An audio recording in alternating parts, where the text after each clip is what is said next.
Good morning. Good morning. Happy Friday. Today is Friday, February 7th. And today was non-farm payroll day. So we had quite the news candle right there. I'm in my second trade of the morning, currently sitting at break even. My first trade was a break even, sitting right here. And hopefully the second one does a little better than that.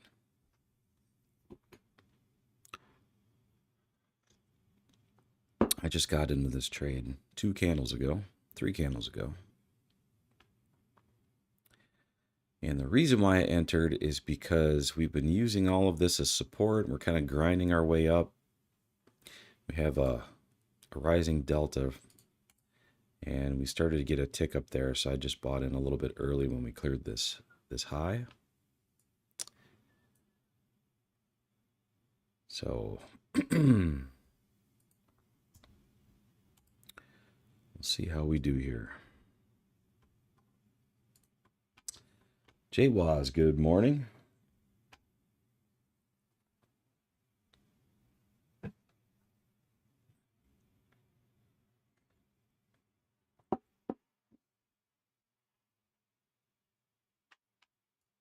Looks like we already did get a tick down, but that delta is still rising. We're still just kind of grinding.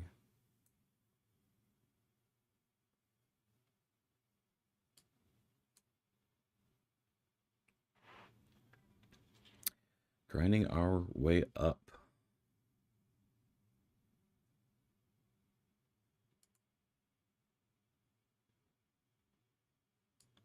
I was hoping to get more of a clear entry on the news this morning, but we had this giant mother bar, and now we're just kind of stuck in the middle, so it could end up chopping around in here as long as we stay stuck in the middle.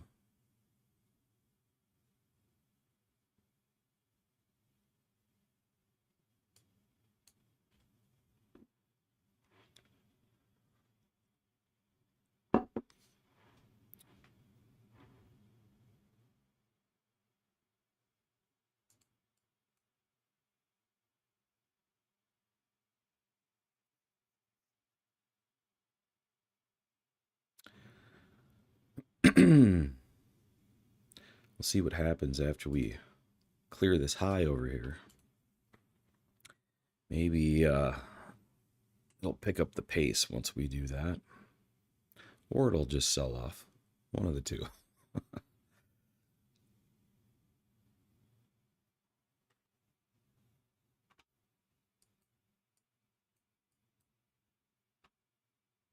So after we clear that high, I'm probably going to move to break even. If we can get up there. She's struggling to go up. I'm starting to see a little bit of exhaustion in the delta.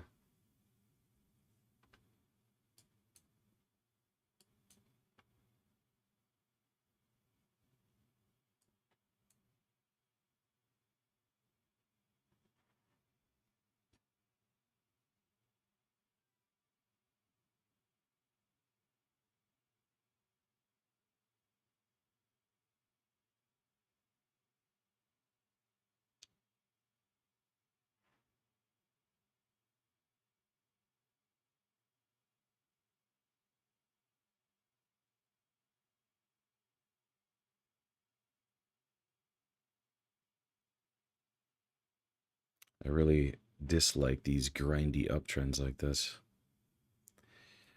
All right, I pulled it there because we have delta exhaustion and we closed under the delta in the power zone, so no sense trying to hang on to it after it does that. So 2.5 points lost, not a big deal.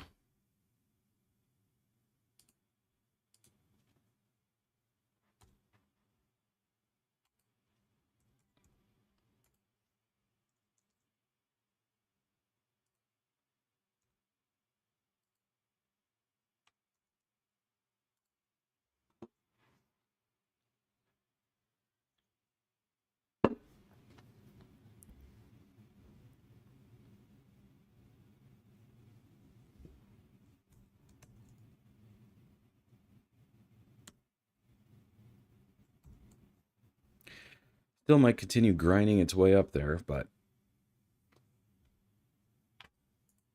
I would have preferred to be in down here instead of right up at the highs there.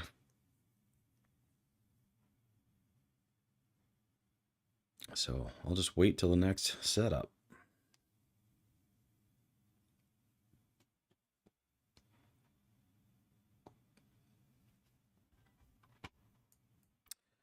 Should probably go ahead and update my higher time frames here.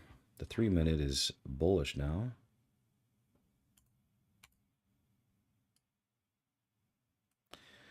The 5 is also bullish.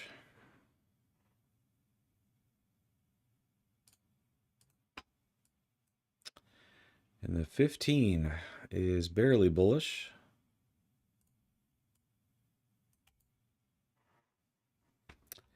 Okay, John, good morning. Happy Friday.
So on that non-farm payroll news, we came down, we hit the daily open, and we essentially bounced on that so far.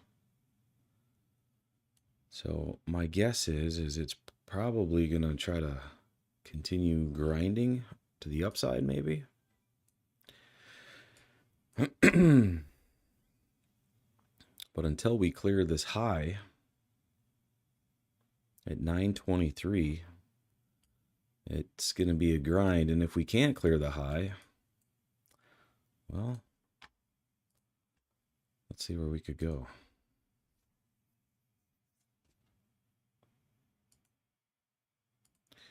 Yeah, I don't know. This is going to be...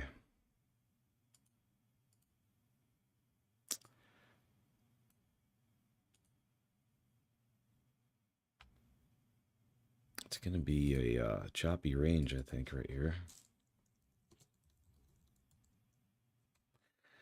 Well, it's not the 15-minute range, but it's, let's call it mother bar.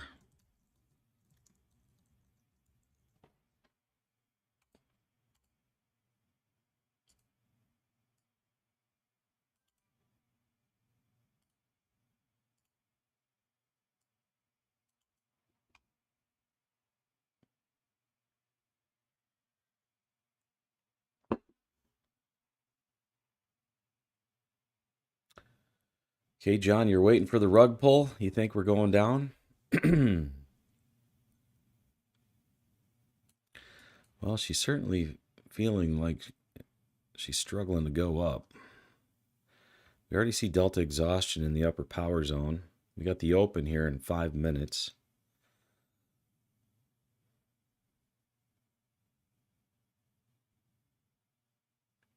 So if we open near these highs, I could see it dumping.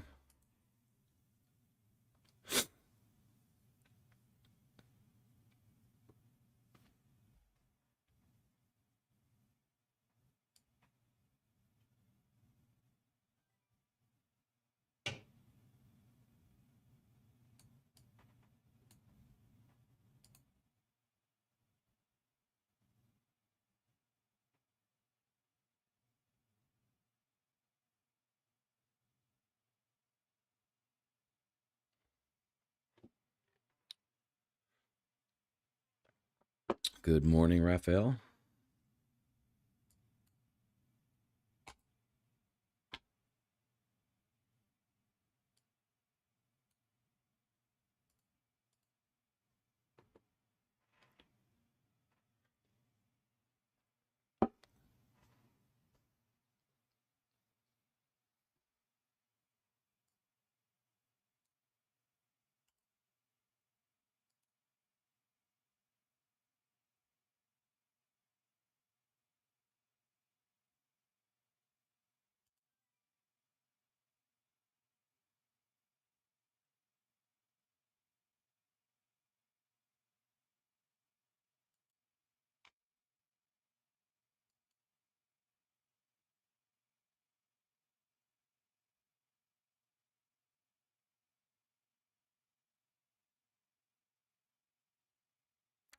It's looking very grindy and choppy on the 15-second. Really thin, grindy delta on the 30.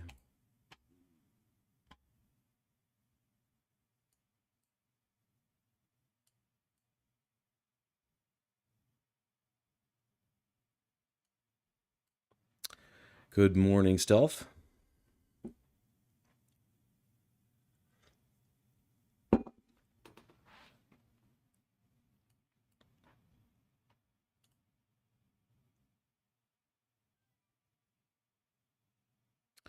Stealth thinks it goes up.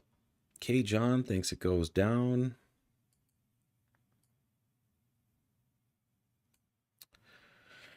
We got the open in 3 minutes. We got an exhausted delta in the upper power zone.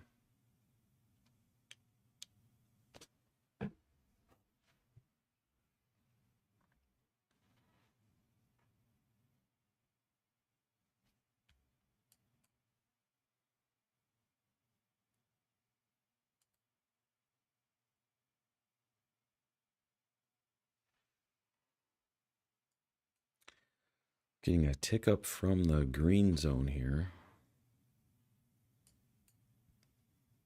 2 minutes before the open.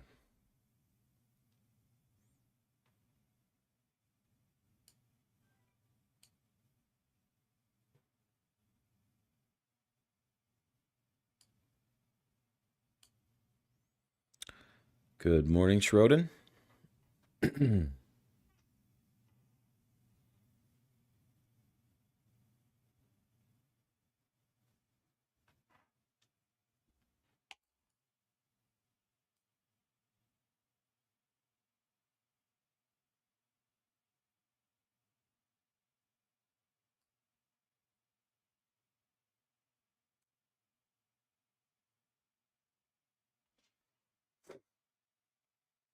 I wouldn't be surprised if we sweep this wick high right here.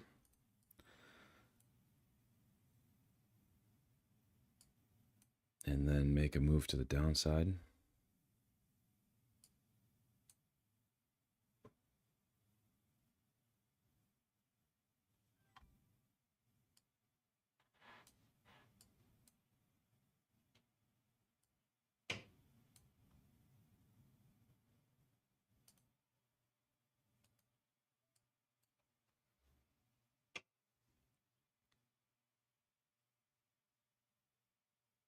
I'm coming through glitchy. Weird. Am I glitchy for anybody else?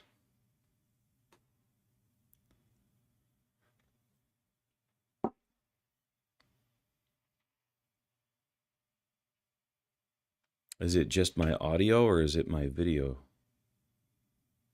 as well? No glitch for JWAS?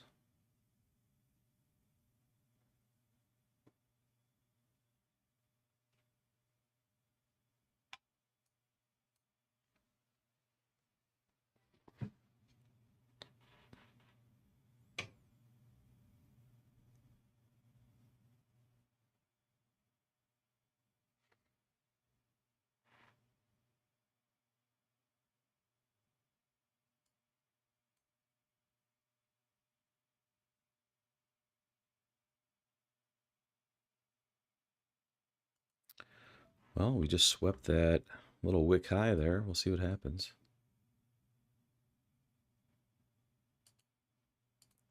What's interesting is right before we did that, we swept this wick low, which leads me to believe that we're actually going to head up here, since it swept that one first.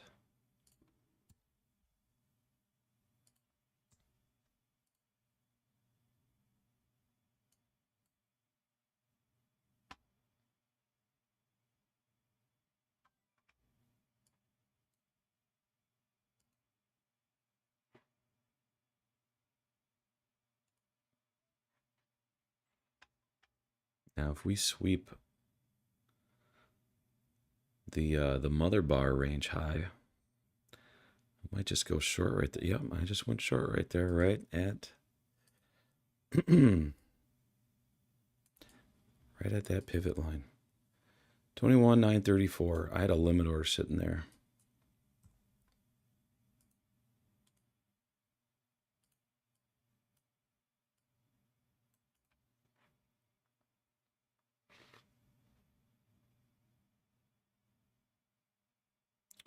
Stealth is done for the day. He was right.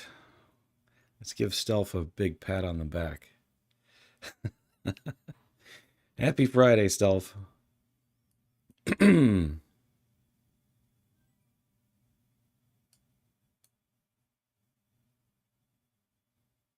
MicroStrategy rockets. Well, hopefully we get a little pullback here so I can make a little profit first. And then we can go.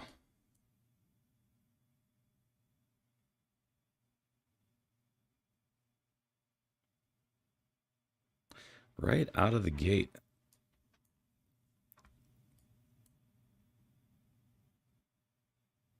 Well, that might have been a bad idea to just throw that limit order up there. I thought, hey, if we clear this and hit that pivot line, the odds of a pullback are pretty high, but we'll see.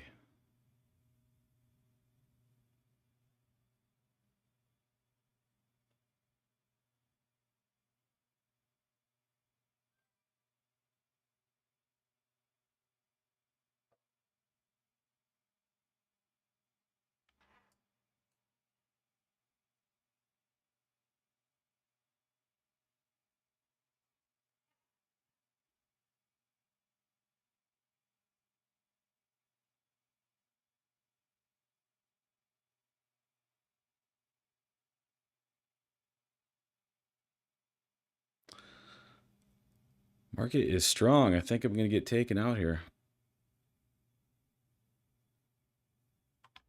Way stronger than I was expecting right there.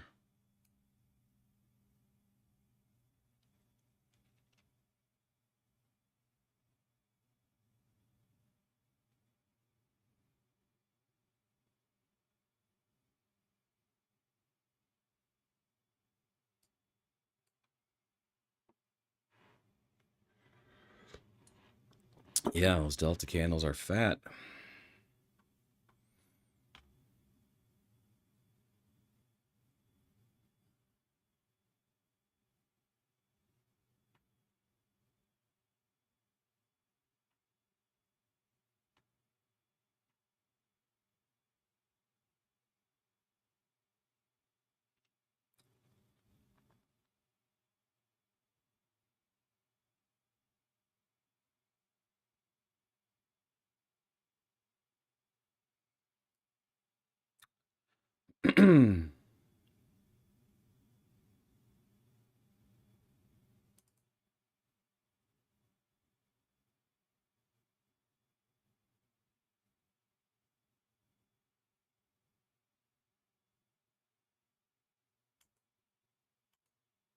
All right, I'm out at break even.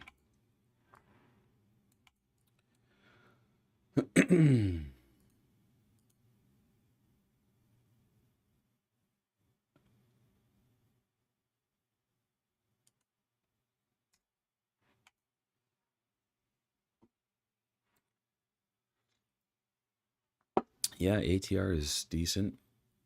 That number's probably going to head up. Well, it looks like I got to get long here somewhere.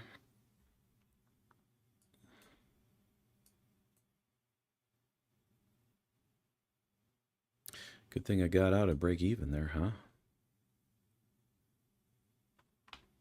Market is strong. All right, what's Bitcoin doing? Bitcoin was trying to make a little run.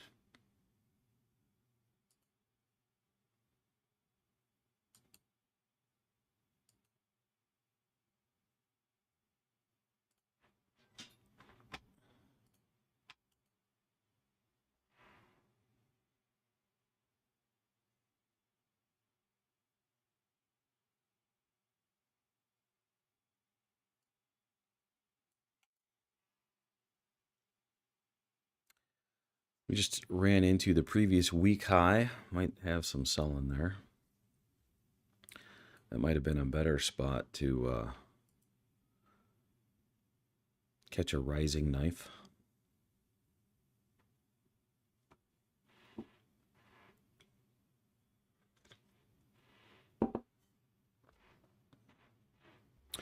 Should have hit the reverse button, I know. I should have. Well, I was just happy to get out of that one. I was so close to getting stopped out.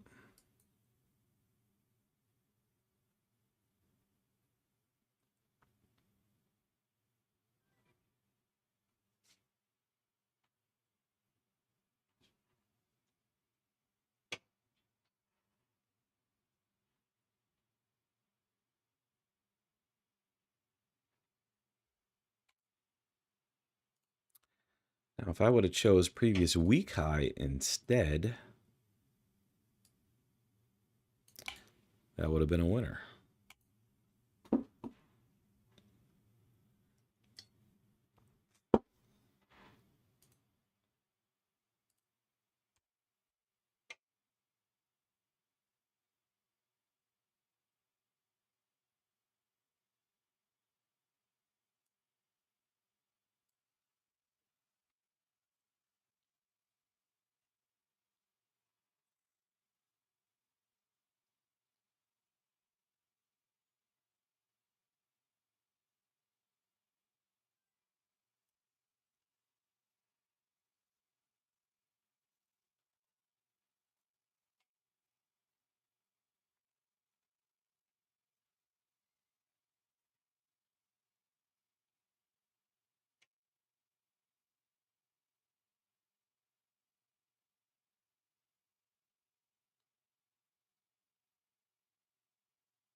I'm still coming through glitchy for you.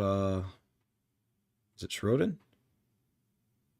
Yeah, it was Schroden that was having that issue.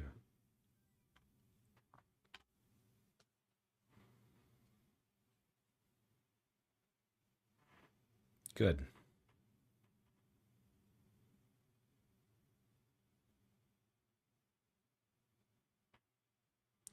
Tesla rockets too, huh?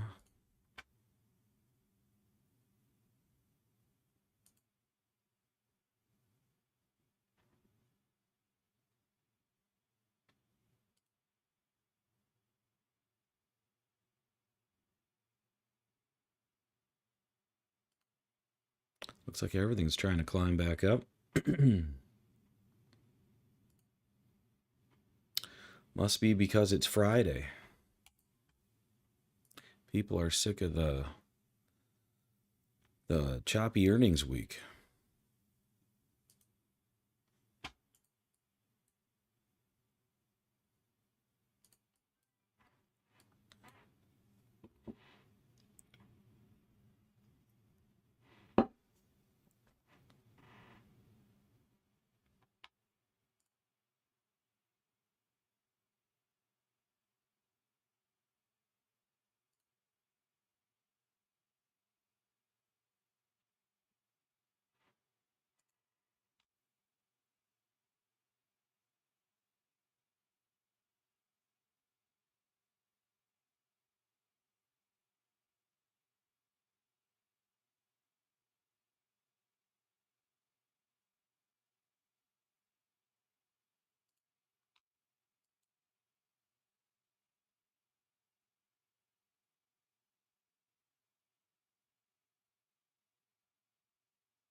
We closed under the 8. See if it can hold on it. No, it just closed back above. Might be temporarily.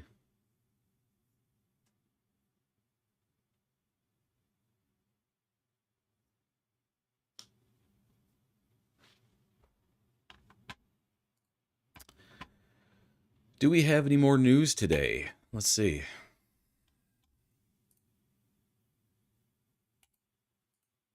We have consumer sentiment at 9 a.m. in about 18 minutes.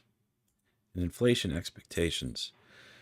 It's a medium impact. And that is it for today.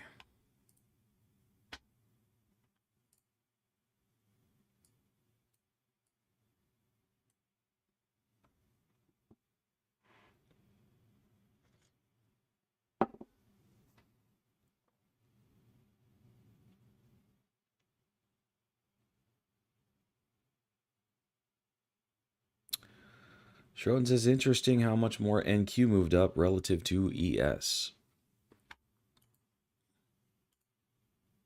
Is ES not moving?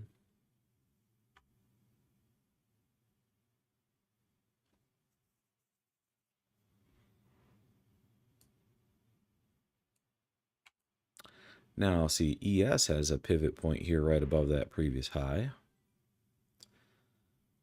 That short might have worked there.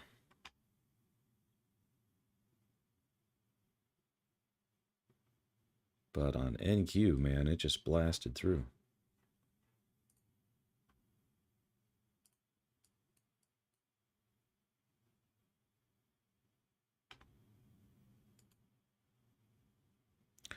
Looks like gold is moving up too.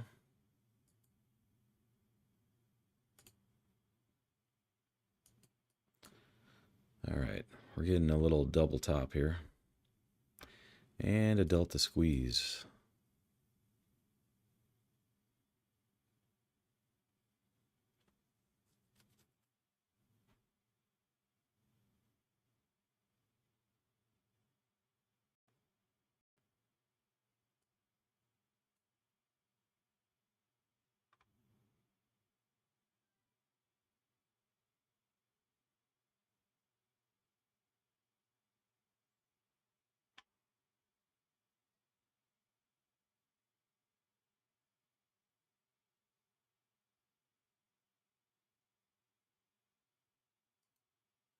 I just went short right there on the 8.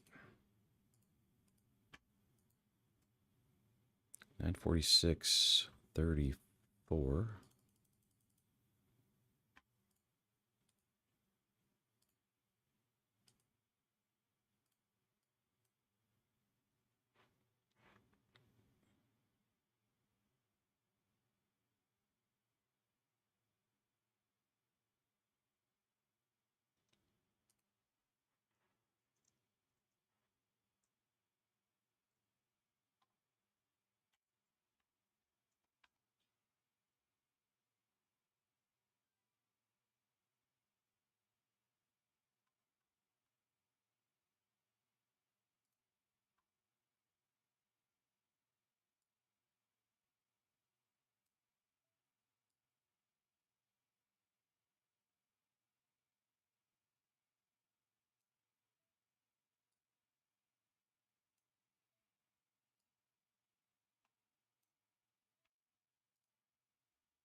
Can I stop at break even?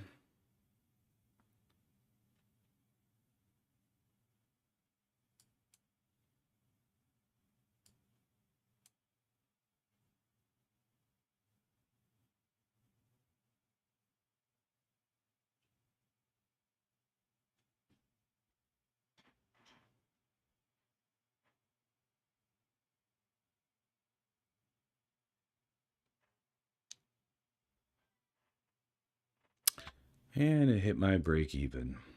Not quite 80 on that one. 40 would have worked.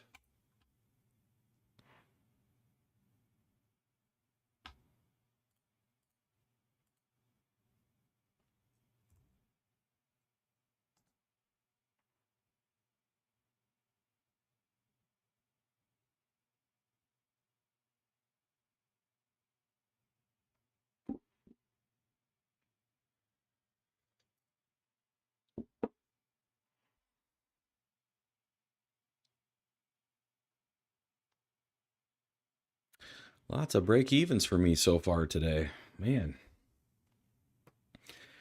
at least they're not losers. Yeah,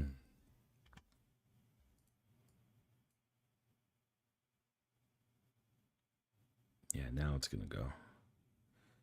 See, we still got that delta squeeze on there. The move up was so strong, though, it's probably going to take a while to put those brakes on.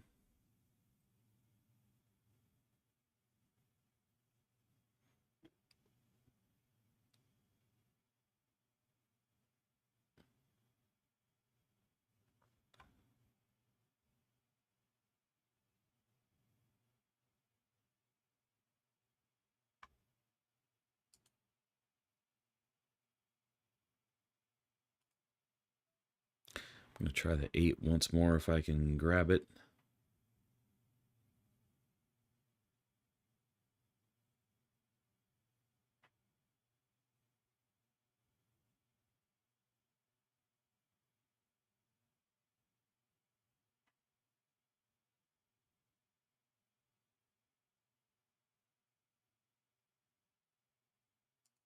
Actually, I just canceled that. Instead, I think what I'm going to do, I'm going to see if I can get tagged in on this wick low for a long in that fair value gap down there.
Tesla rockets, more.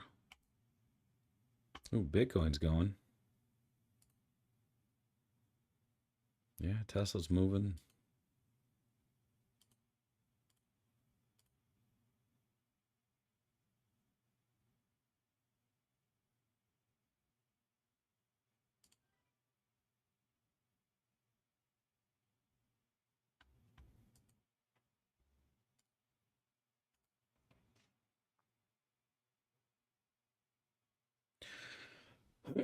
It looks like we're building a giant bull flag here, but we also have the delta crossing under the confirmation line. And we just printed another lower high. So on the 1 minute, we could have a pullback here. The 3 and the 5 and the 15 are still pretty bullish, though. They have fat deltas over there. So that's why I'm still going to see if I can get tagged into a long on the break of this wick down here.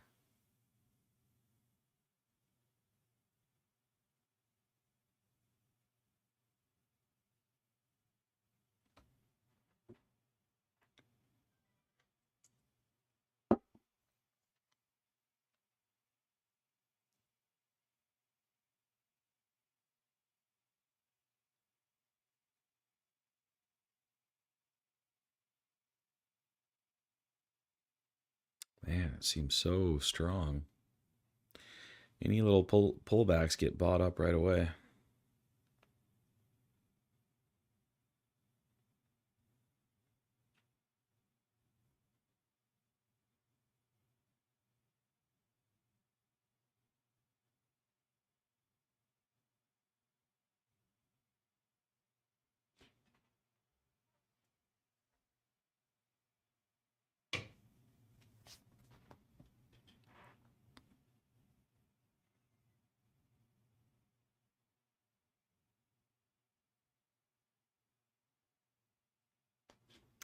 Market could be waiting for those inflation expectations at 9.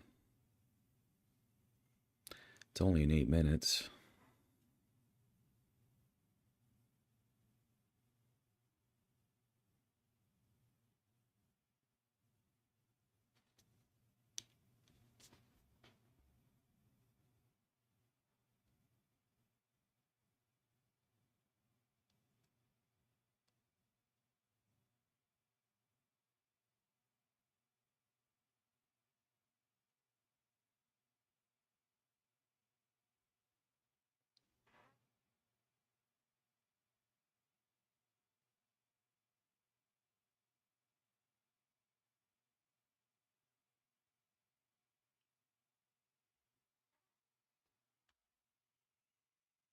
Yeah, buyers are holding that pivot line. That's 934 on my screen.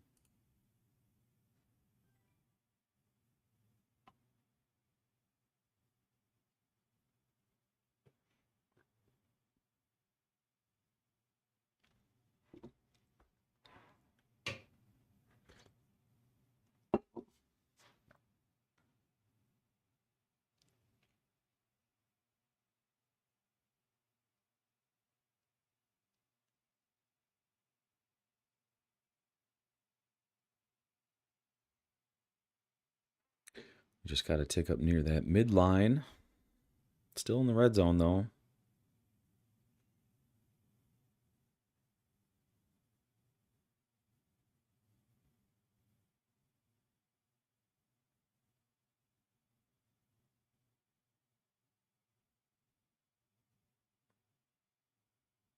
A little bit of a rejection there.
Just got tagged into my long. Long at 21,926.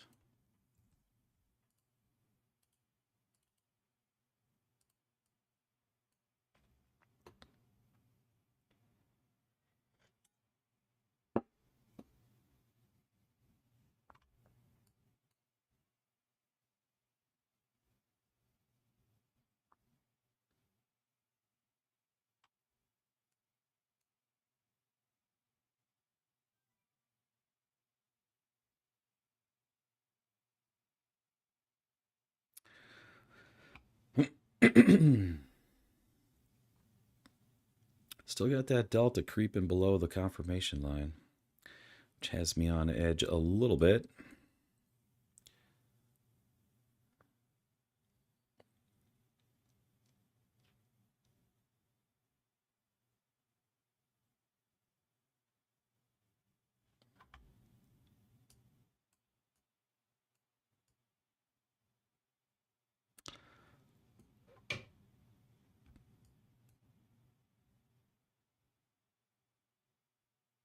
Oh, that wick break is not looking so hot today. That was a loser. So again, the cumulative delta was right and I was wrong. I should have paid more attention to that. You know, I still find it hard to believe what it's telling me sometimes, and actually just trading in that direction. I don't know why I do that, but this was saying short there, this was saying short here, this was saying short there. But I wanted to get that wick.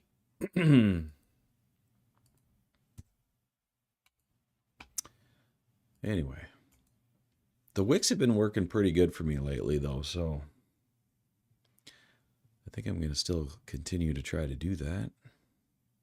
So that's 4 contracts, full 80 tick stop. There we go. Here's my updated number.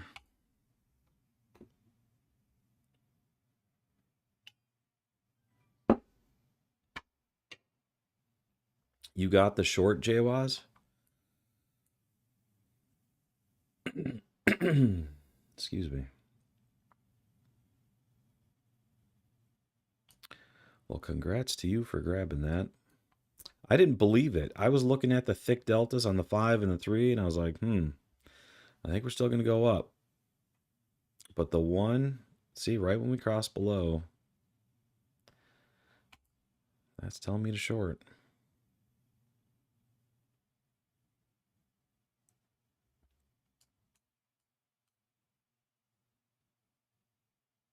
All right, we got news in about 45 seconds.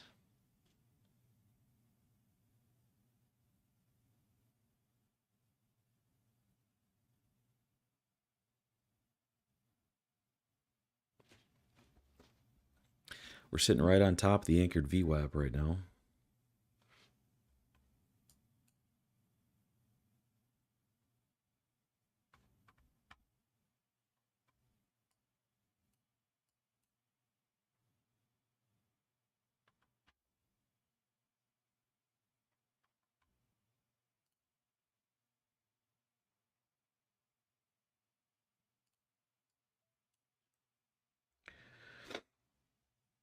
We got the standard VWAP down here right next to the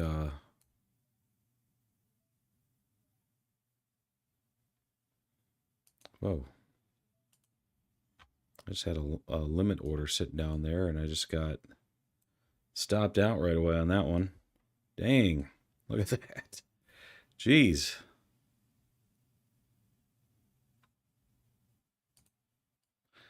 I was not expecting a candle like that.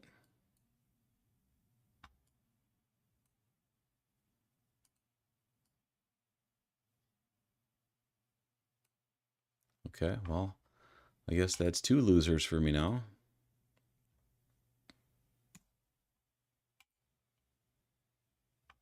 What I was about to say right when that happened was we have the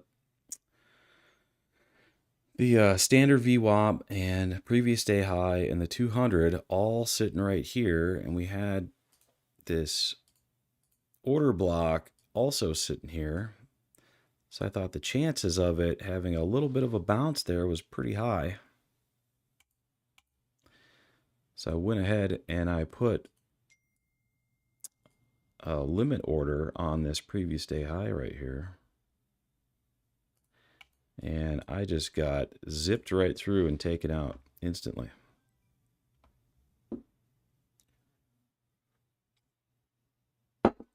Yeah, C Delta was right again, man.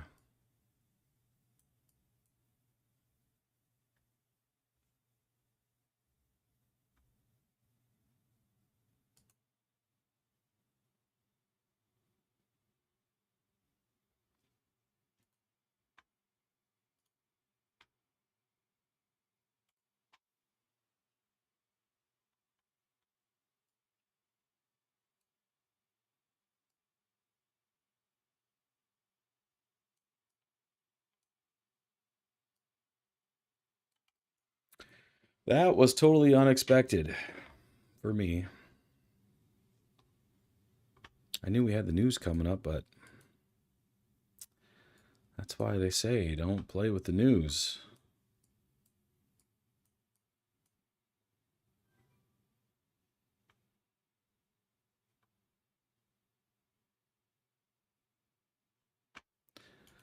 So what's that mean for Bitcoin now? Is Bitcoin gonna do the same?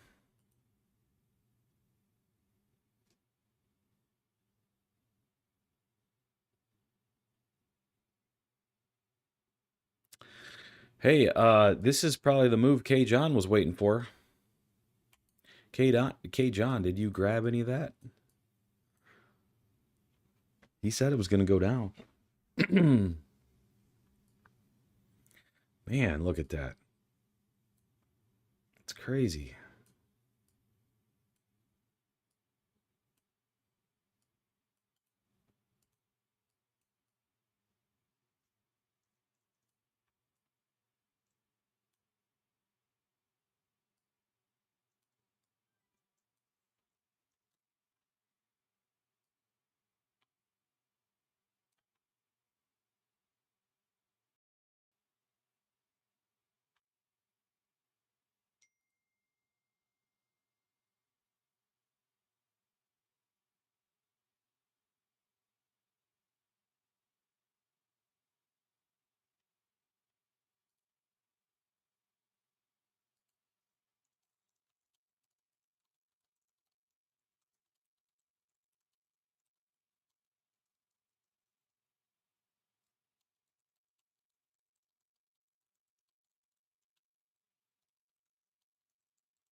Still in with the runner. Sweet.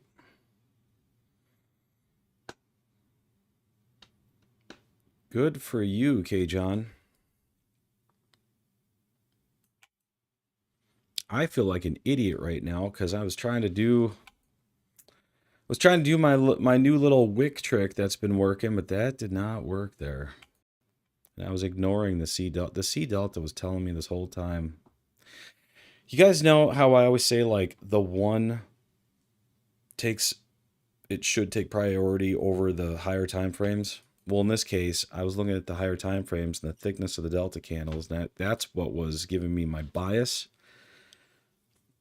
And that just goes to prove that you still have to, if the one is telling you it's going down, you got to pay more attention to that.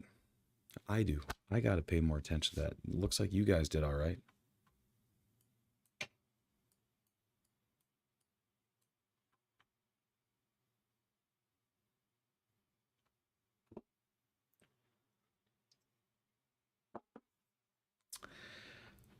I'm not afraid of playing news. I play news all the time.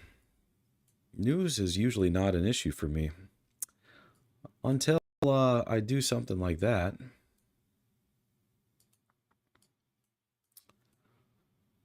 See, when I put that limit order to go long in there, I was totally going against what the delta was telling me. Like, if I'm going to do that, I should do that in the direction of where the delta is telling me that it wants to go.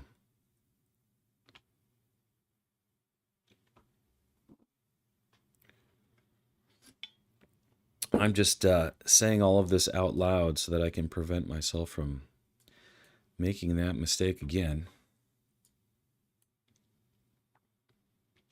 But yeah, for those of you that caught this, congrats, man. Right here, it said short. Right here was another chance to go short.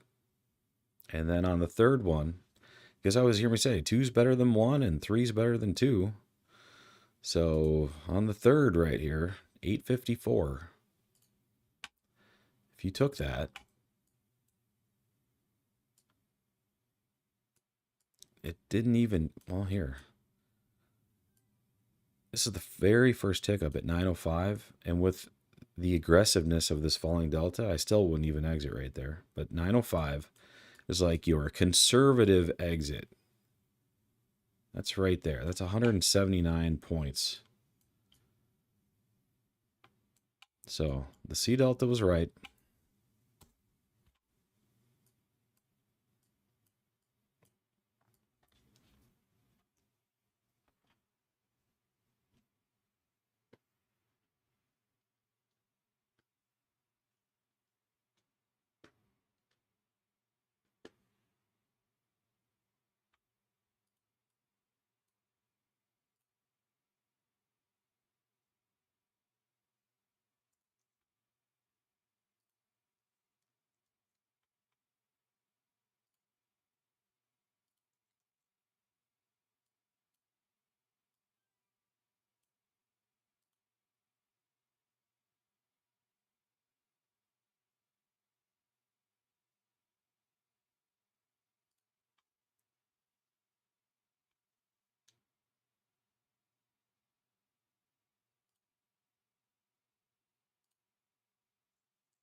Well, I guess the 15 isn't bullish anymore.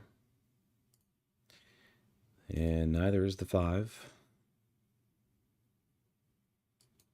Oops.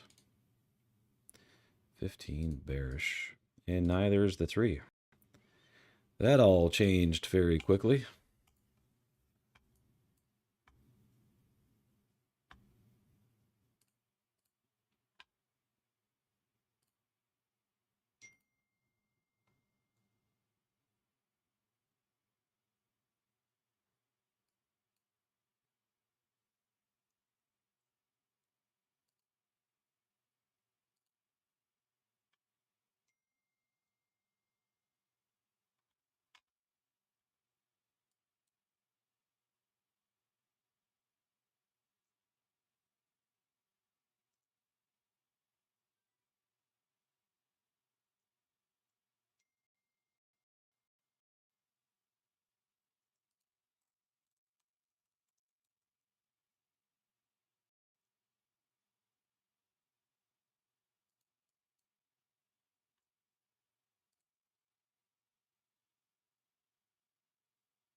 Okay. That delta is still super thick and heading down. It probably was a good short on this tick down under that falling delta right there at 910. I didn't take it. Looks like it would have worked. It's moved 56 points since then.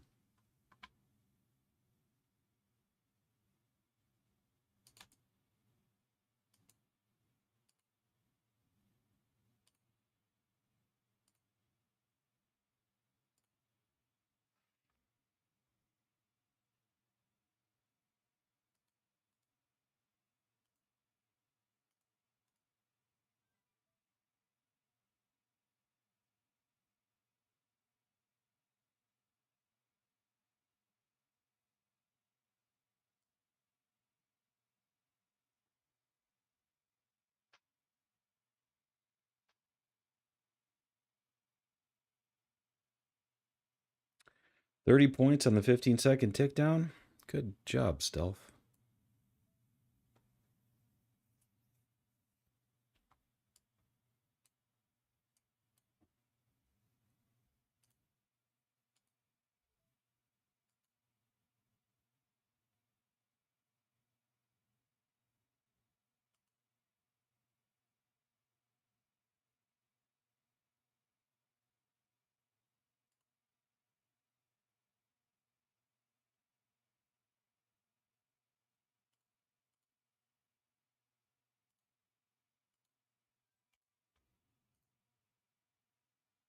I'm trying to figure out why my quant hour,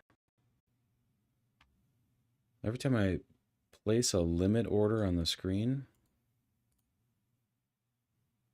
it's telling me an unknown, it's saying something about an unknown account.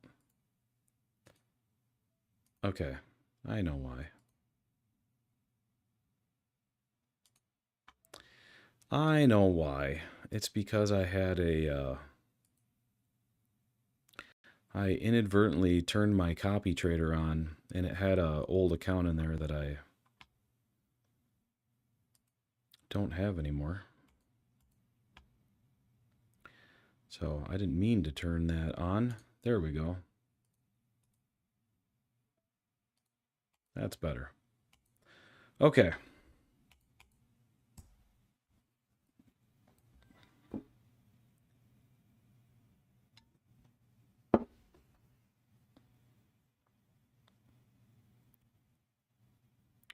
There's our first higher low since that drop on the previous day low.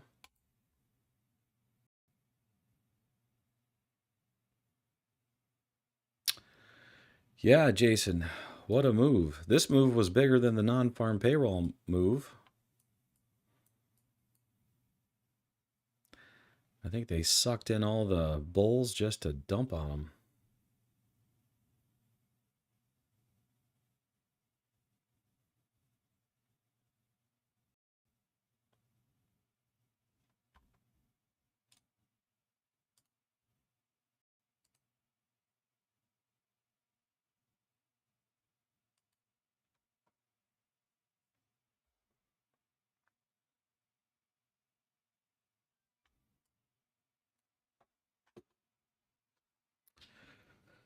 So, okay, John, where do you think we're going?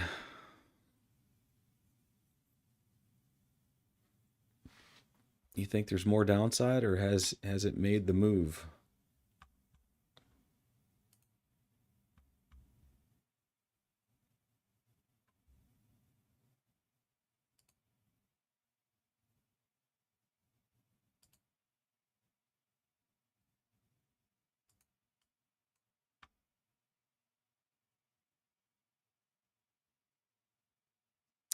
Yeah, there was news at 9 just before this dump.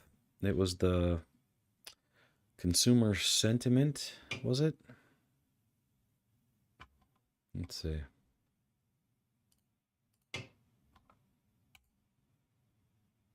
Yeah, consumer sentiment and inflation expectations.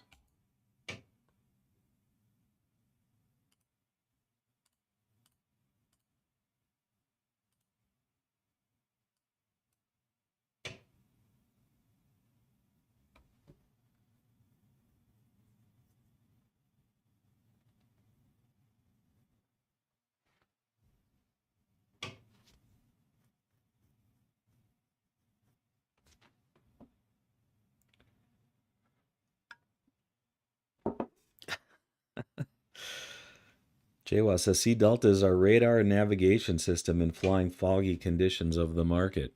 I know, and I made a pilot mistake there. I was not reading my gauges flying in foggy conditions.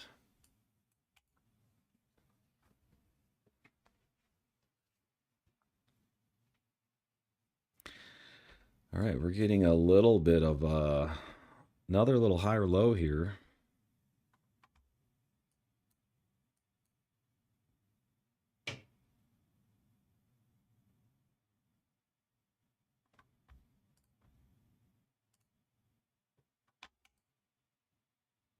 We have a delta squeeze on the 30-second.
"15-second power zone." Yeah, there's a lower high there.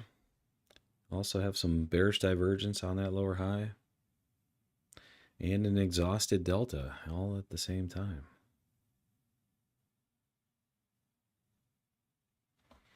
That is one of the things I want to do this weekend, guys. I want to make a note of that. To get the trading timer updated so that I can use it on a 15-second and 30-second chart if I want to.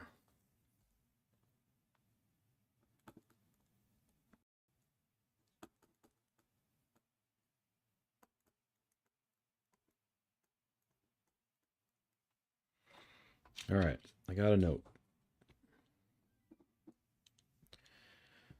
Get a little coding done this weekend.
So you've still got all this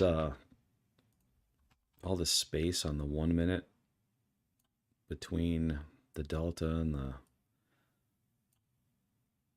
the falling confirmation line.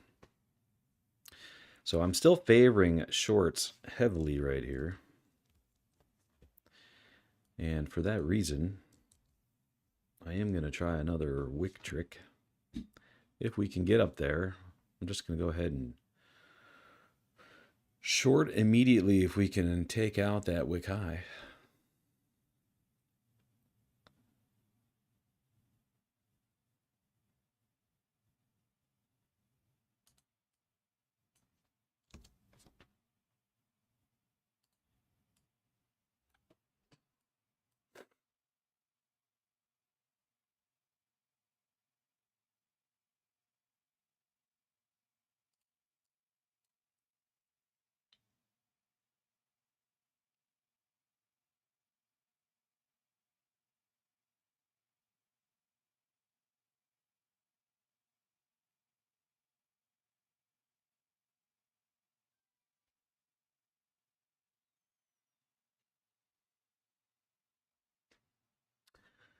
We could go back and test that 21,834, and the longer we stay below that, the odds we will make another leg down.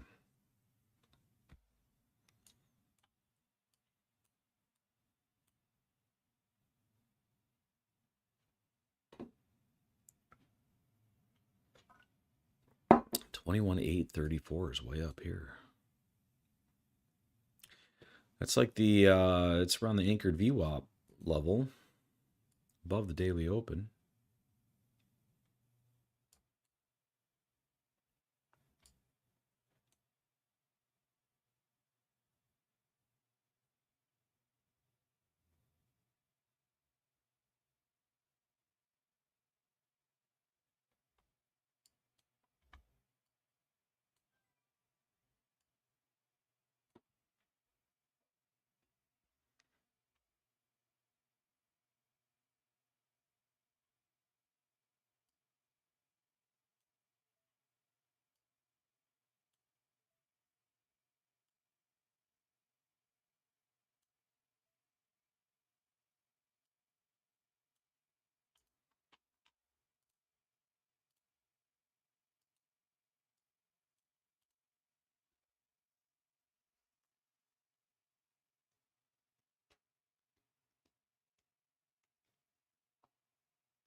This little delta squeeze right here at 918.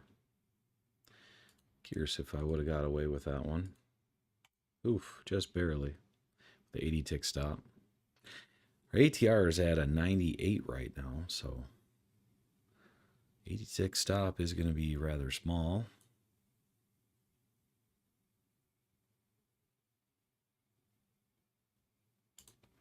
Would have worked though.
Signal's getting closer and closer to that upper power zone. We are getting a tick down there.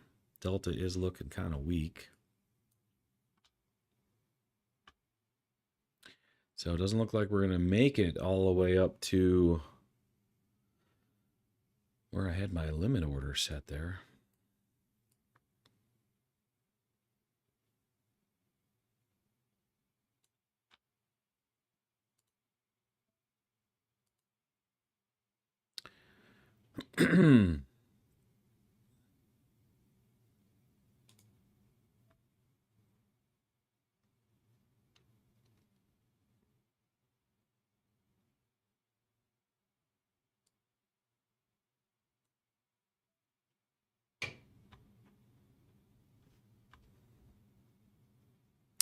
Got a limit order sitting up here at the 20.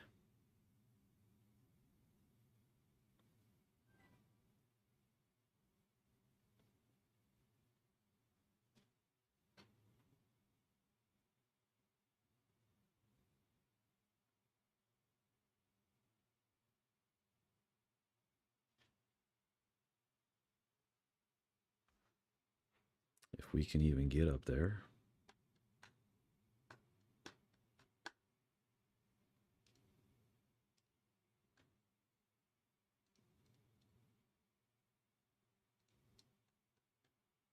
All right, I just got tagged in.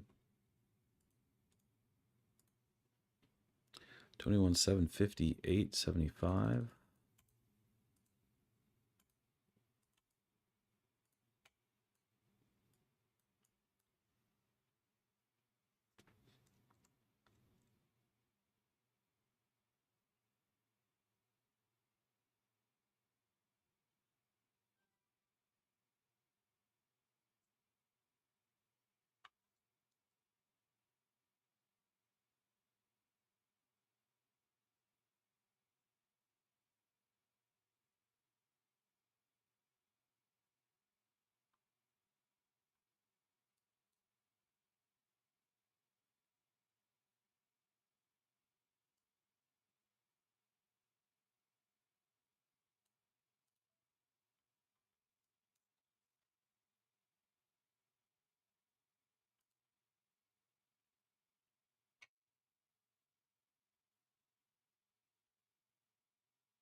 And there we go. There's 4 contracts off.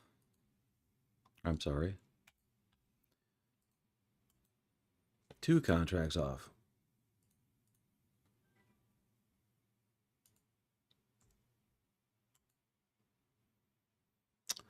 So 2 contracts off at 80 ticks.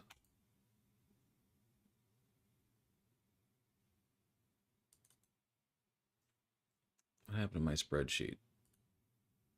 What did I do? Here, before I mess with that, I'm going to move my other stop to break even. Okay, what did I do here? Let me undo. Undo. Undo.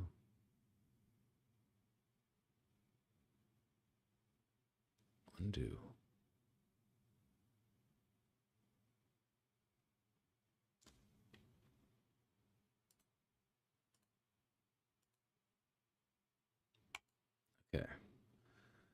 So it was 2 contracts at 80. There we go. And I'm not going for 120 on this one. I'm actually targeting the low. Gonna try to hit a home run here.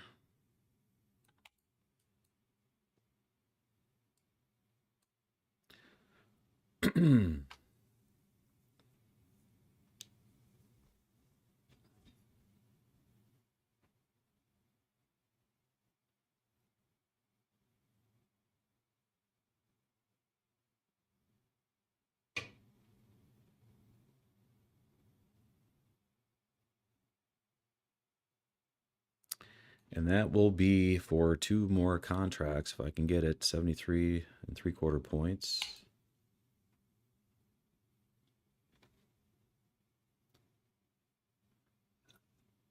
I'm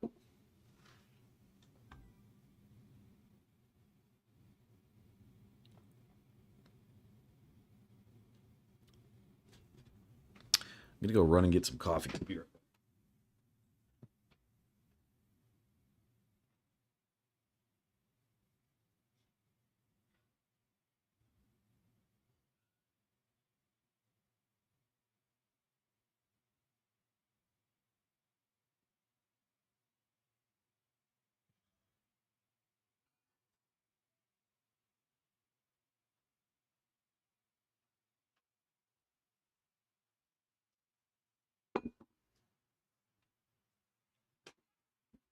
Took me out, didn't it?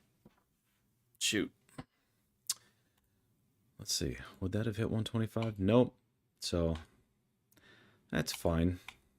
I got my 80. I'll just look for the next setup.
We got the 50 coming up.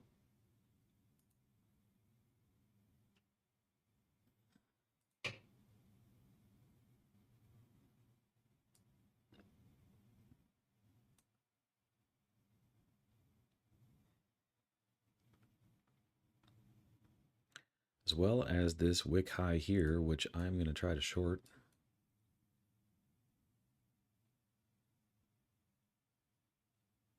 All right, I just got tagged in there.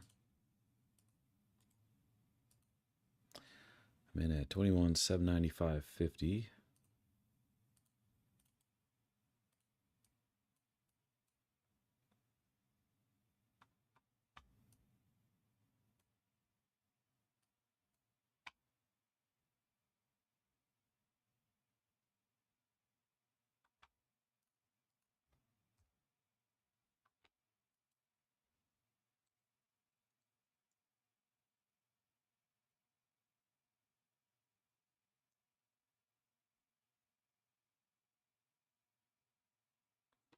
We got the signal in the upper power zone.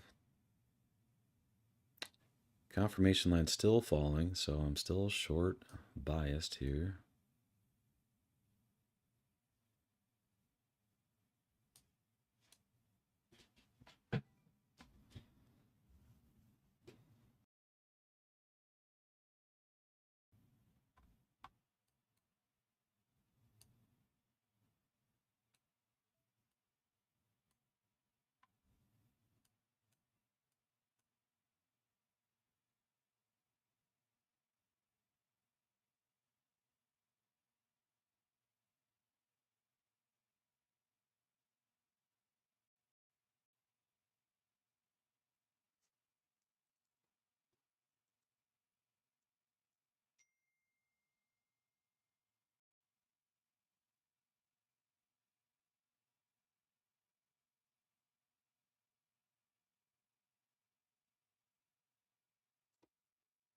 Starting to flash that tick down from the upper power zone.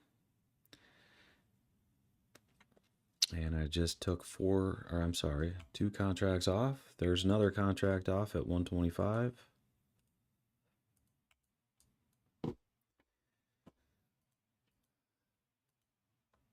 So that moves to 4. This moves to 1. And then I got a runner that is left. And I'm targeting the low with that one.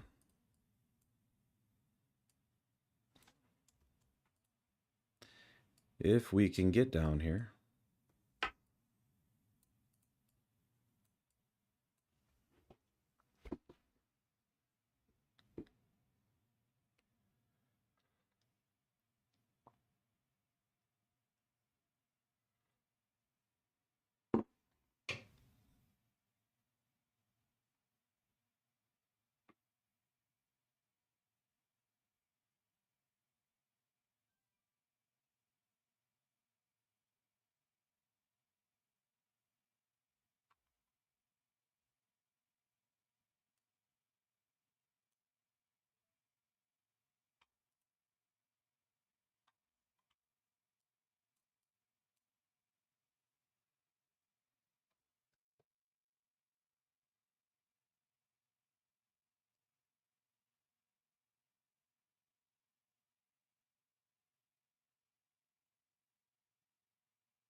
It's like Bitcoin pulling back a little with the market there.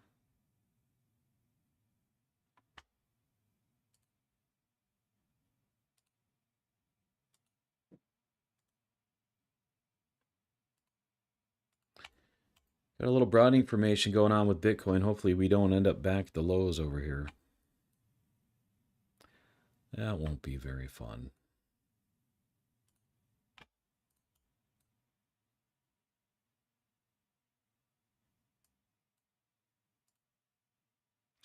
But hey, if NQ wants to go revisit these lows, I am all for that right now.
If I can get that low, that'll be another 110.5 points on that last contract.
Do have a spotty and choppy delta down here.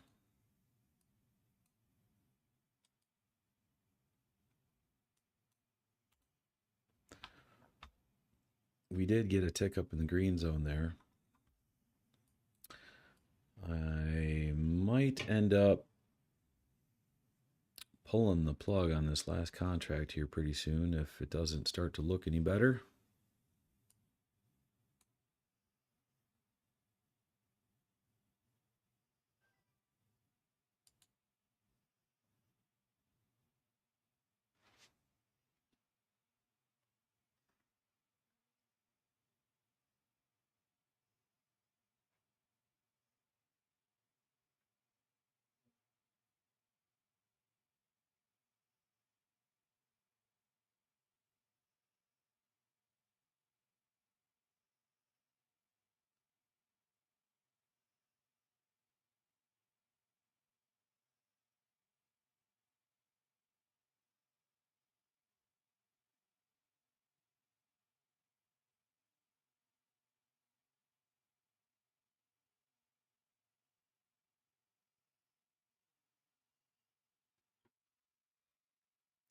Got to get back under that 8 SMA.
All right, we got the confirmation line converging with the positive delta down there.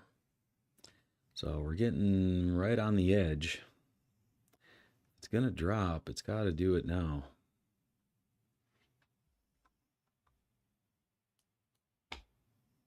Yeah, I'm going to get taken out here.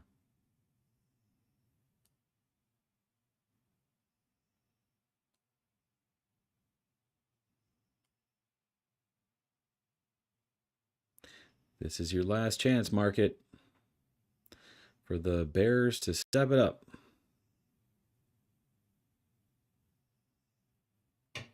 And it took me out. Well, it was a little winner on the last contract. Where did it get me out? 792.25. Let's see. 92.25. That's 13 ticks. 3.25 points.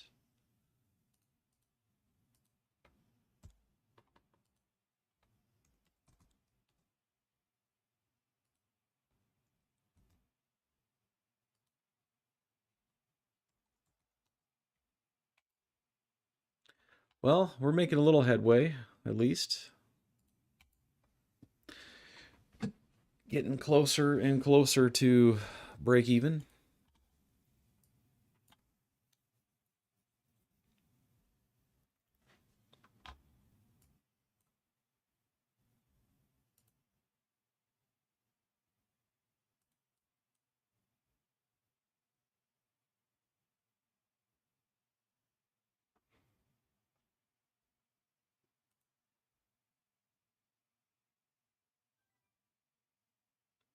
We got the daily open sitting up here.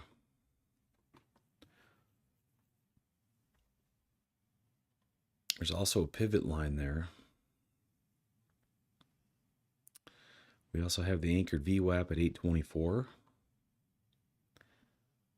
Got the standard VWAP at 831, 832.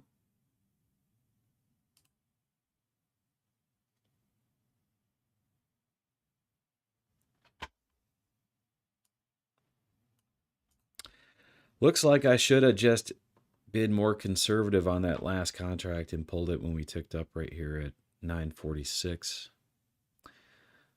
I would have been better off with that, but ooh, there's a little push down. What just happened? Oh God, you got to be kidding me. That's what I was looking for.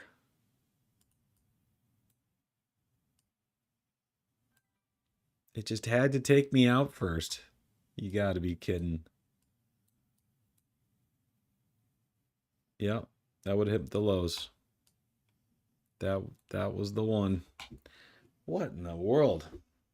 Okay, is there some news? What just happened? That was pretty abrupt. I think the news was Tommy's out of the market, so then they decided to drop it. They're watching my stream.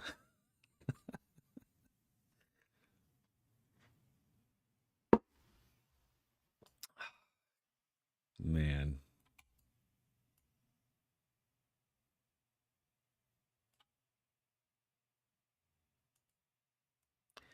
That all happened so fast.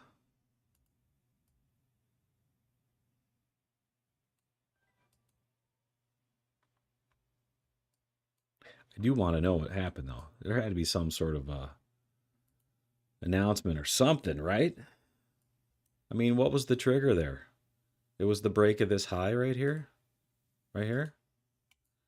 That seemed to be it. The break of that high triggered it.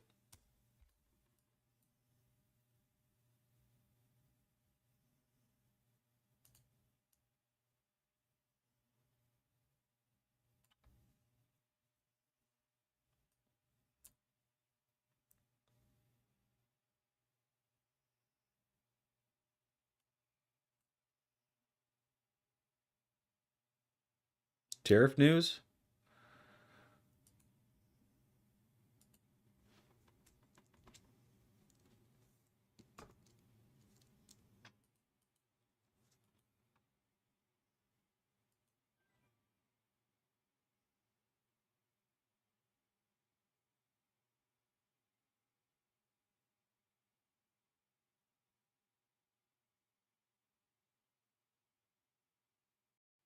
It's quite the bounce back candle, too.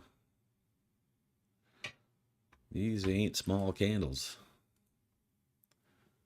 This one right here is 95-point candle.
I still don't see the news. What exactly was it?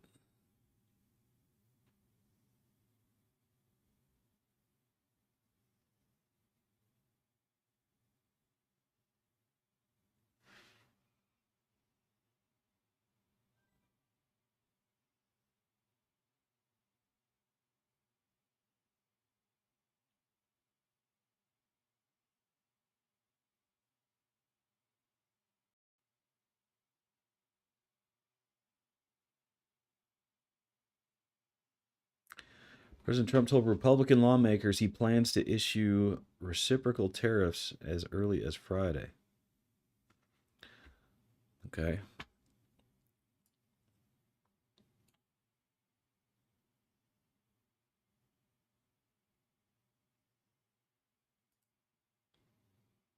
Yeah, is that an overreaction?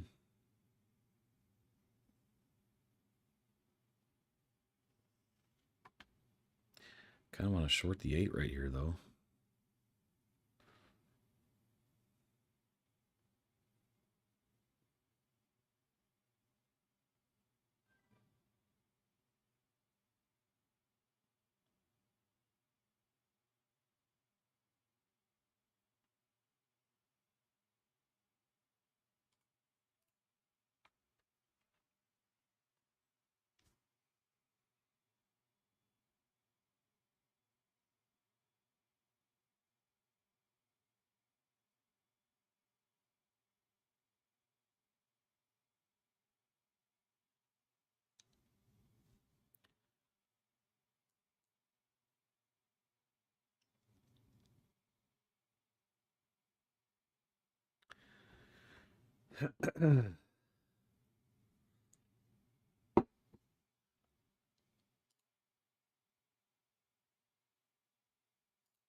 See if I can get tagged in a short up here.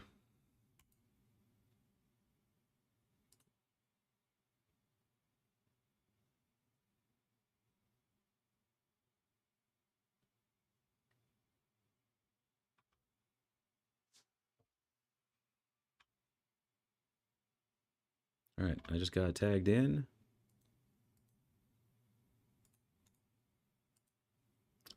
And 2 contracts off already.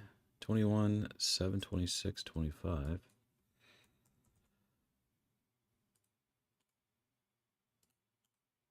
There's my 80. Going for 125.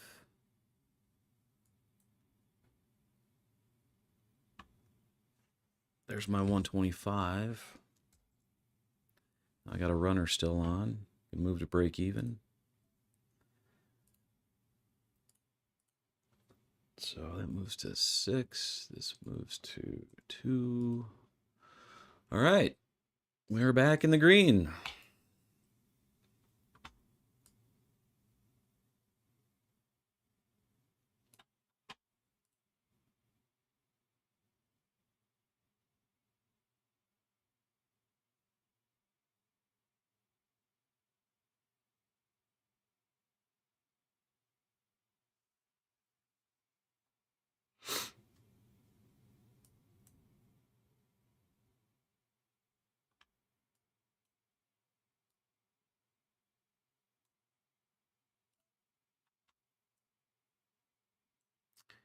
My runner, I am targeting the low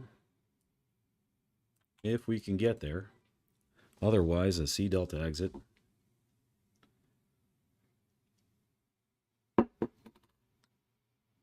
It'd be 110 points if I can get it.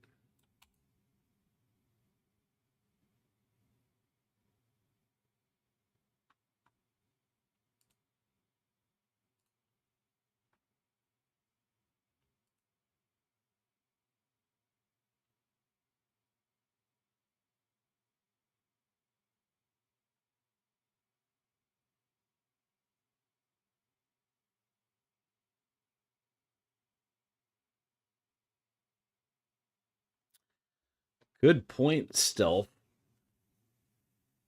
It's the algos. There's no way a human could react that fast. Yeah, people are just sitting here with their finger on their mouse button waiting for the tariff news.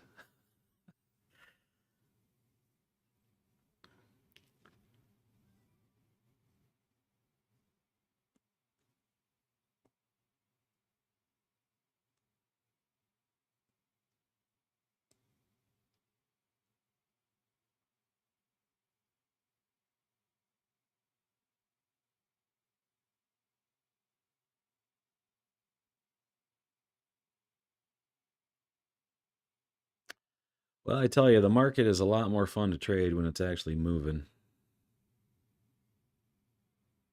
That is for sure.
So my exit's going to be, we're either going to take out the low or we're going to tick up, and I'm actually going to exit this time. I'm not going to mess around like I did before.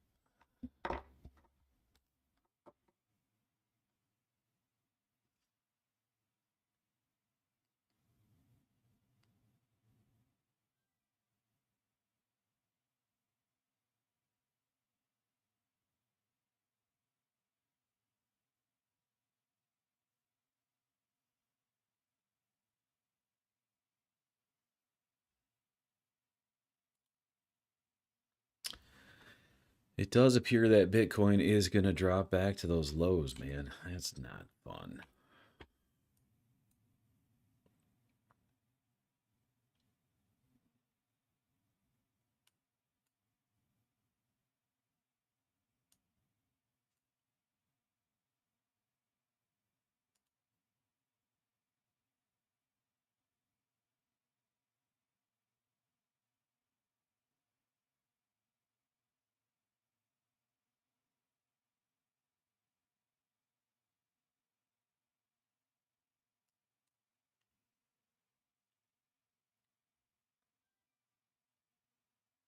$134 ATR right now.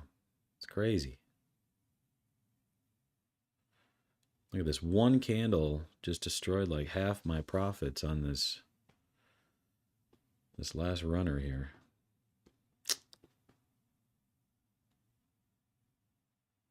But I'm not messing around this time. We are ticking up from that lower power zone, so I am out.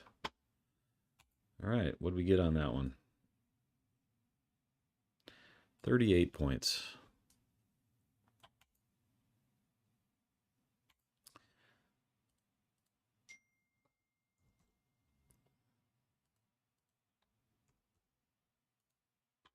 So this moves to 16.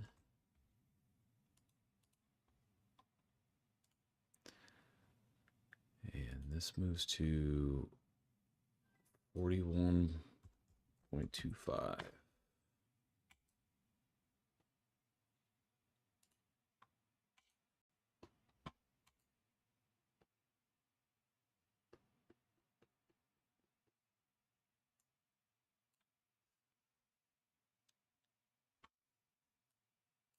Looks like that pivot line down there was pretty accurate.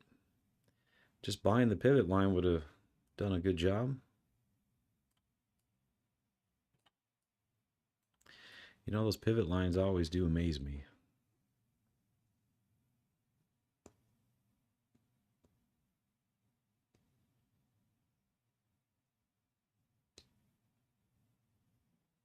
You got a long on the big candle, J-Waz? Nice. Looks like it's going well for you.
J-Waz, are you playing the 15-second again?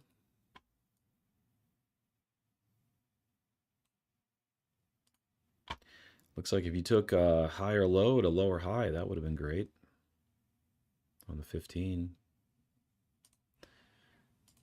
So higher low here to the lower high. That is here. It'd be 43 3/4 points.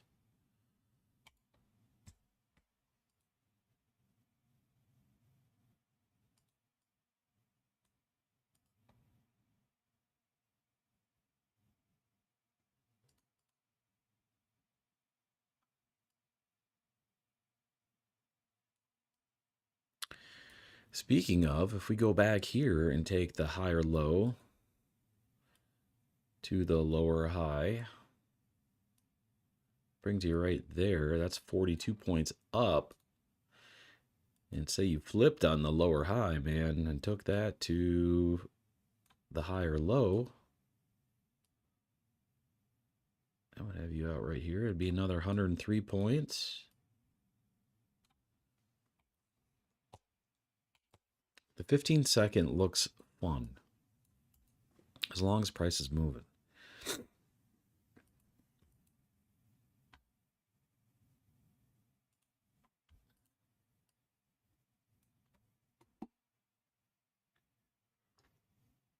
You're trading in line with the 30-second and 1 minute. That seems like a powerful setup there. I like it.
Just went long on that wick right there. 21, 680, 50.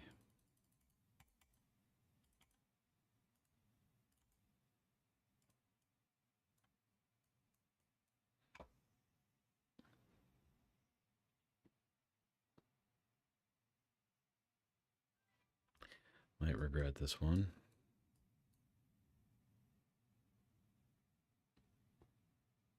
Oof. Yeah, we're ticking down from that red zone now. I was hoping this would be a wick.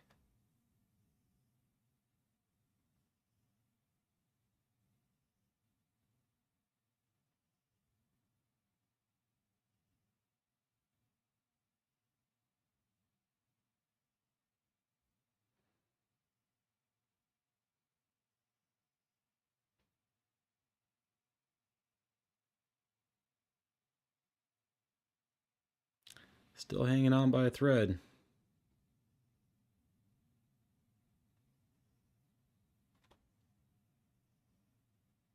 Now it got me. I was trying to get cute and buy this wick here because we had a positive delta moving up. We were starting to get a little bit of a delta squeeze, but this ATR is so high. It's at a 120. My 80 tick stop is still pretty small. All right, well, that moves this to a 12.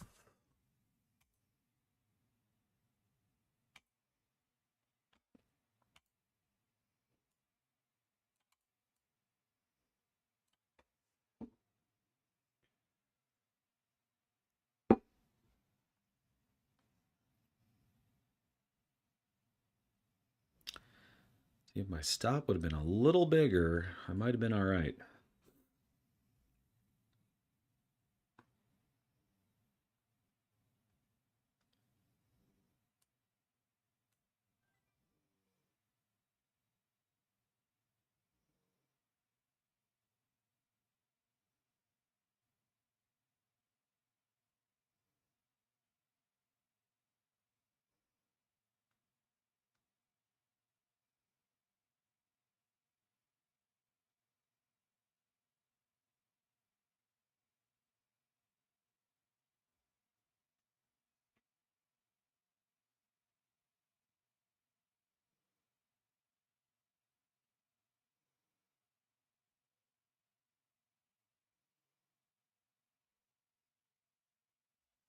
Let's see what that would have looked like on the 15-second.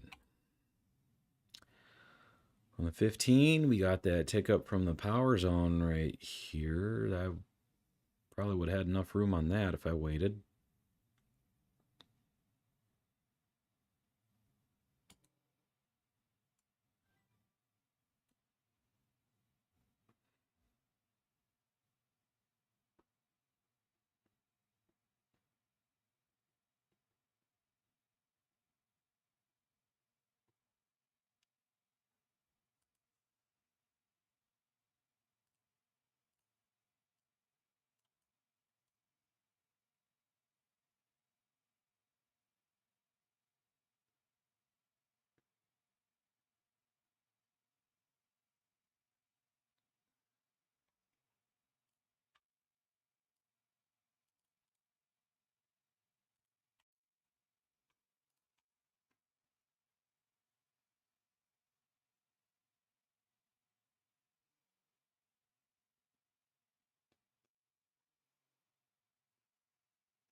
This tick up in the green zone probably would have worked at 1017.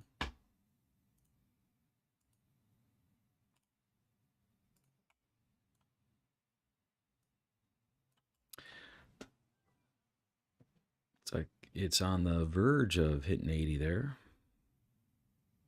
There we go. That would have worked for sure. Kind of wish I would have taken that one. Yeah, look at us bouncing now.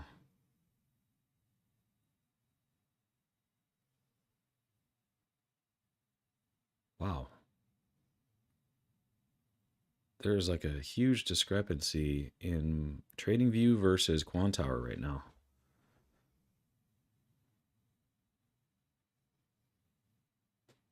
Quantower was lagging the move on TradingVIew. Interesting.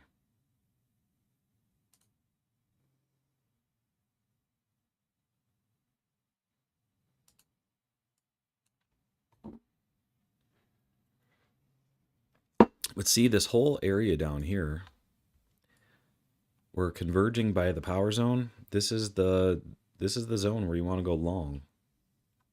And they'll start to converge down there. So it makes sense that we would get a pop right here.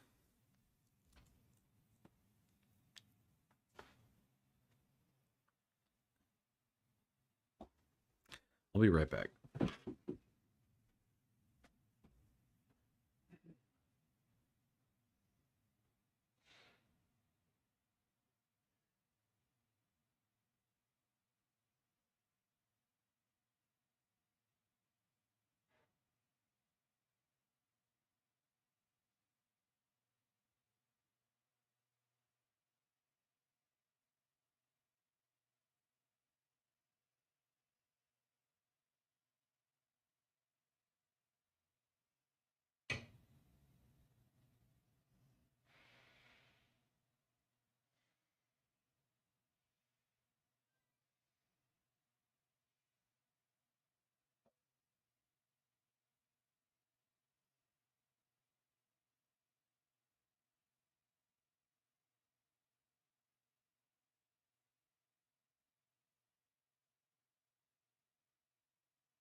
All right.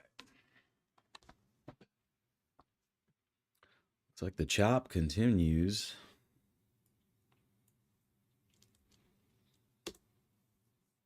This is a bit of a chop zone here after a move like that.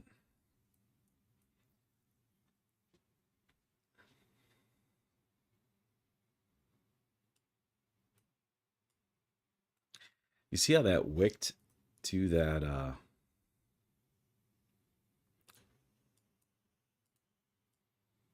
right there, to that pivot line, like perfectly.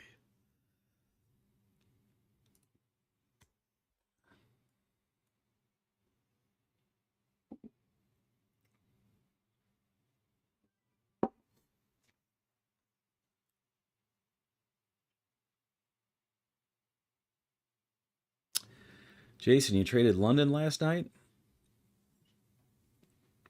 Got caught up in fees and small losses, made it all up. You know, when I try to trade like the evening hours, that's usually what happens to me too. London's a different story, but I'm sleeping when London's going on. But usually, like, if I try to trade late at night, you know, 9 to midnight Central Time, That's usually my experience. It's the market's just so slow, and the moves are not big enough to make it worth it. So London can be a lot better though if you're actually up in the middle of the night.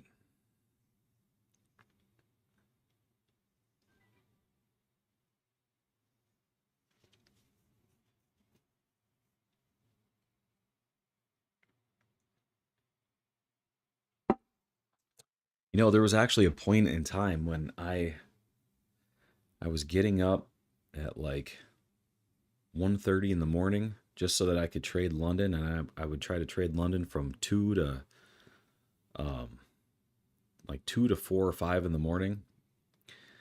But I only did that for a couple of weeks. I couldn't handle it cuz then I had to, still do everything else I have to do during the day. And I was like a zombie. So I said no more of that.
Yeah, crazy candles today.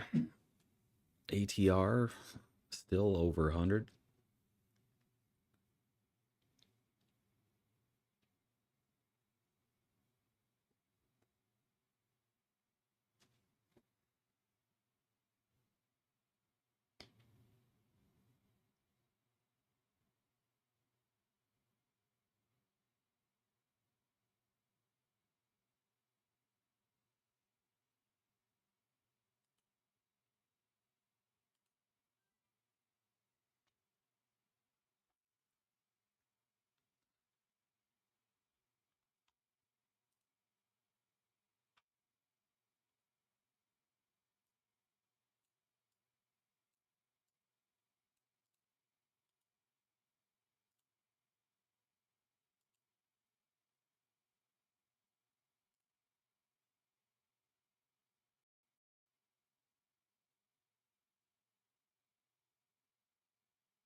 See if I would have got away with this power zone tick down had I taken it. Let's see if 80 ticks would be enough. Oof. Yeah, see, 80 ticks is still too small. The move is going in that direction, but it would have wicked me out right at the top there.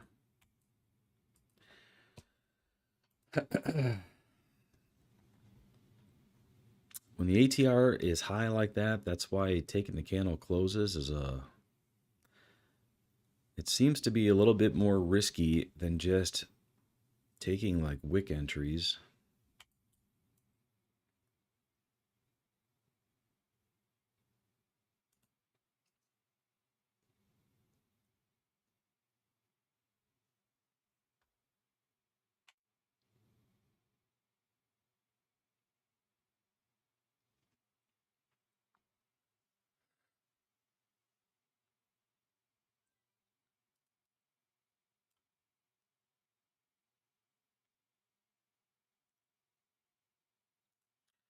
Speaking of wick entries, this one might have been a good long right here.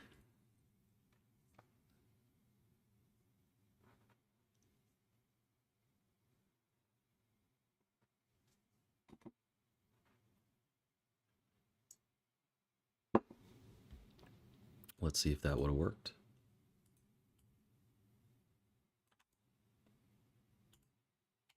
Oh yeah, that would have hit 80 ticks.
You know, that 15-minute is still coming down pretty hard.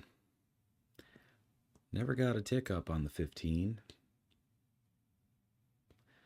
The 5 and the 3 are just kind of chopping sideways.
Well, if you look at the 15-minute here,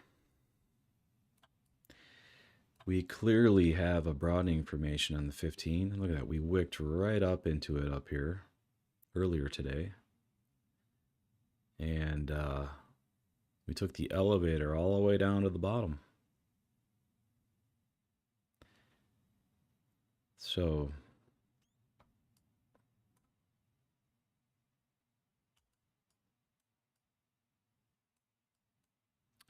we could hold this trend line here, stay within the broadening formation, potentially.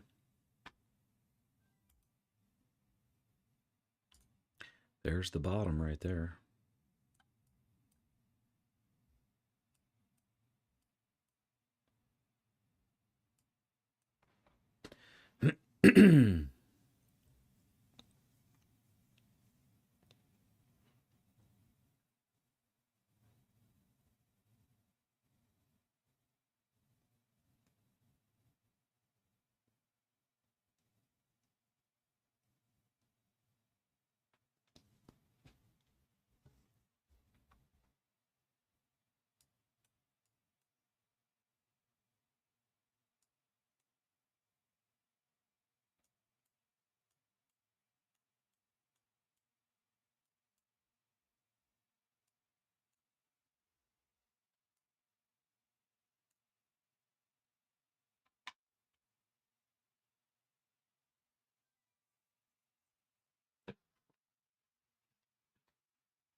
And even on the 15-second, we have broadening formations.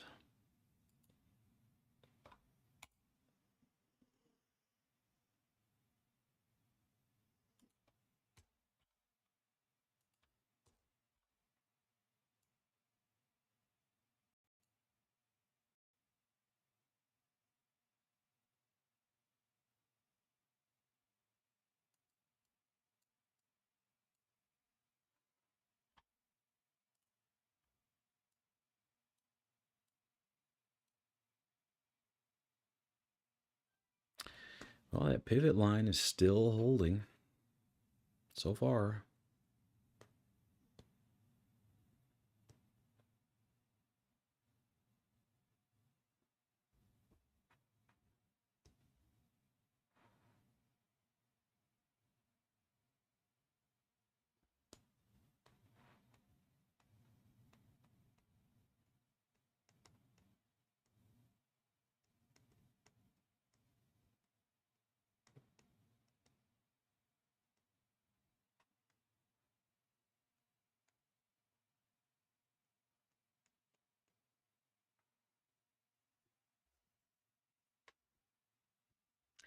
Deltas are still headed down, still negative.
Yeah, ATR's back under 100.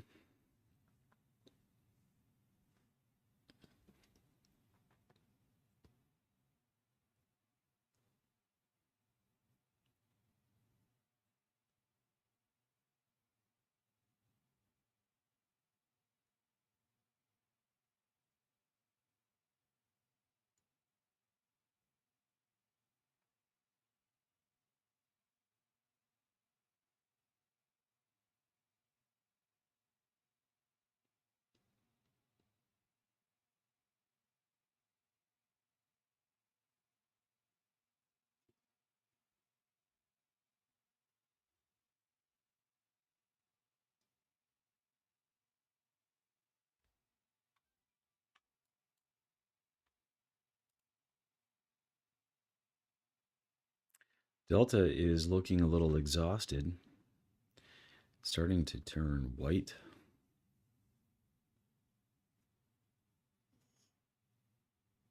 It's in that lower power zone.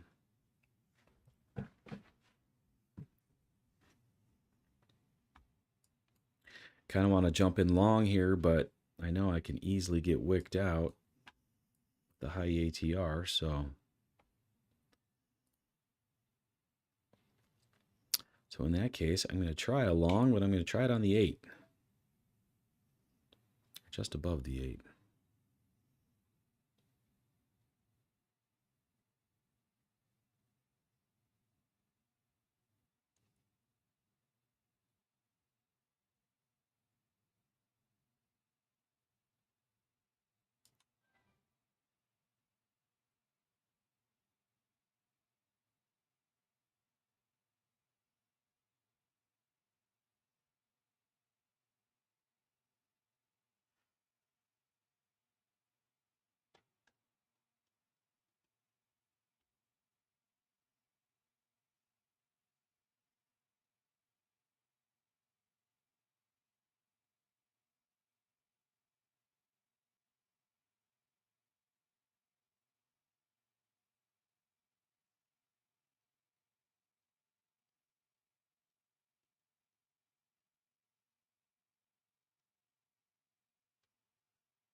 All right, I just got wicked in there.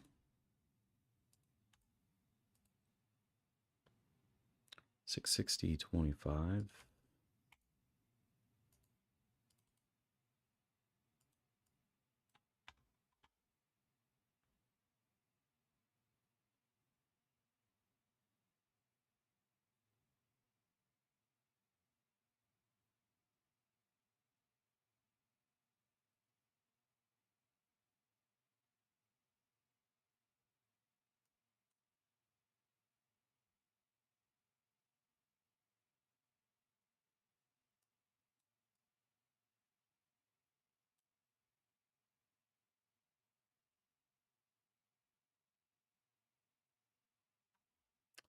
And of course, right after I get wicked in, it would start to tick down on me.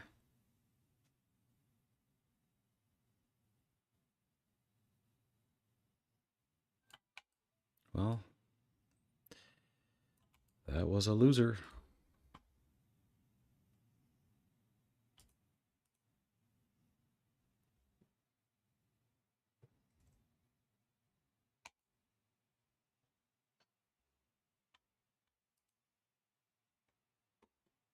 Gotta be kidding me. Would have been better off just buying that pivot line. That pivot line's been holding this whole time.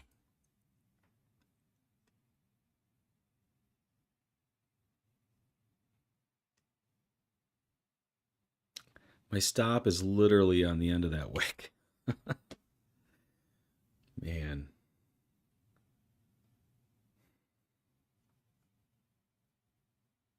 ATR is just too high.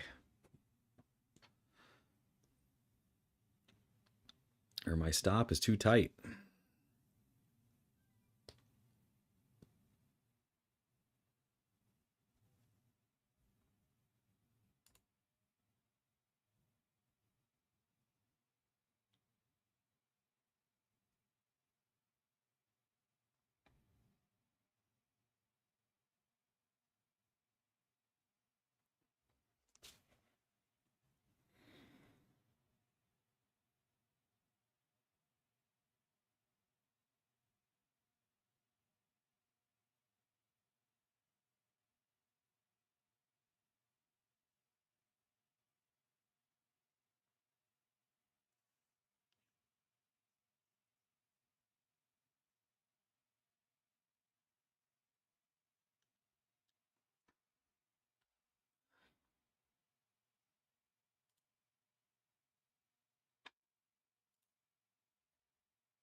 Got a little bit of a delta squeeze there on the 15 second.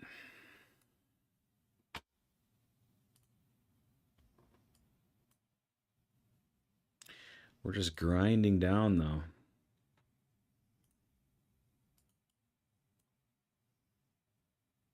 I feel like this pivot line here is eventually going to break.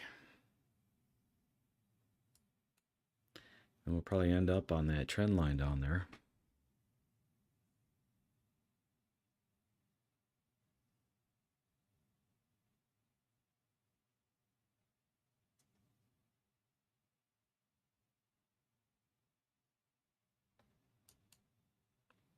Here we go.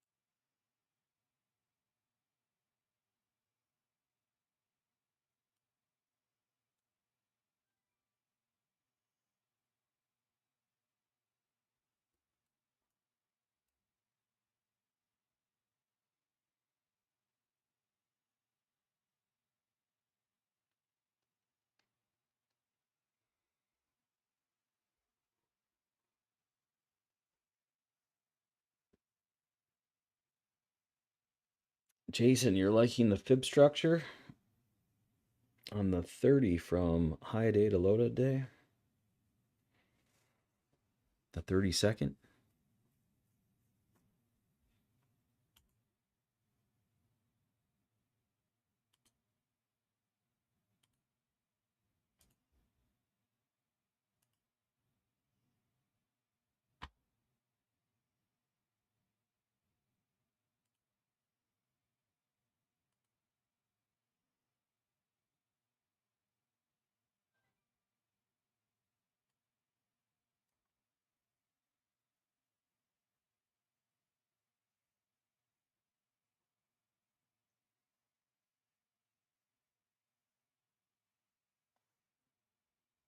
Oh, 30-minute.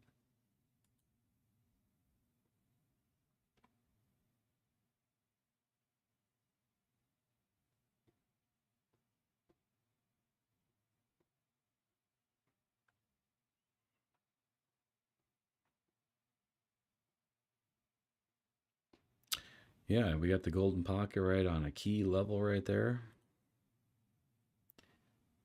The 382. Looks like that's a key level.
Starting to put in another tick down here. It's not exactly a lower high,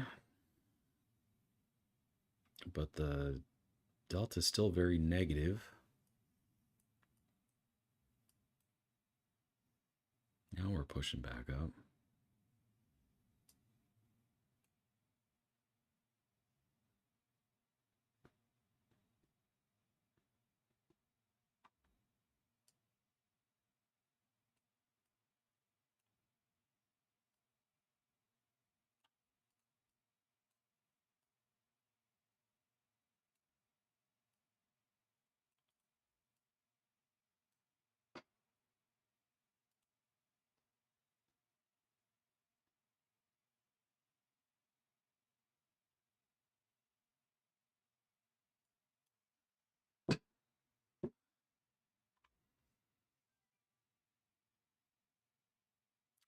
Everything seems to be pushing down pretty hard right now on the 5 and the 3. This isn't quite hitting the red zone, but I think I might take this. Wow, man, that candle's so big, though. Every time I'm thinking about taking a candle close, it turns into a giant candle.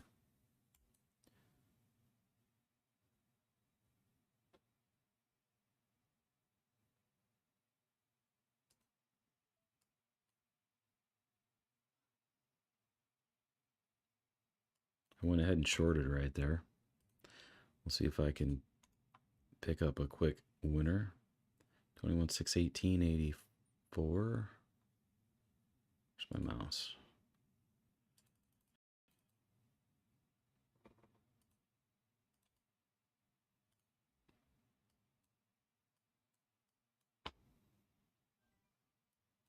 No one wants to hit that trend line. Just do it.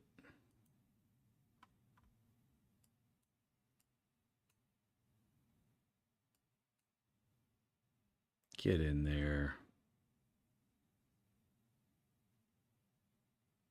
It did take out that low, so I'm going to move to break even here pretty quick.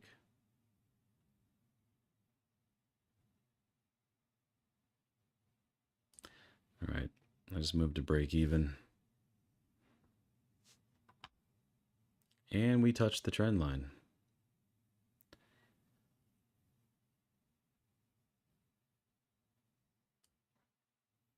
Can we go a little lower?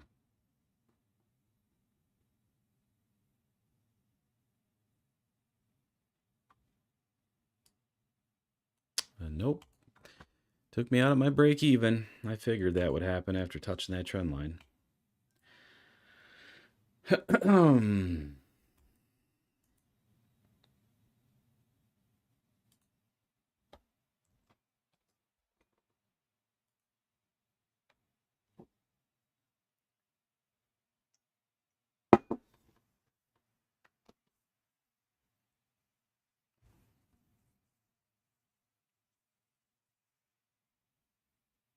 Well, we touched the trend line and we took out that low.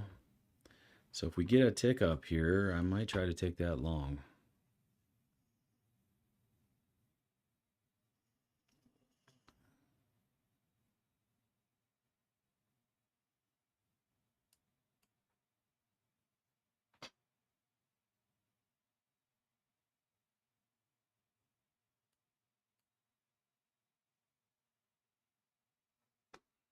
Keyword might.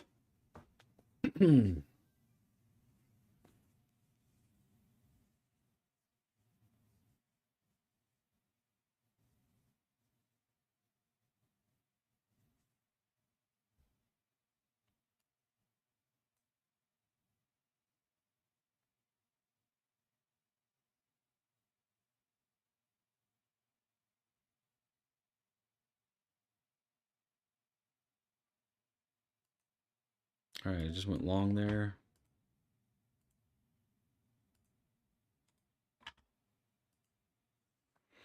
$21,630.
go ahead and move to break even.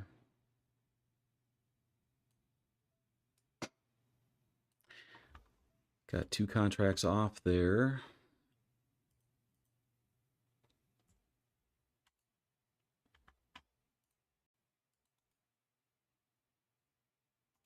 See if we can hit 125.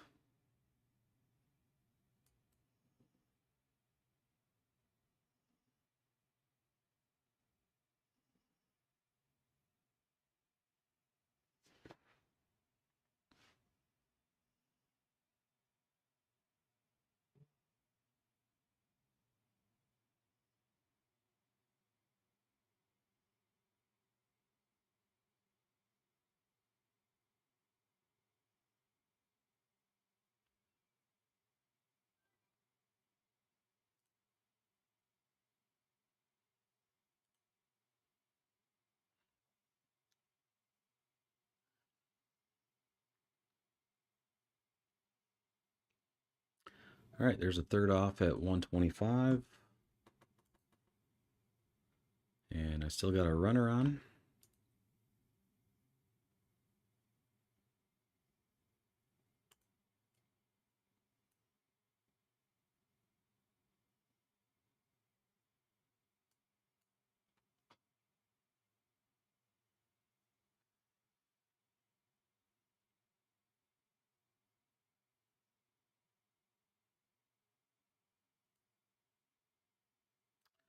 And it took out my break even.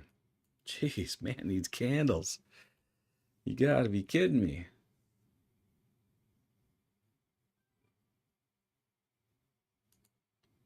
Well, I was still a winner, so I guess that's fine by me. The take profit plan worked out.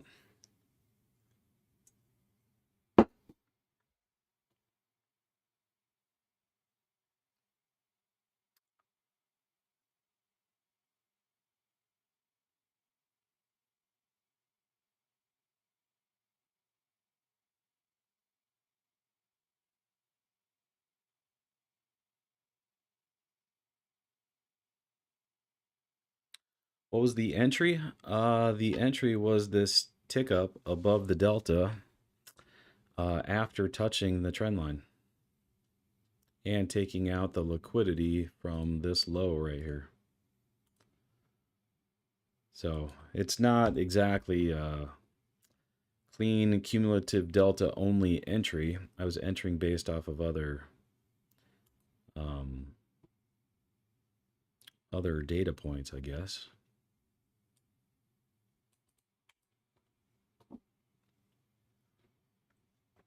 But all I know is, like, in the past, if I'm waiting for an absolute clean cumulative delta entry and I see that it takes out liquidity and it touches a trend line, and if I don't take it, I usually regret it. So I made sure I took that one. But man, look at these candles. What is going on? Is this still algo stuff or more news or what?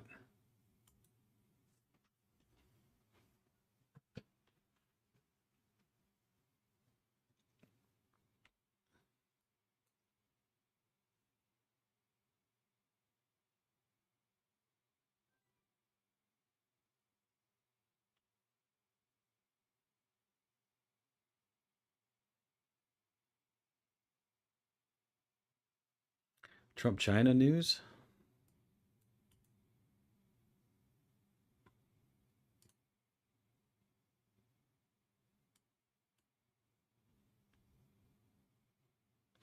Well, back to the trend line and took out this other low. So if we get another tick up here, I might take that long again.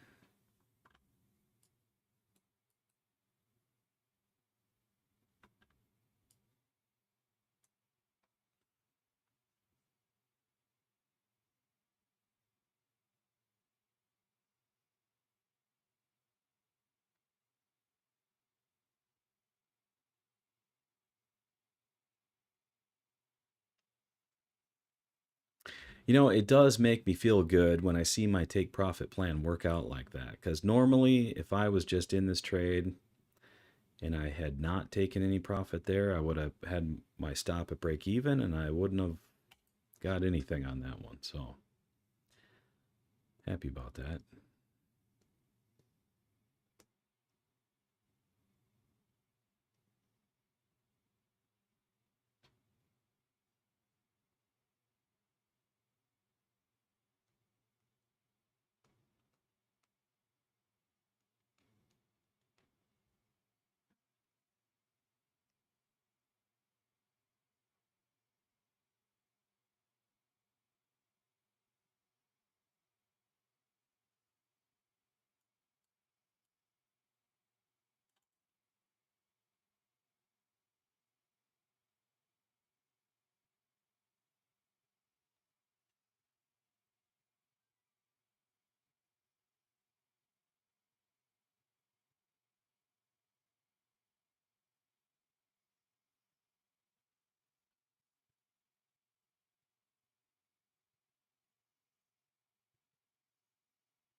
Market is feeling kind of heavy here, though.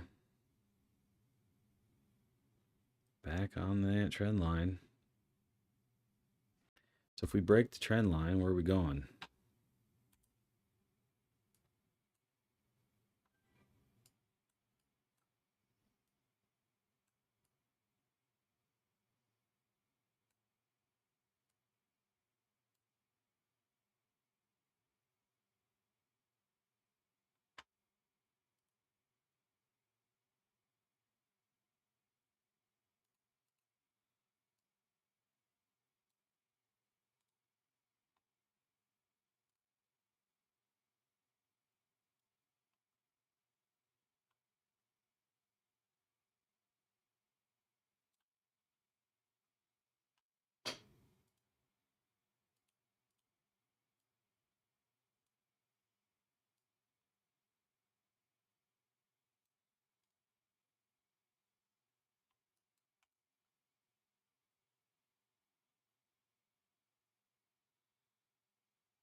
Like we're trying to break through.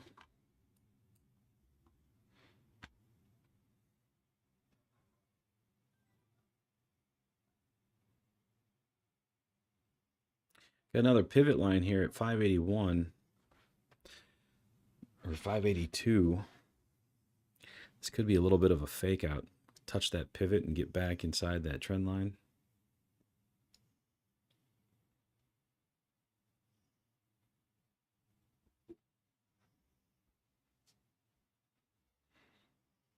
Look at that. We're back inside already. We just ticked up.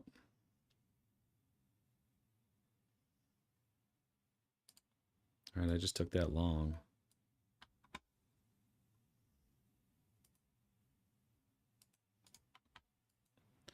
I'm long at 613.50.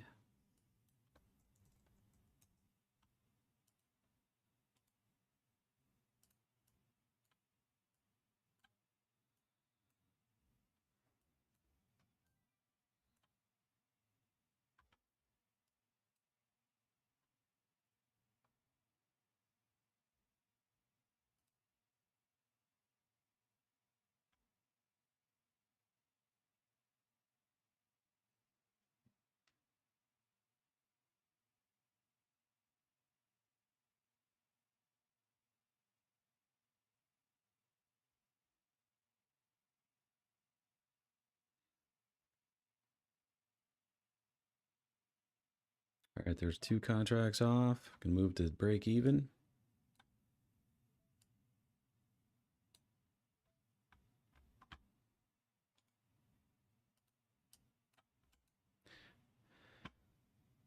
There's a third off.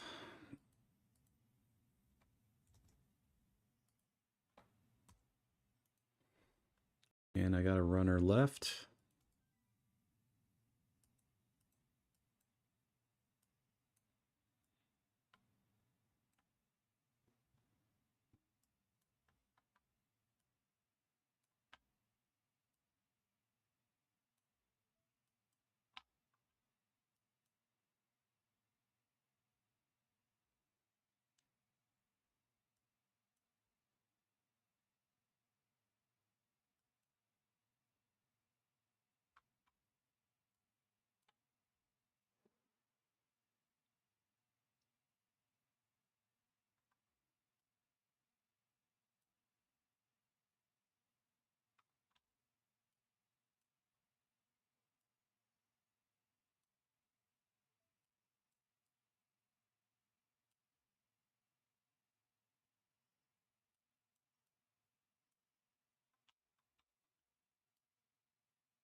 Caught that long up to 200 MA on the 15 second. Nice JWAS. Starting to get some oomph back in those delta candles. This is the fattest delta we've had in this downtrend here.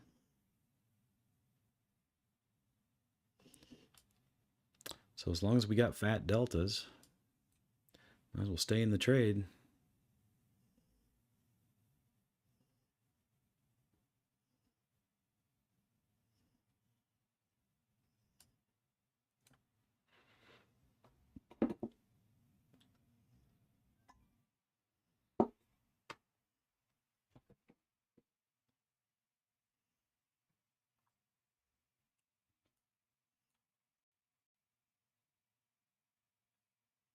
Retesting the 50.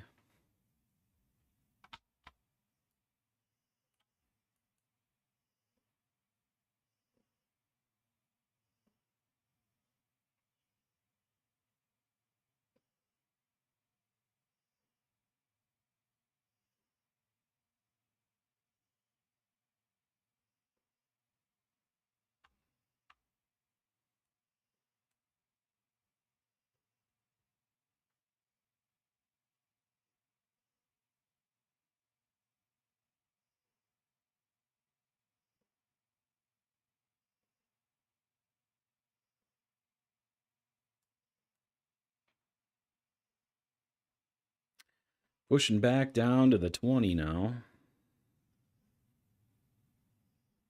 Hopefully just a little retest of the 20 before we move higher.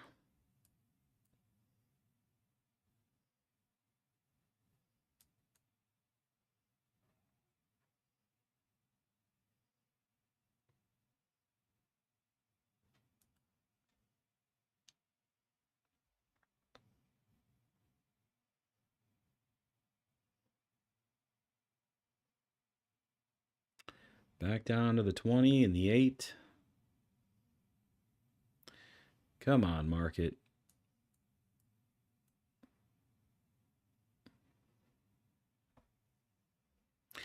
You know, it's a nice feeling knowing that I already took profit at 125.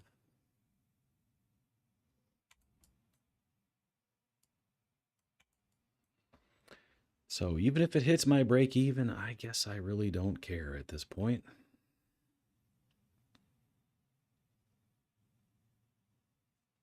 I notice that I trade a lot better when I don't care. I know that seems like it should be the opposite. But the more I care about whether it's a winner or loser, the worse I tend to do.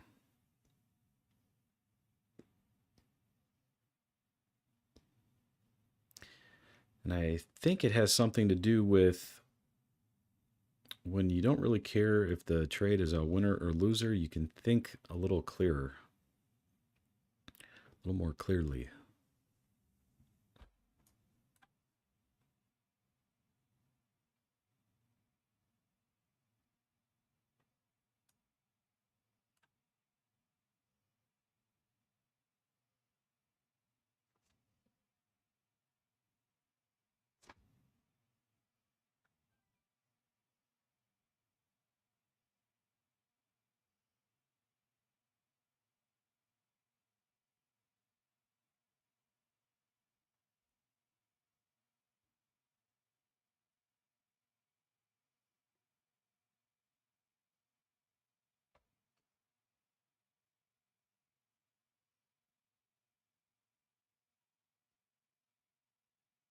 Delta is still looking pretty strong, so no reason to exit.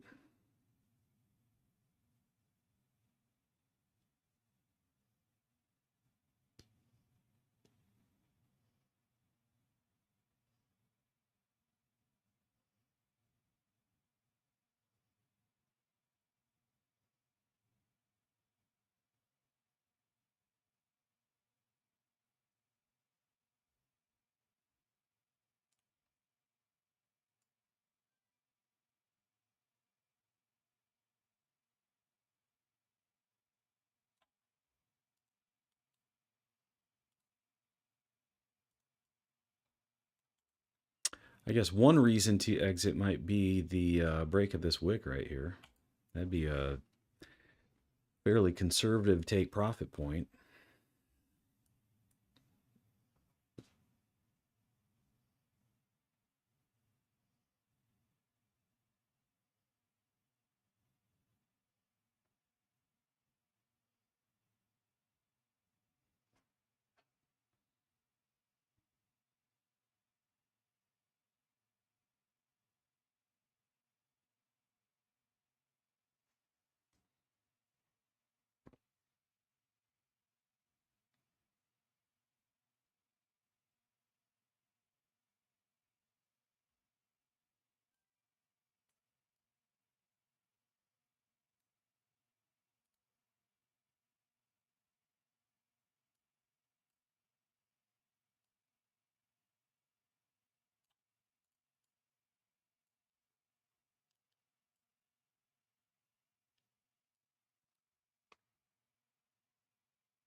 There's a tick down from the upper power zone. And again, Quantower is lagging.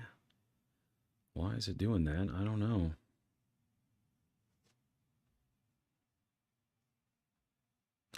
I think that might just be a...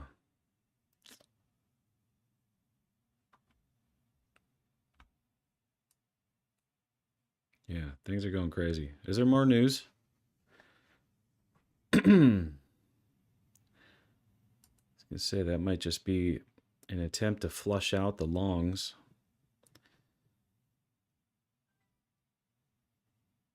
I still got my stop at break even. More news, Japan?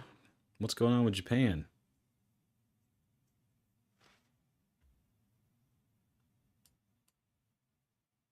It's funny how that coincided with a tick down from the upper power zone. Delta's still positive, though, at the moment. That could change, I suppose.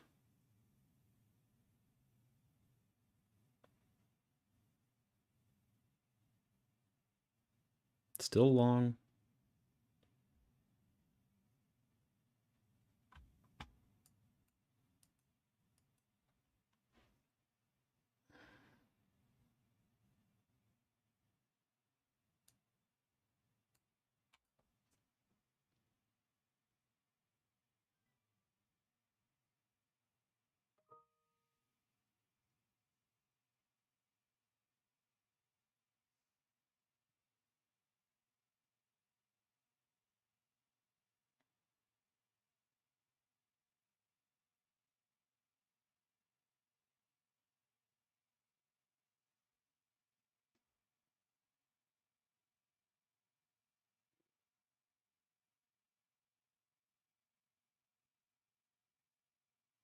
Well, that got me at my break even.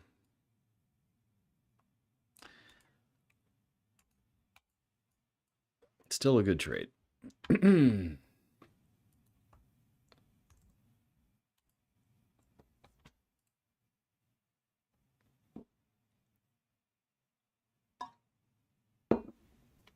U.S. Steel.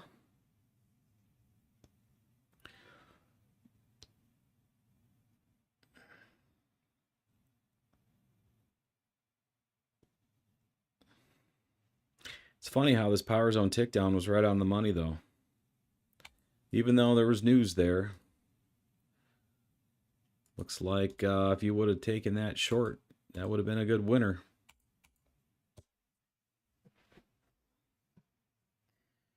It's so easy to cloud your mind with what you think the market's going to do. And news and all that stuff. And the C Delta just continues to prove me wrong.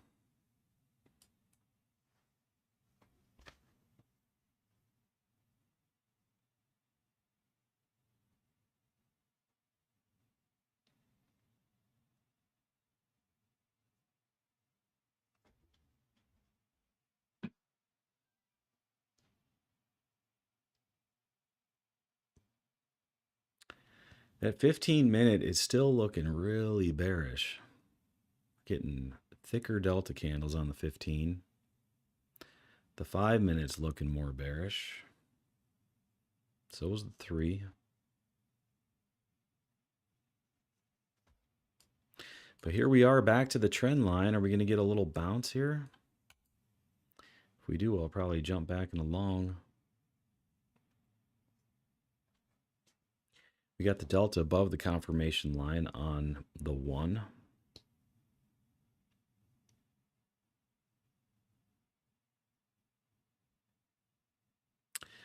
Was the delta in line with the power zone tick down? The delta was rising, but it's in the lower half, and it was weak at the time that it ticked down. See how it was tapering right here? So usually, if you're ignoring news and everything else, and you see that, that's a short right there. But overall, I still have a long bias just because the delta is above the confirmation line now. And we're back inside this broadening formation.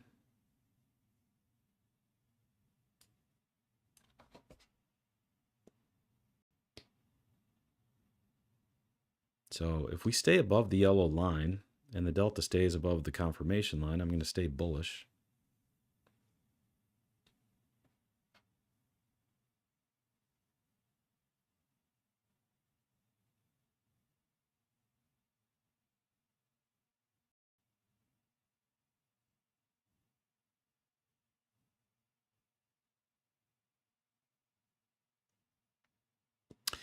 And the higher time frames are negative. Good point. So you add all of that up together in your head, and it should give you a pretty good idea where price is going to go. You know, that's kind of the hard part of this is there's so many variables, and you kind of have to weigh them all out in your head. And I have an idea about that, by the way. All right, so we're starting to get a tick up here. And we might be going long again here, guys. Is there more news? I just went long.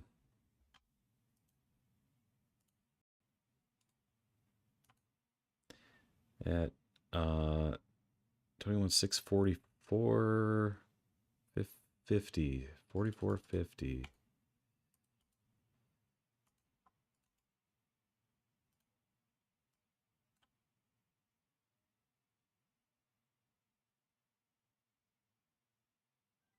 And it got me. News too crazy. This area is too crazy. All right, this to 20.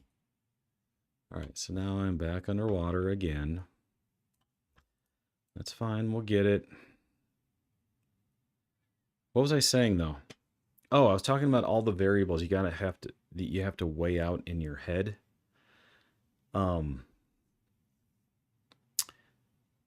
So for example, you have to know, like, okay, are you above or below the confirmation line on the 15? Are you above or below on the 5? Are you above or below on the 3? Are you above or below on the 1? Where's the signal? Is the signal in the power zone? Or not? Is it ticking up or is it ticking down? Like all of these things, the delta thickness, you got to take all of that into account to make up your mind on where you think price has the highest probability to go.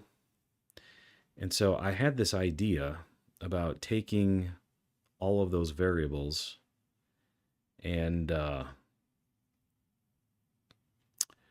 writing some code so that it throws all of that data over to TOMMYBOTS. And then on TOMMYBOTS, I was thinking about building out like a dashboard so that instead of looking at your indicators in TradingVIew, you could actually just look at this dashboard and try to picture like the dashboard in your car with all your gauges, right? And so on the 1 minute, you would have a gauge that's like, say, 0 to 100. And on the 3 minute, you would have another gauge that's 0 to 100. And on the 5 minute, another gauge is, then think of like circle gauges. So you have like your main gauge, which is a circle, 0 to 100. And then on the right side, you'd have like your 3, your 5, and your 15, right?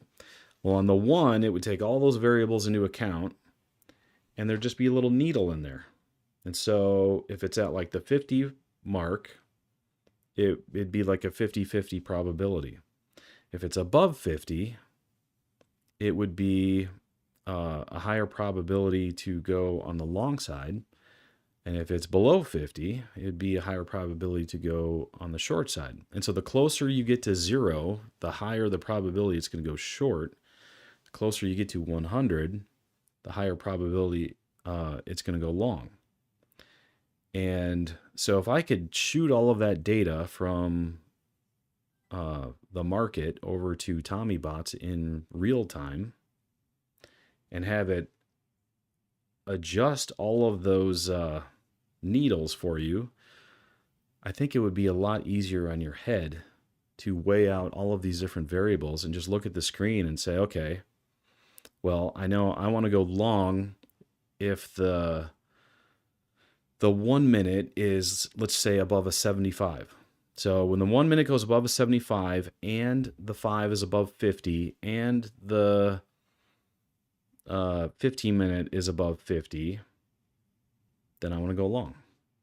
And so it would give you very objective numbers as far as when to go long, when to go short. You could configure it so that you could just put in your criteria in there. Is it 75? Is it 80? Is it 90? And when the needle hits that, it could send you an alert, and you can either manually trade it or just visually trade it in real time. So anyway, that's my idea. I'm thinking about building that out. I don't know of any other trading system that is quite like that. You guys? Curious to know your thoughts.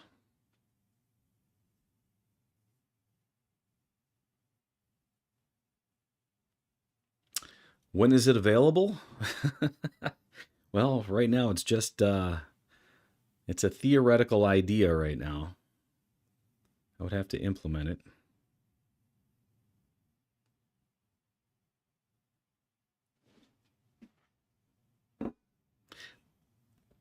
But the nice thing about it is I think it would take a lot of the guesswork out of it and a lot of the, because that's what you're doing in your head. You're trying to weigh out all of these different variables to find the highest probability, right?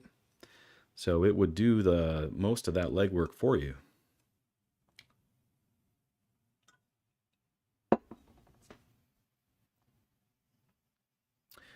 I think in order to make that even more accurate, though, we would have to get some numbers in here for the thickness of the delta candles. That's one thing we don't have yet. So I got to see if I can get Zeiierman to have the indicator report on that.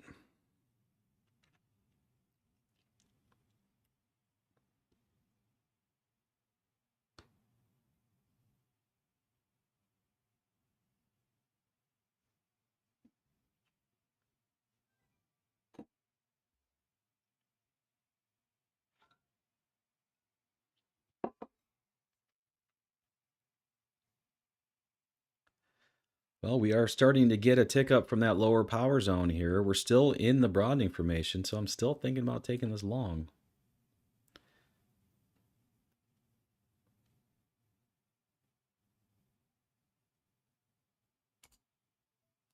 All right, I'm long.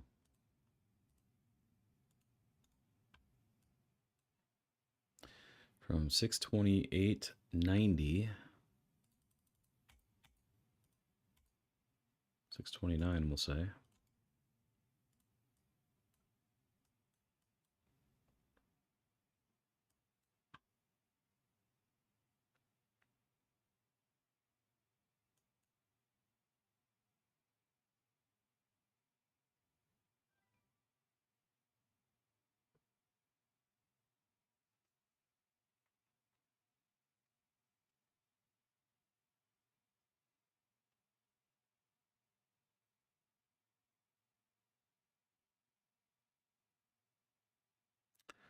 Delta starting to turn positive.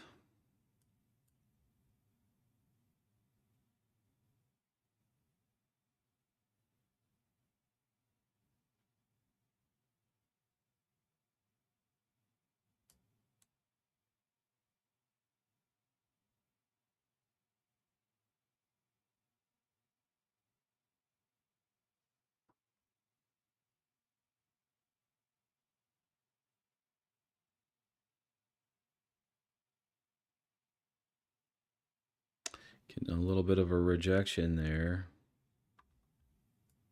so far.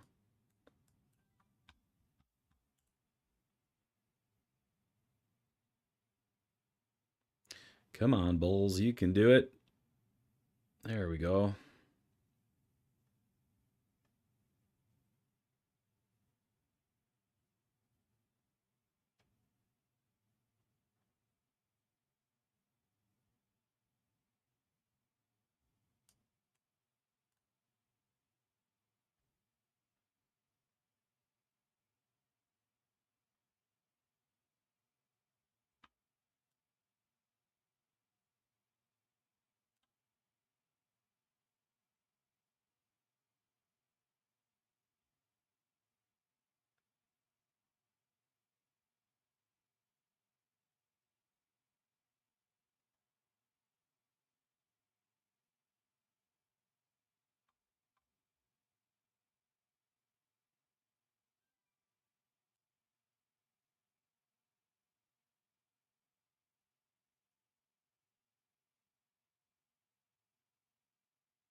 All right, 2 contracts off, moving to break even.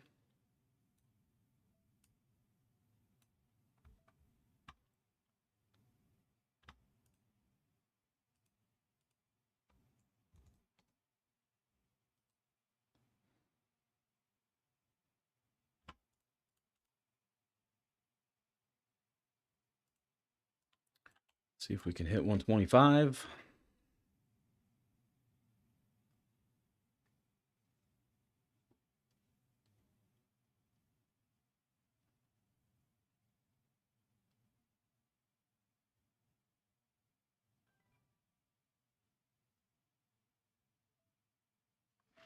And broke even on the other two contracts,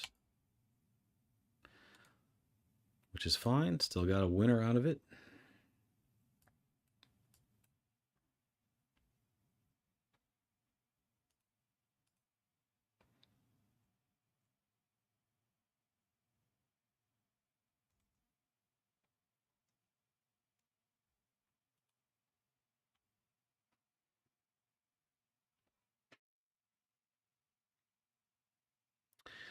Stops out. Dashboards are helpful. Downside is they just give a snapshot of the current condition. For example, a green candle with a big bottom wick would just be reflected as green. You'd be missing the wick info. That's true. However, if you were looking at it as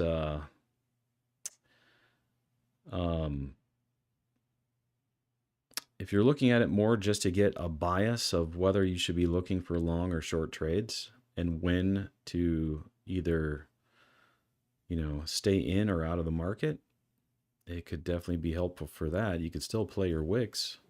You could still play your candles the way that you normally do. It would just basically give you a green light or a red light to go or stop.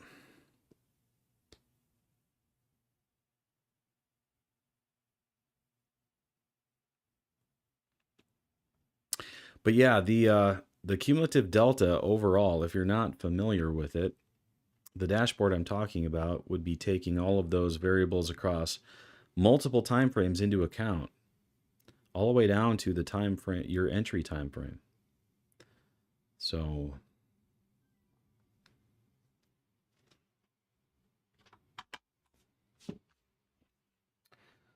personally, I think it would be really helpful, at least for me. Even if I was the only one to use it, I would still probably build it just for that reason.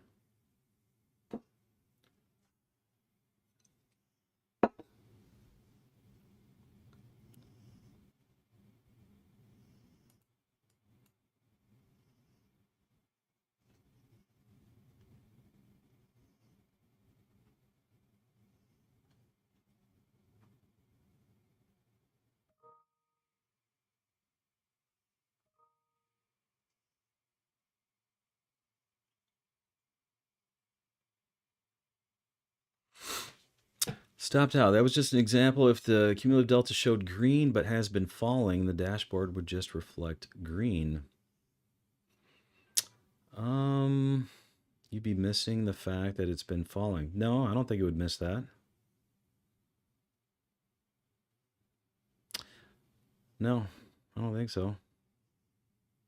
I think it would show, it would take the 15-minute into account, so that would add more bearishness to the probability. The 5-minute would do the same. The 3-minute would do the same. The 1 minute, it would likely only be looking for shorts at this point. So I don't think your probability would even be above 50 on the 1. So, I mean, you probably wouldn't be taking the trades that I'm taking here, trying to go counter trend, but because I do think that most of the probability at the moment is on the bearish side. So I'm still looking for shorts. I just don't really, I don't see any.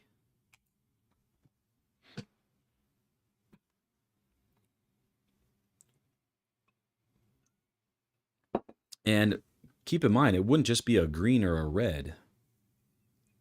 It would be a moving needle. So as the candles are closing, your needle would be going up or down on each candle close.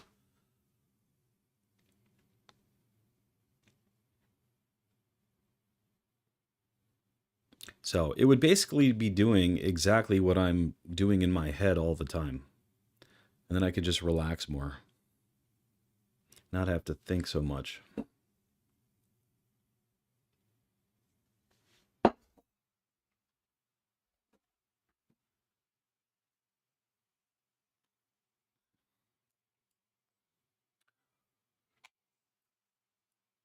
Well, we did just put in a delta squeeze right here that I missed at 11:35. Had I been paying more attention, I would have went long right here. That would have been a winner.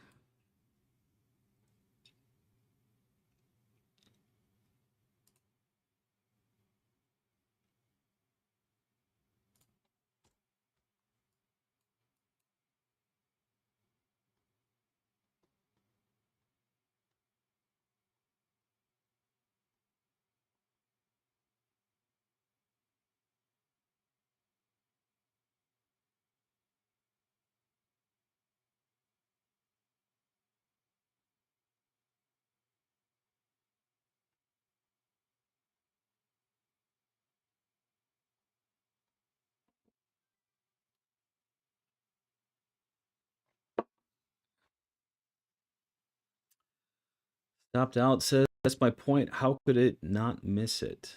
A green delta candle with the big bottom wick would just be green. Ultimately, you need a median to determine up or down. I guess I don't know what you mean by that, because everything that I'm talking about doing would be based off the candle close, so you wouldn't really have to take big bottom wicks or anything into account.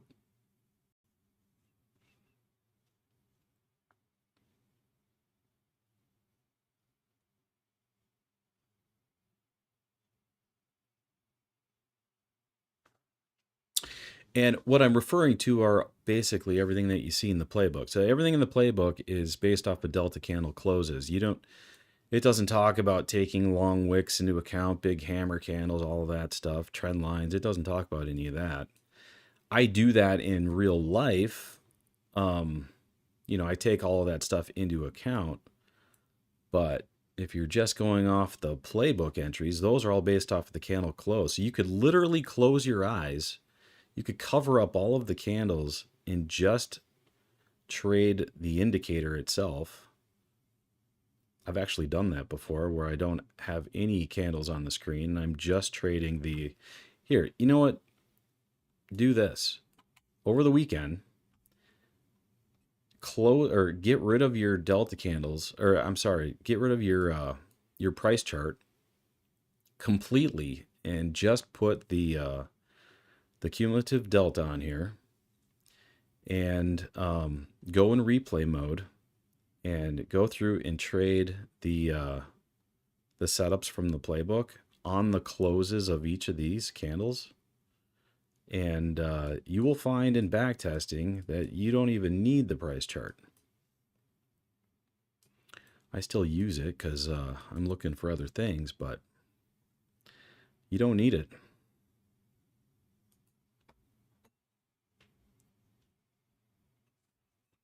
I'll be right back.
Where are we at? We got a rising delta. Delta's still looking pretty strong. It looks like we're still trying to turn up here.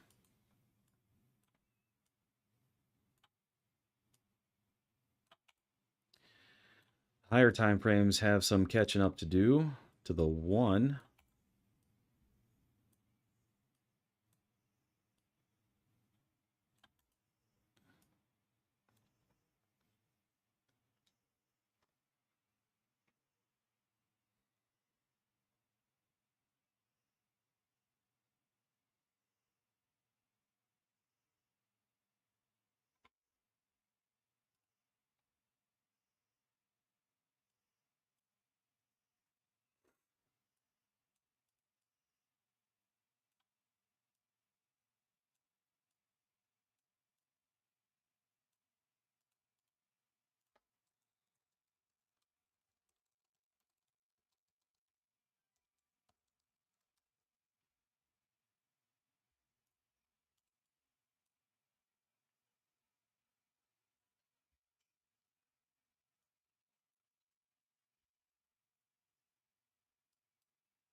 Stopped out. I just saw your comment. Yeah, no, it would just be, it would just take all of the variables that the playbook talks about into account and kind of lay it all out for you in a nice, objective bird's eye view. It would be real time and always changing.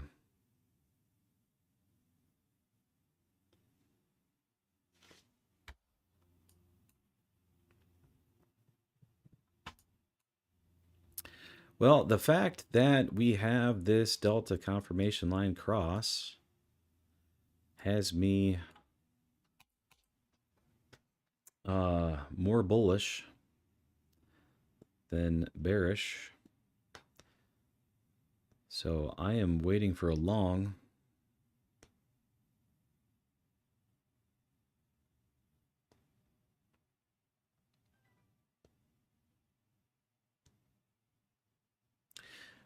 On the 3, we're starting to get the confirmation line in delta to, they're getting closer and closer to converging down there, so that's almost ready to go long.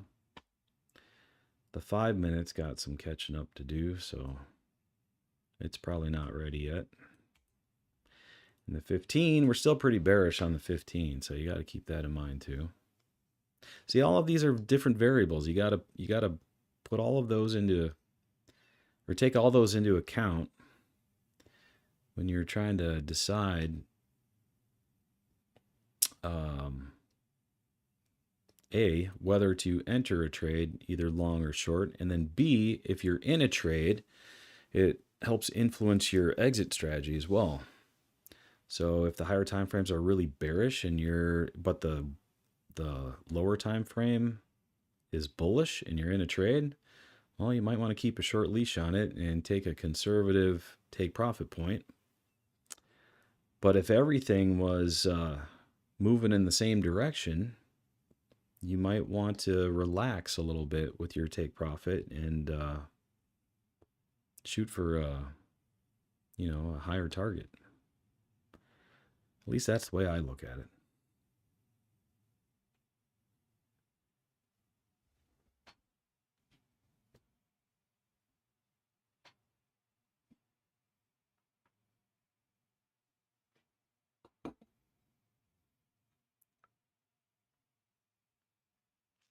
All right, we're starting to put in a lower high in the upper power zone. It's not confirmed.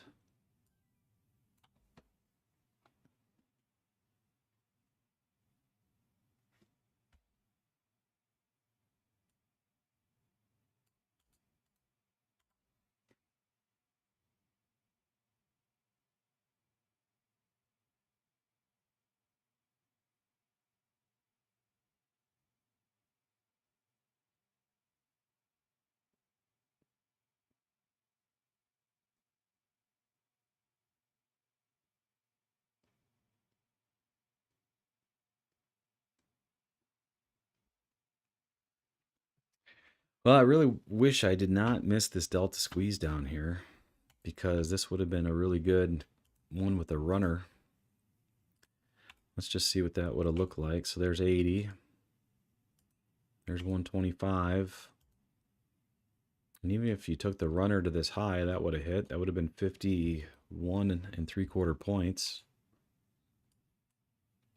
But if you're waiting for a cumulative delta exit, that hasn't even really happened yet.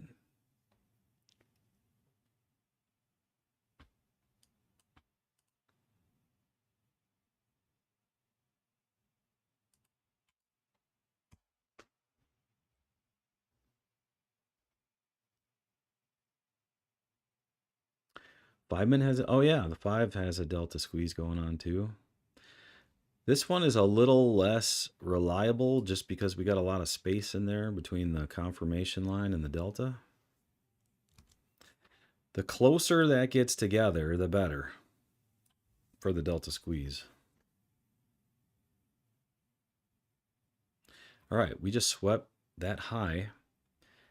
We do have some bearish divergence if we put in a lower high here. So I might consider taking this short, maybe, if the delta on the 1 is tapering.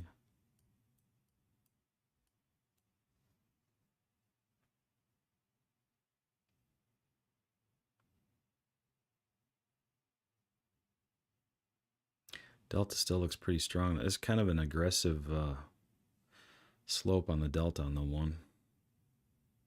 It's another thing that we need. We need a number for the amount of slope in the indicator.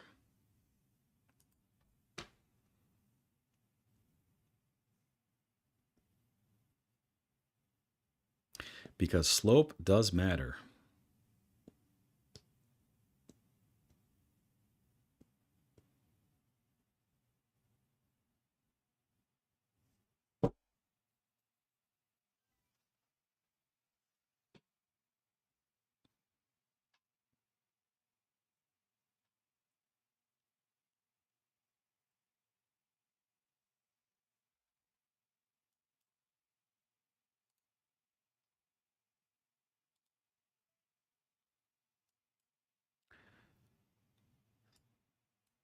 Starting to show some bears stepping in here a little bit. We did put in that lower high.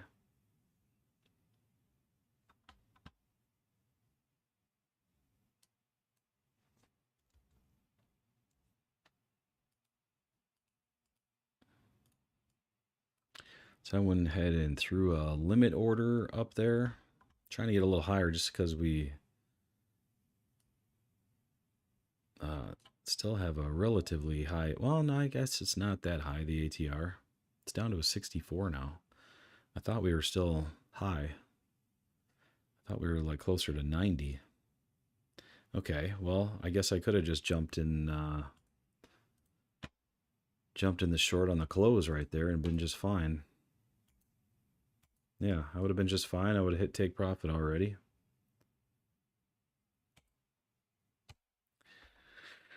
Well, I guess I screwed that one up.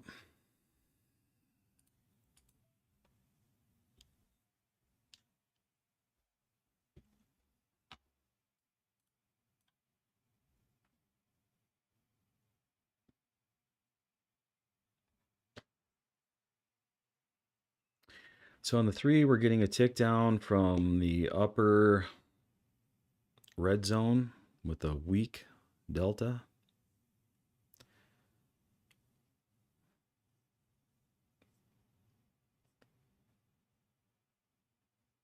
So on the 3, that's a short if it closes that way.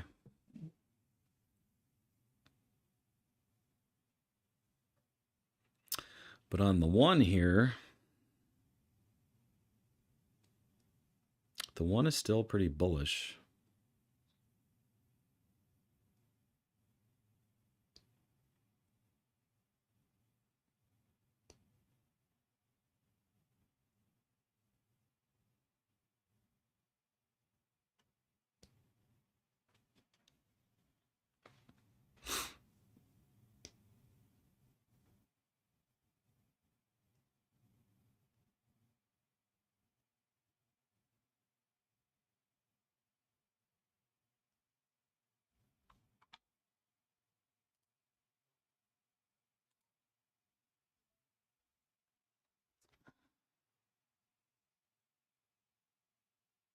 Delta's negative on the 1, so I'm going to try to short the 8 just because we're getting that tick down on the 3.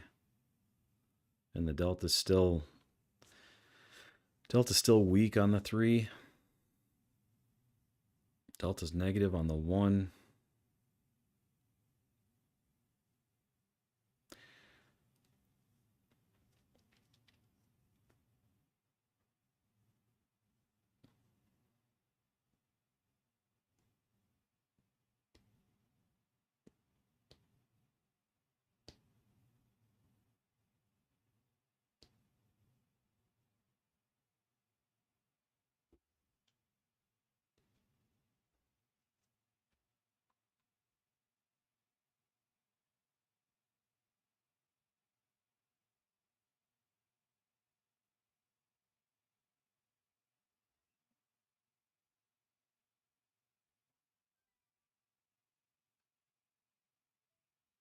I just got tagged into a short right here.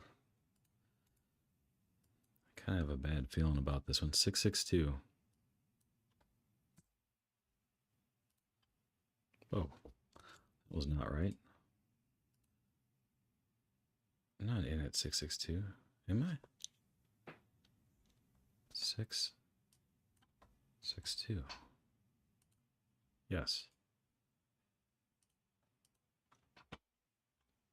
All right. I was hoping that was going to be a wick, but we closed back above the 8, so I just pulled it at break even.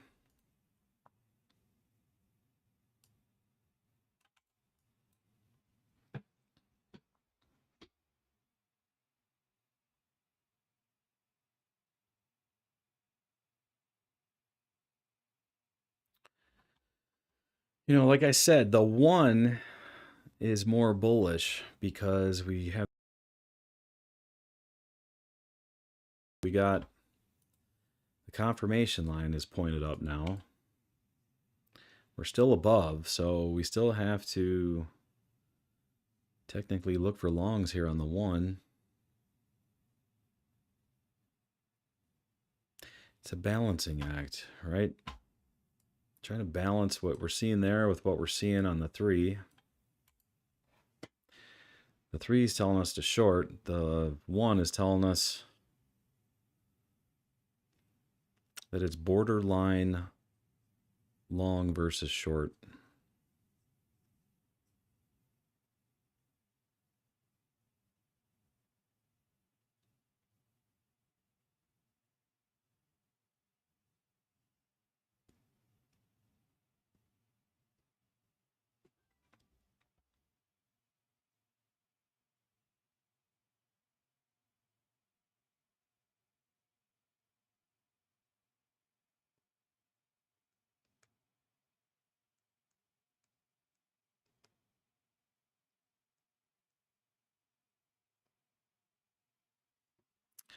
I kind of figured that the bulls were going to pull it off here just because of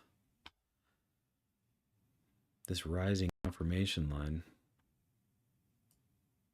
I thought maybe with this big engulfing candle here, there was a chance for the shorts to pull it off, but doesn't look that way anymore.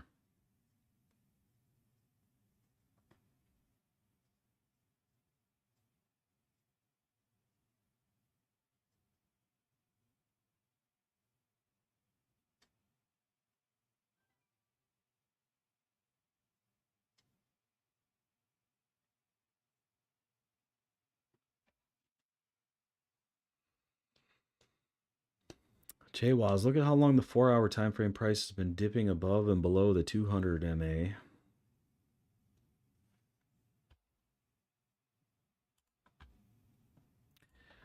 The 4-hour. Oh, yeah. Well, yeah. I have the EMA on my chart, but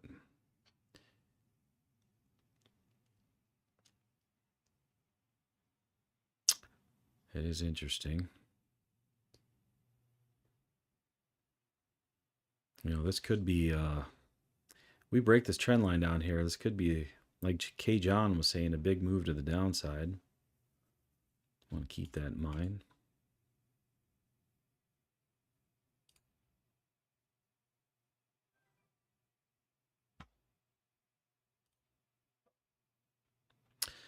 But you were saying it's been chopping ever since, yeah, December.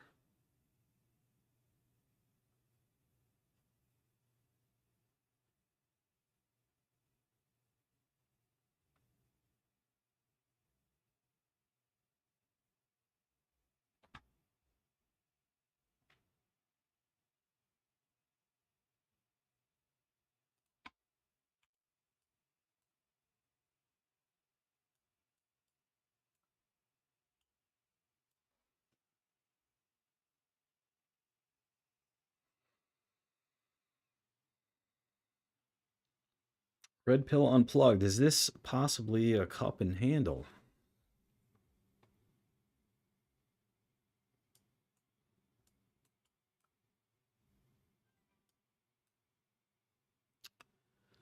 If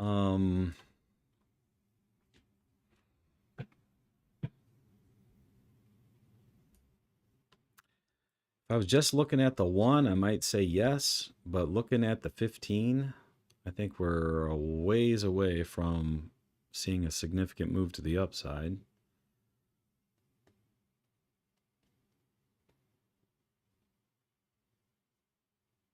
So I would not be surprised if we head back down to the lows here after the 1 catches up. All right, we just put in our second lower high with the weak delta.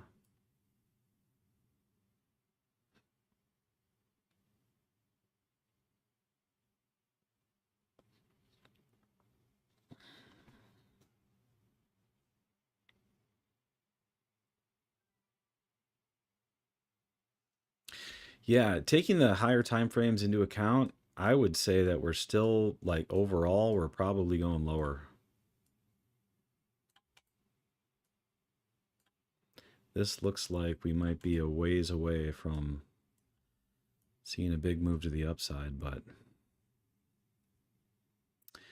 the 1 right now is saying that there still could be an upside move here. So as long as the 1 is telling me that, I will still trade it. I'll just keep a shorter leash on it.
Delta's still rising. It's positive. We're getting a little bit more momentum in that delta on the 1.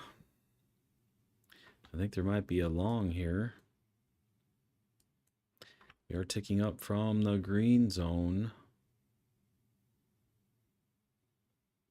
I'm going to go ahead and give this one a shot, I think.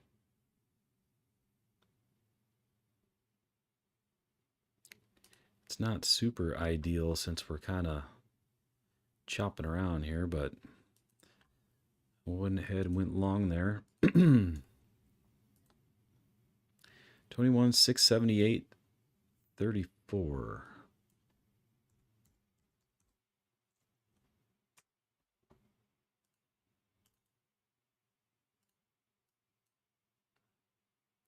It might be the case where we head up to that previous day low in the 200 here and then turn back down.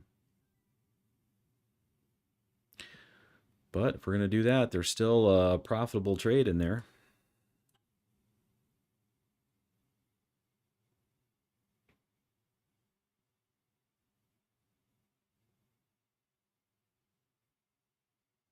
Potentially. No guarantees.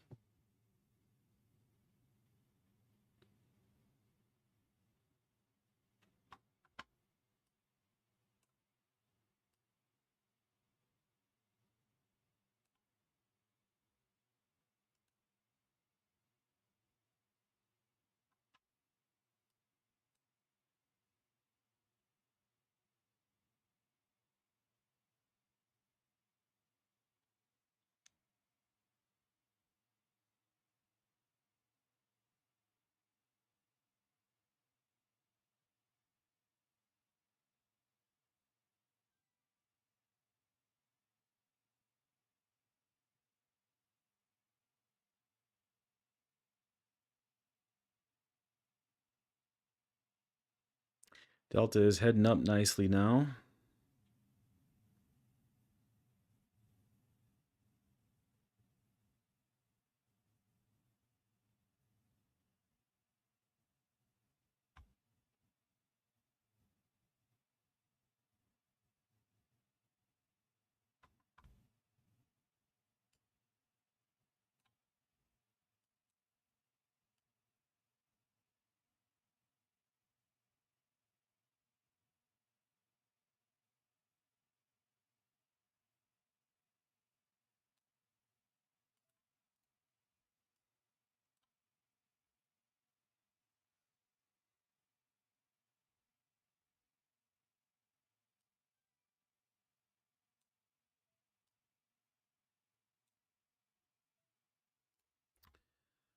All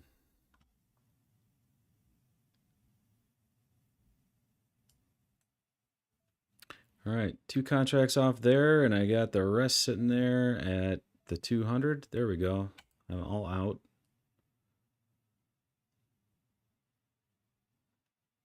So let's see here. 2 contracts off at 80 makes this 14. And then the other 2 contracts, I got 23.75. So 2 contracts at 23.75 is 88.75.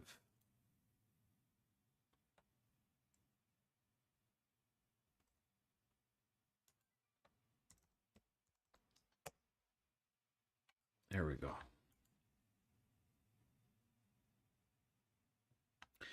Well, I thought we might reject at the 200, so I just took it all off right there. Looks like if I would have stuck with my original take profit plan, I would have got 125 out of it. Better safe than sorry.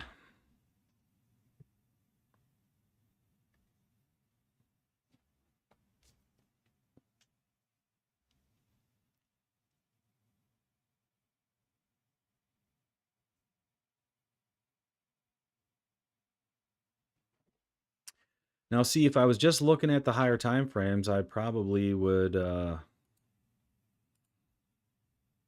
would only be looking for shorts in that case, but if you're just looking at the entry time frame, there are longs in there. Good ones at that.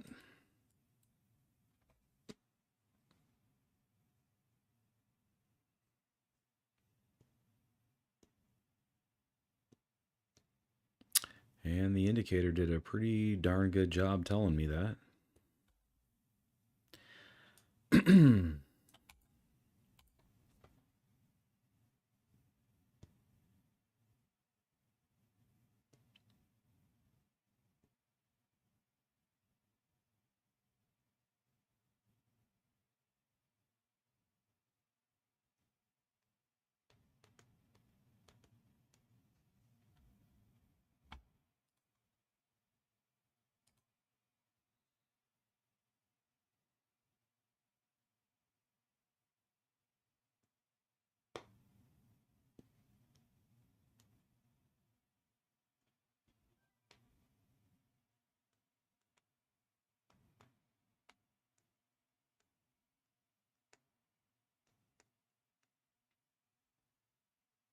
Well, the fact that we kind of blew through the 200 and now we're kind of sitting on top does make me wonder if we are going to turn more bullish here.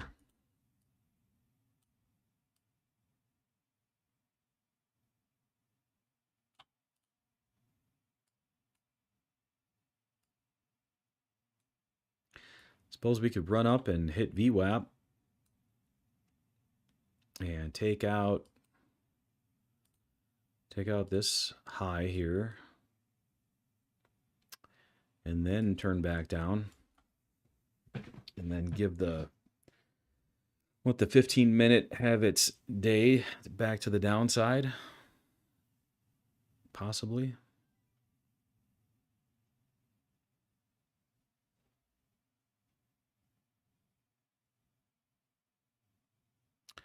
K. John says 24 EMA is at 21,716. They just tagged it. If we turn, this is where it's at. 21,716, huh? Well, you know what else is there? We got this order block here. And we tag that too.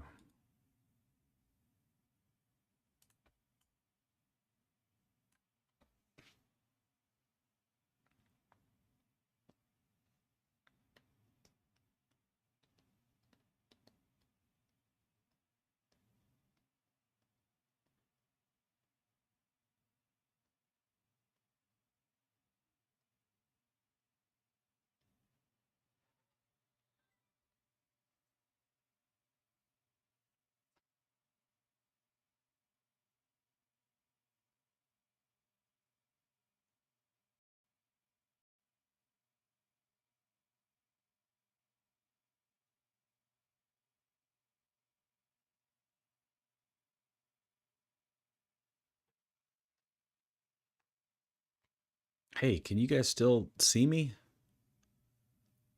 Is the stream having any issues?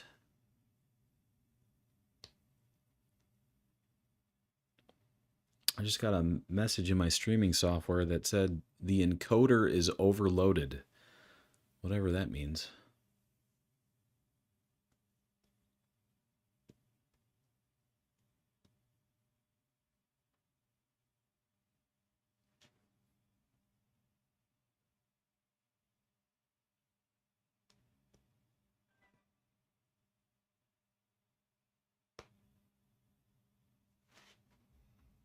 All right, well, I guess if it's fine, we'll just leave it alone.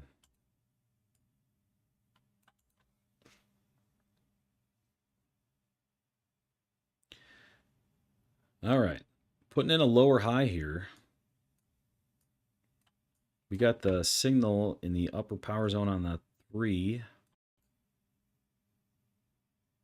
Oh, that lower high never officially printed.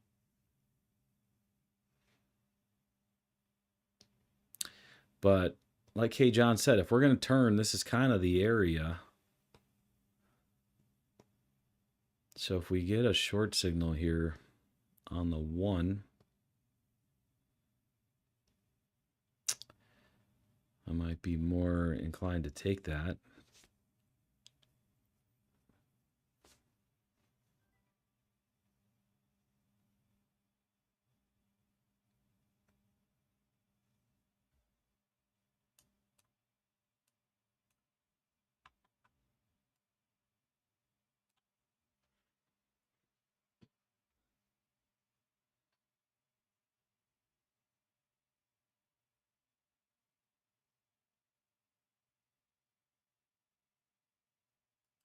All right, I just took that short since we put in, it's our first lower high tick down in the power zone. However, the delta still looks pretty strong, so it's a little risky here, but I'm taking it anyway because we already hit that order block. So 21,706.84 is my average.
The delta for the bulls is still looking pretty strong.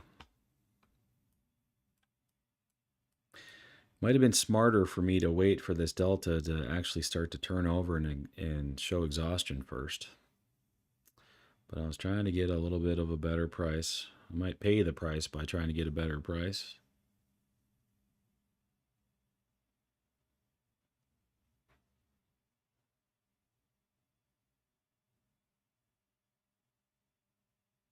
Yep, I paid the price. Full loss on that one.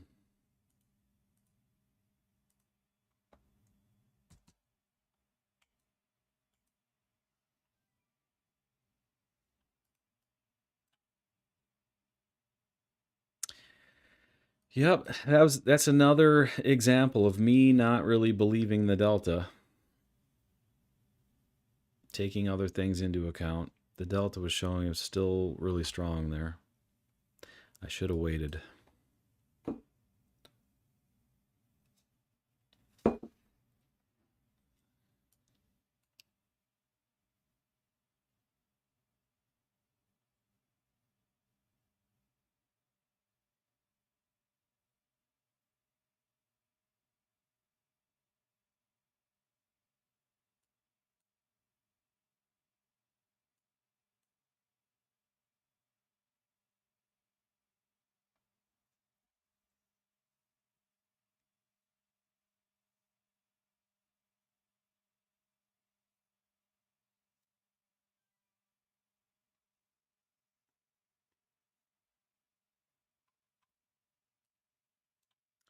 The bulls are definitely trying to take it back here.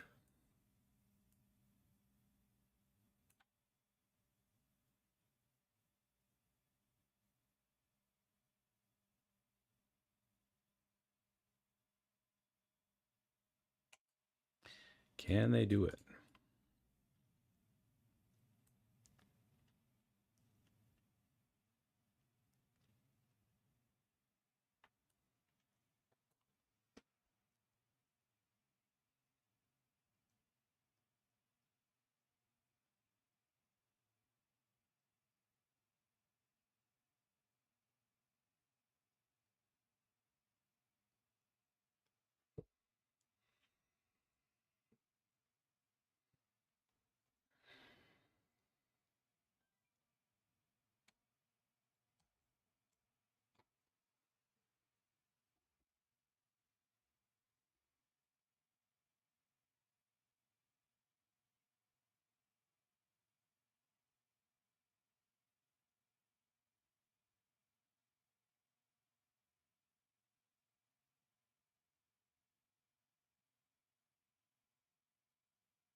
Delta is tapering now. It's starting to turn over a little bit. So if I would have waited until this moment, that would have been better.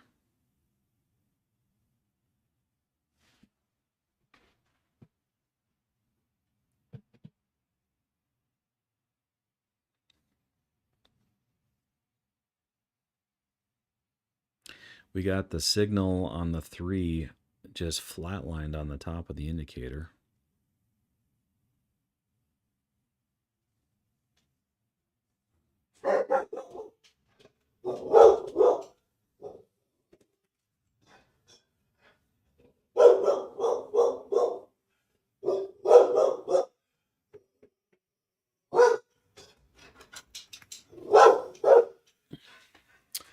FedEx is here.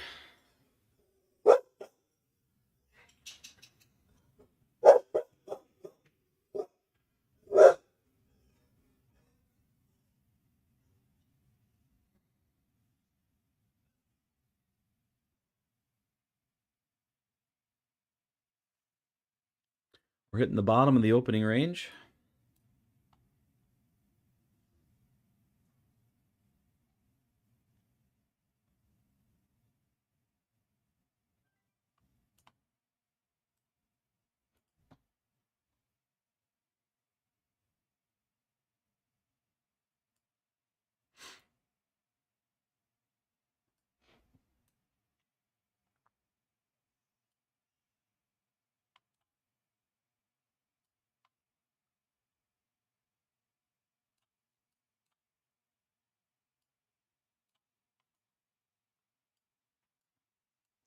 Which opening range are you looking at?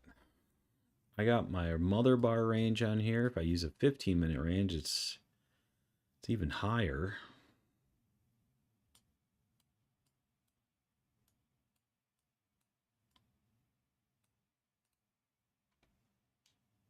Oh, you used the 30-minute? So 30-minute to 9 o'clock would be, okay, right here.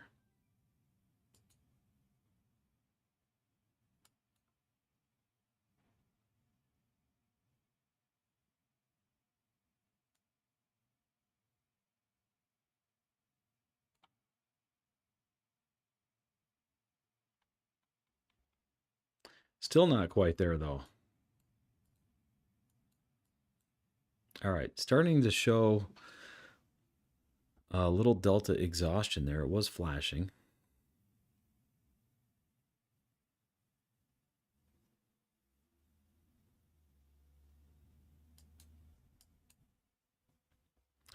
Yeah, I would have been better off just waiting on that. We're also, we got the tick down on the 3 from the top of the indicator.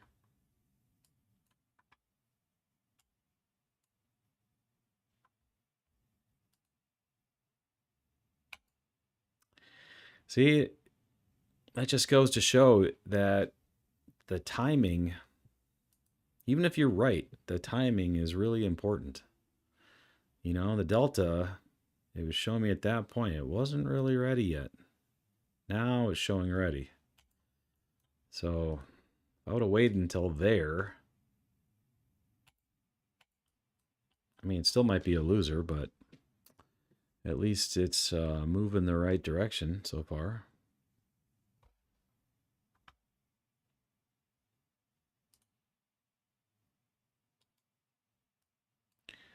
I'm going to see if I could snag. I just got picked up on the 8 right here.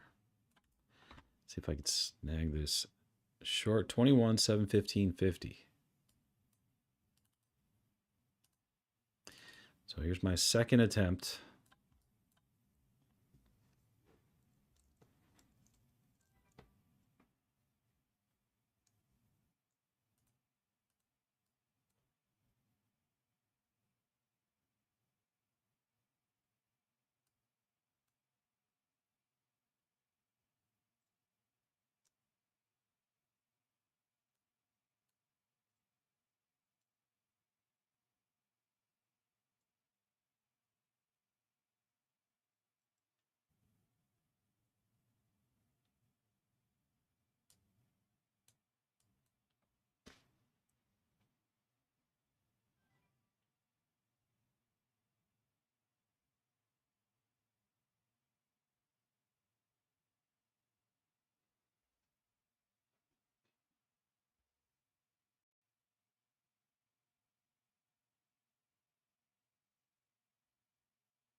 Starting to put in a tick down on the 5 now, which is pretty bearish as well.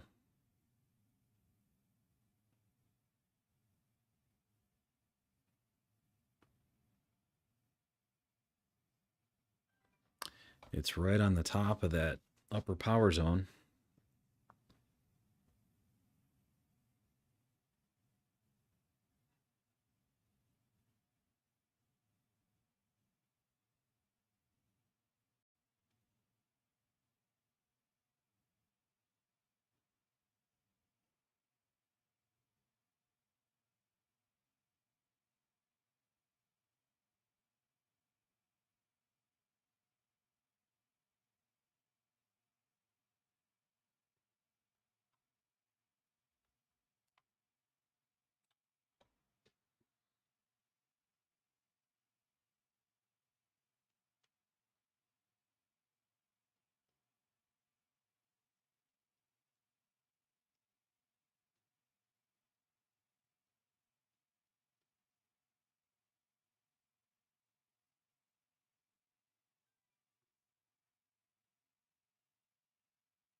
Stealth. My opening range sets in at exactly 10:03 a.m., which is 7:31.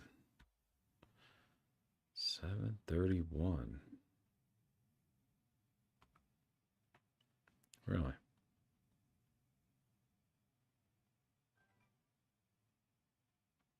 How do you determine your opening range? Is it just the first 30 minutes of the New York Open?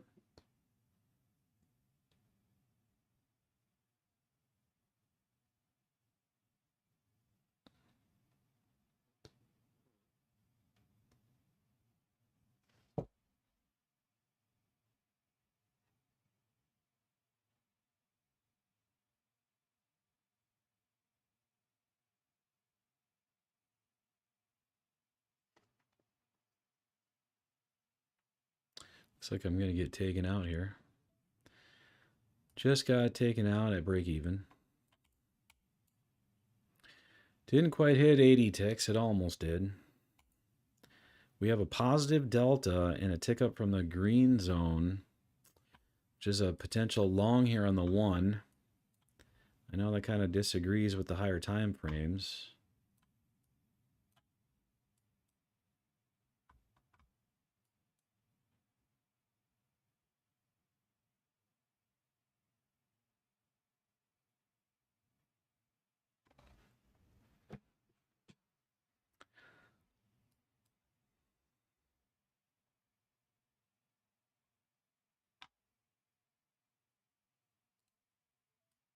All right, I just took that to the long side since that's a long on the 1.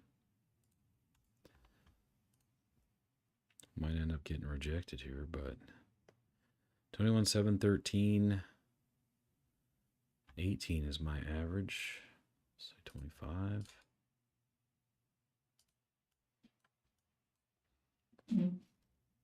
Yeah, I was afraid of that. I think this is going to reject here. Just because we're getting that tick down on the 3 and the 5. Maybe. We'll see. Like I said, on the 1, it's a long, so that's what I'm sticking with for now.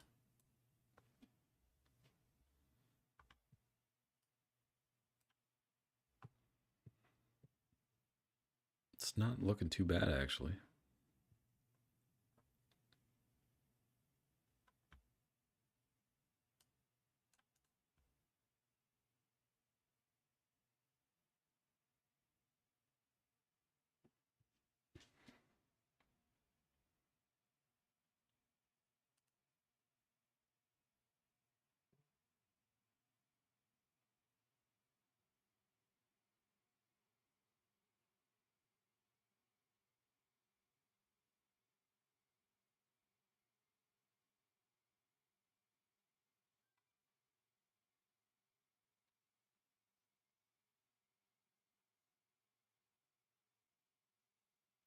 Delta starting to turn negative again.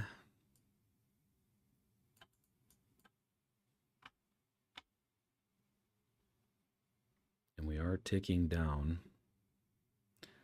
So if we tick down here, I'm going to have to pull it, but we'll see if we can pull out. Can the bulls pull it back up?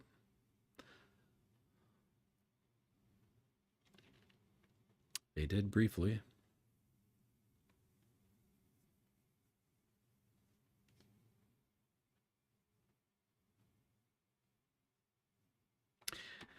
At the close of the 10:03 a.m. candle on the 1 minute, why do you use the third candle, the 10:03,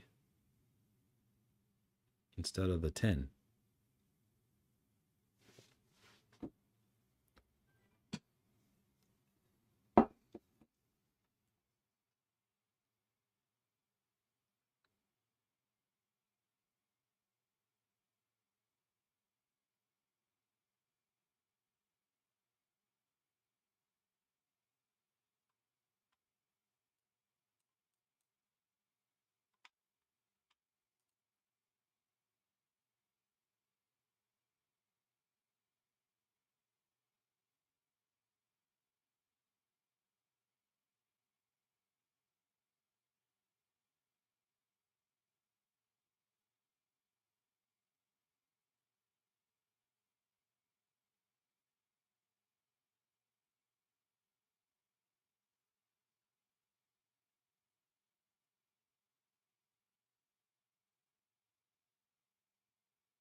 So we tick down there, but the delta is turning up on the 1. So that's why I'm sticking with this one for now.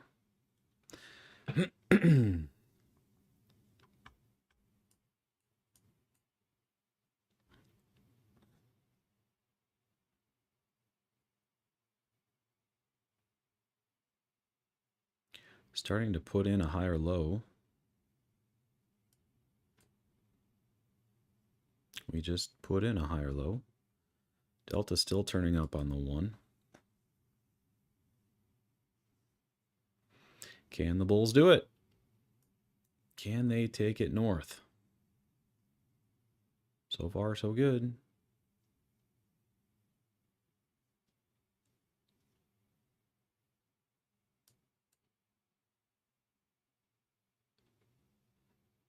And again, on this one, we had all of this space in here.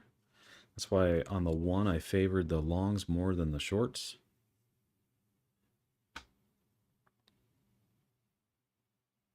Kind of explains why that last short didn't really work out.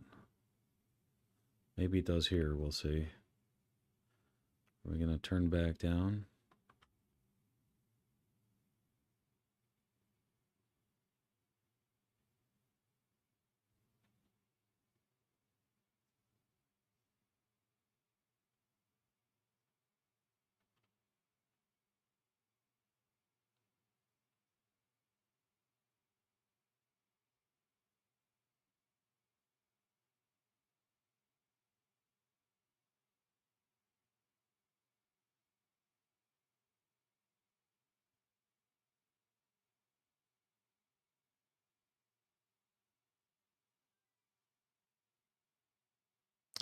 Yeah, the 1 might be closer to catching up with the 3 and the 5 now.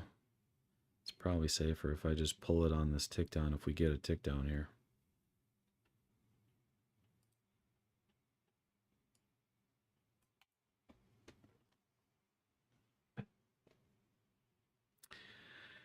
I pulled it because there's a lot of hesitation in here. We're ticking down on the higher time frames. It's looking more like we're going down still. I think the 1 just needs a little bit more time to catch up, maybe.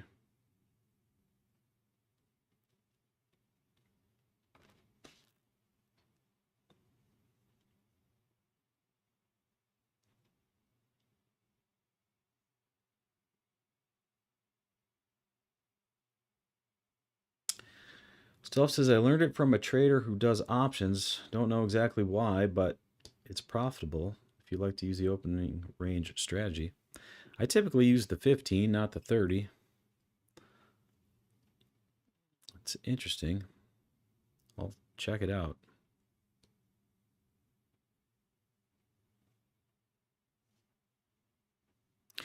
Delta's still trying to turn up on the 1, and we just put in another higher low. So, I mean, if you're ignoring the higher time frames, the 1 is still saying go long. But if you take the higher time frames into account, it's kind of this could just be a chop area since there's disagreement.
Maybe we'll end up making more of a double top here and then move back down, possibly. Because those signal lines are pretty maxed out on the 3 and the 5.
No, I'm not in a long. I was in a long, but I got out at break even.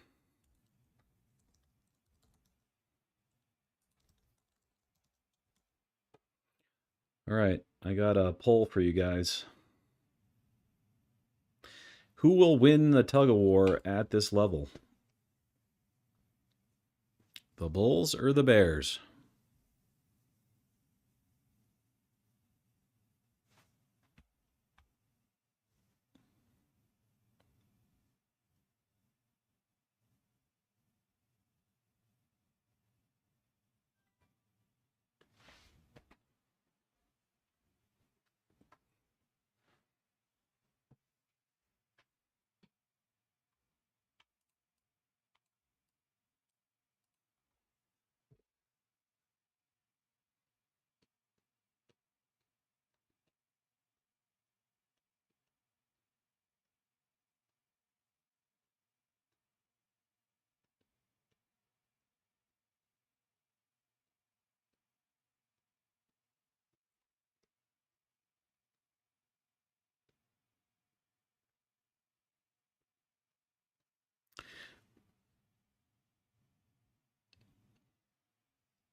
From the 1 minute perspective,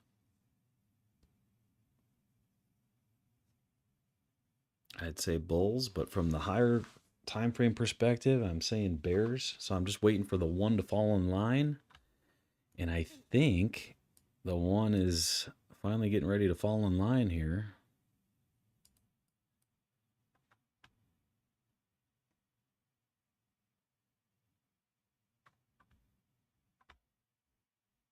So I'm getting ready to take this short.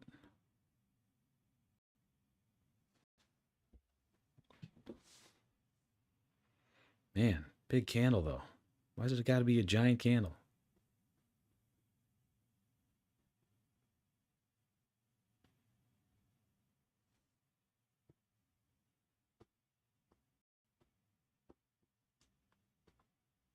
I was going to short that if it was like closer to the 8, but it's so far from the 8. I'm going to wait. So far from the 8, I'm going to wait. It's a good way to remember that.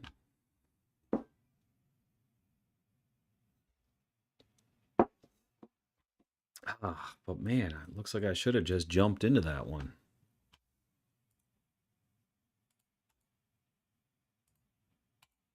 It's almost to my target.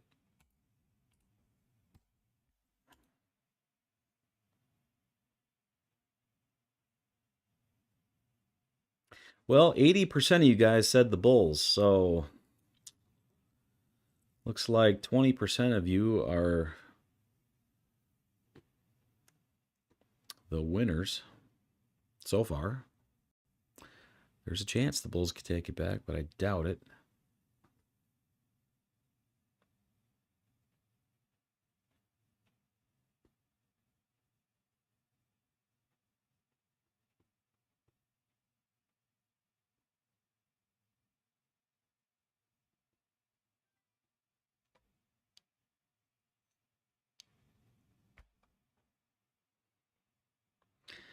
Schroden, you were the only bear vote? Well, congrats. Are you in a short?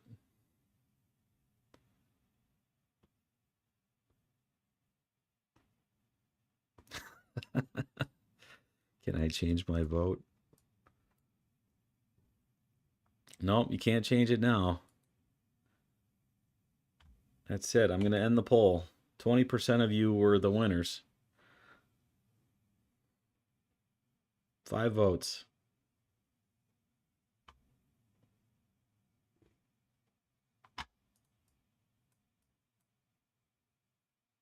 Man, I should have just jumped in right on that delta squeeze right there.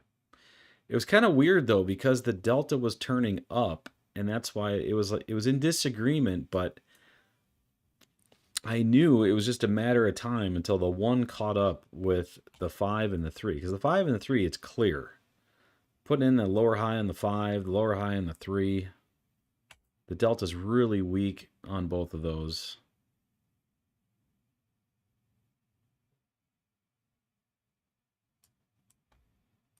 Uh-oh, K. John says we're going to test the lows. We break 21.638.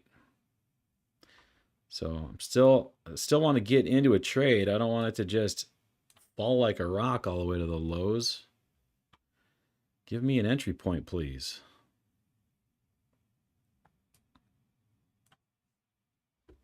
I need to get some water. I'll be right back.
21,638. I'm gonna put K John's level on here.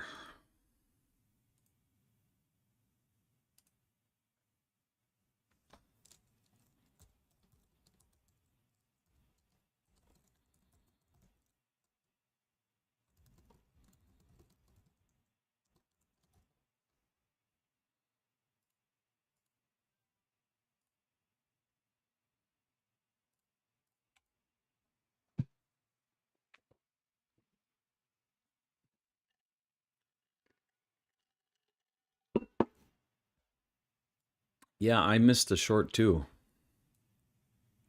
I hate it when that happens. I was all ready for the short. I was going to pull the trigger, and the only reason why I didn't is because this candle was too big. And it was too far from the 8. So then I was going to buy the 8 or short the 8. And we never made it to the 8. It just dropped like a rock.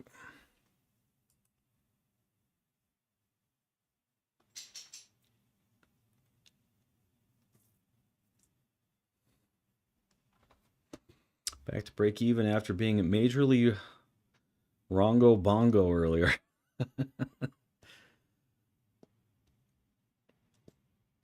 Well, it's good that you're back to break even. It sounds like you're playing the same game I am. I'm back to break even too.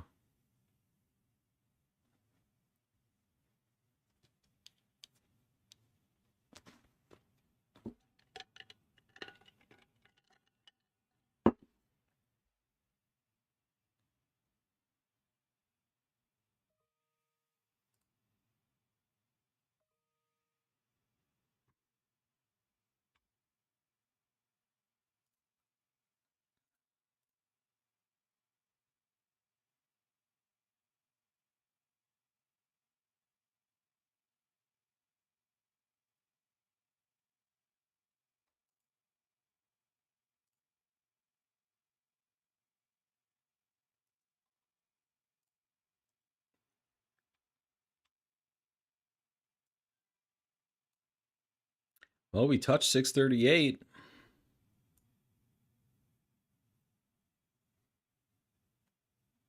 Can we hold above? Delta is falling aggressively.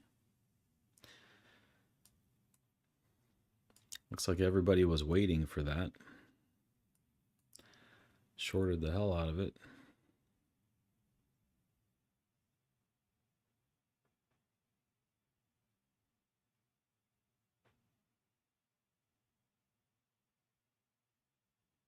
Yeah, I know. That's why I'm kicking myself for just not jumping in head first. You know, and I always say that if you don't just enter on the candle close and you try to get the 8, a lot of times you just miss the trade.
Your Ninja Trader crashed? Uh-oh. Hopefully you weren't in a trade.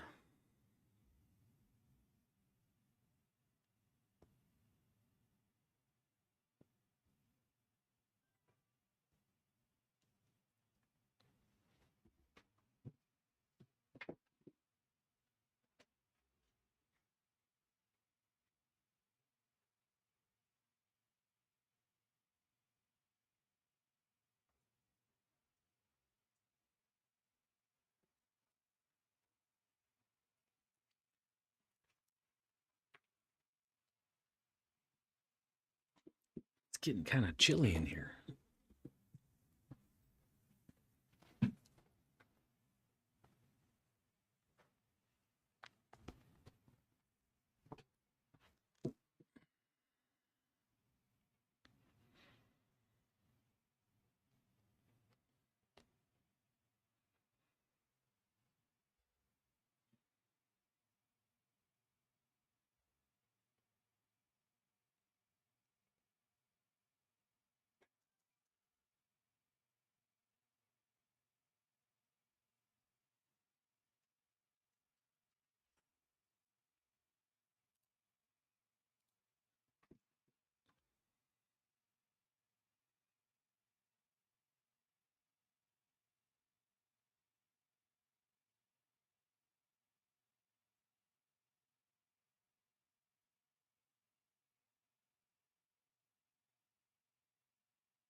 On the 15-second, and printed a lower high here, which could have been a good entry.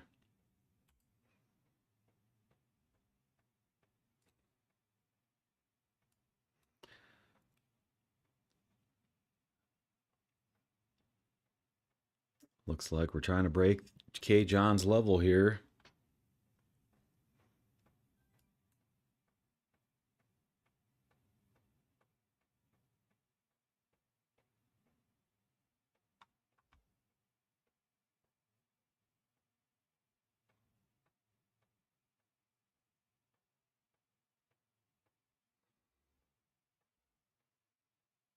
Would be nice if I could get a good short entry.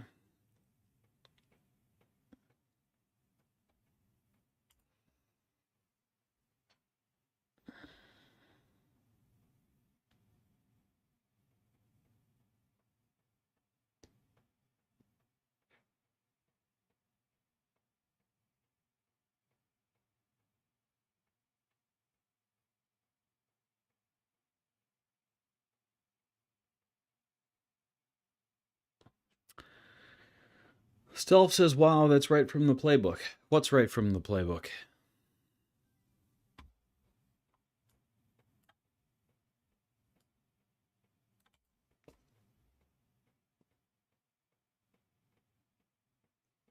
The short entry on the 1?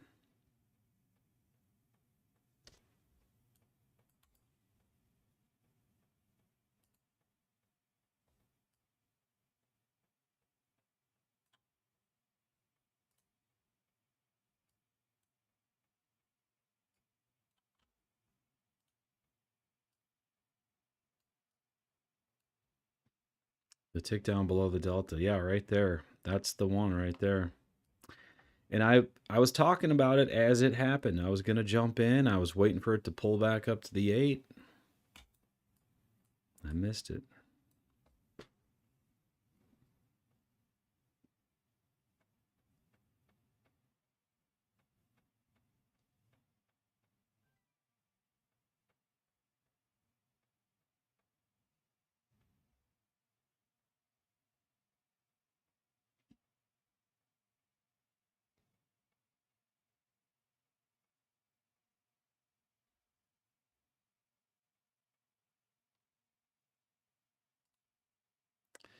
We did sweep this low right here.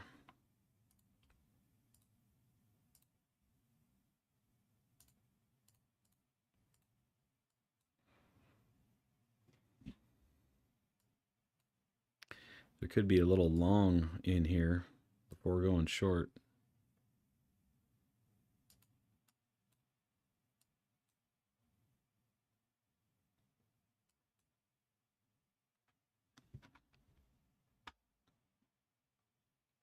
potentially.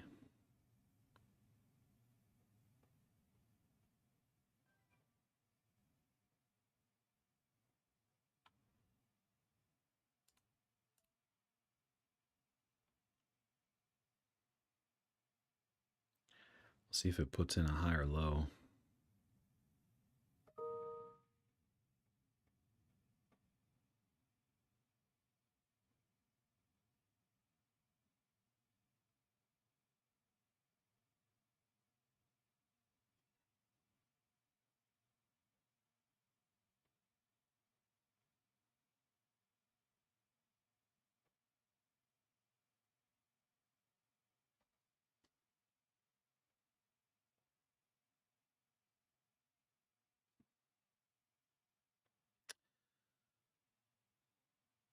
Self at 1339, or does delta have to be below the confirmation line? 39. No, the delta does not have to be below the confirmation line for a delta squeeze. It just has to be negative or have a negative slope, or show a lot of weakness.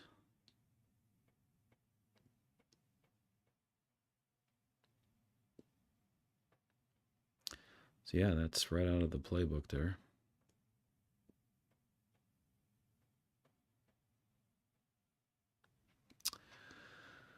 If anyone on is not familiar with the playbook, you can download it for free. The link is at the top of the screen or in the description of the video.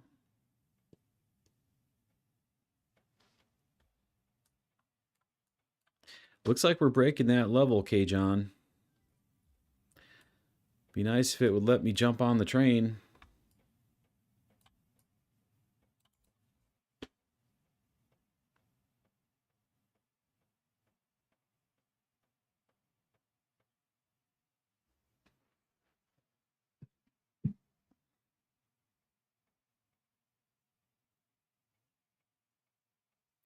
I guess it did give me several opportunities to jump on using the 8. I just passed those up because I don't like taking those when it's in the lower power zone there.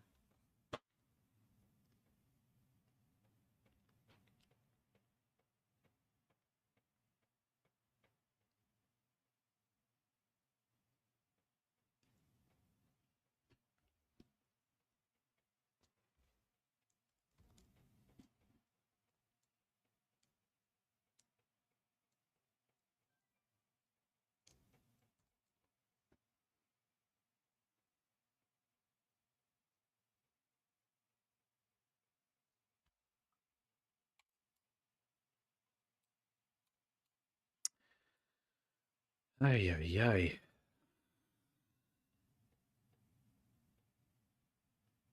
Starting to get FOMO.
Well, the ATR has sure come down. It's only a 48 now.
Do have a little bit of a bear flag set up here, and we are ticking down. The delta is falling. Delta is gaining a little bit of momentum on this candle. This is a potential short entry here. I missed the other one, so I might as well take this one. All right, I'm short.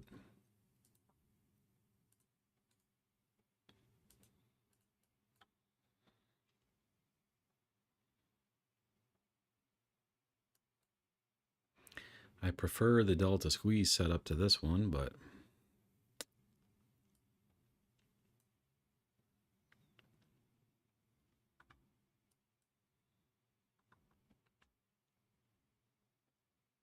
I always seem to get burned on these ones.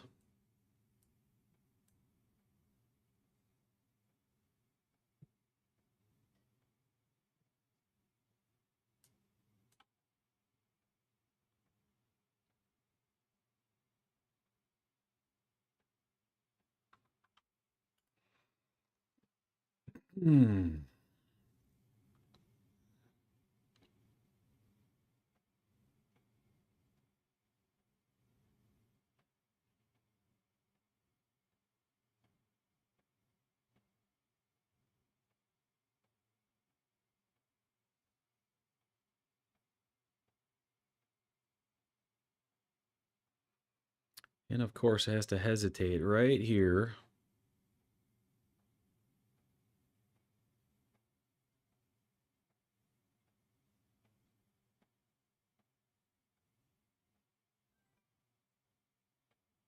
All right, I pulled it at break even. I don't like the hesitation there.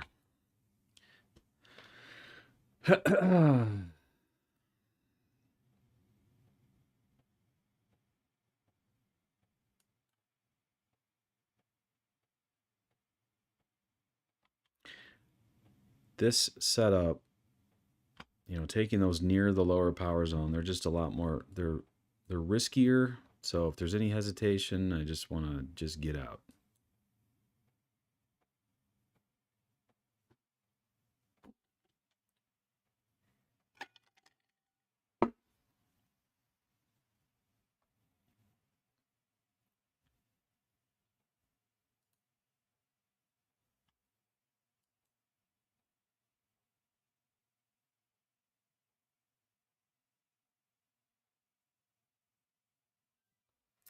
Trump's going to have a press conference again.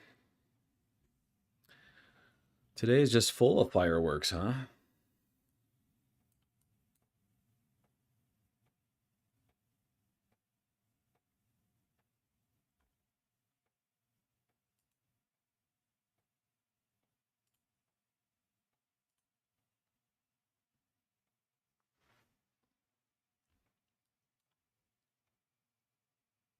Well, we just put in our first higher low since the drop.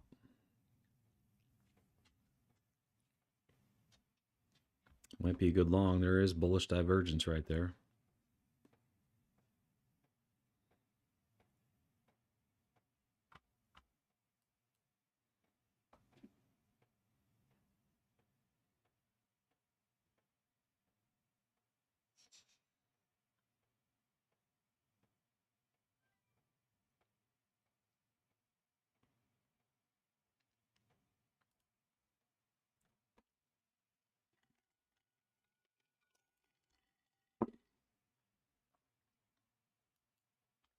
Looks like that 8 was another good entry point. Man, I just cannot get in this move properly.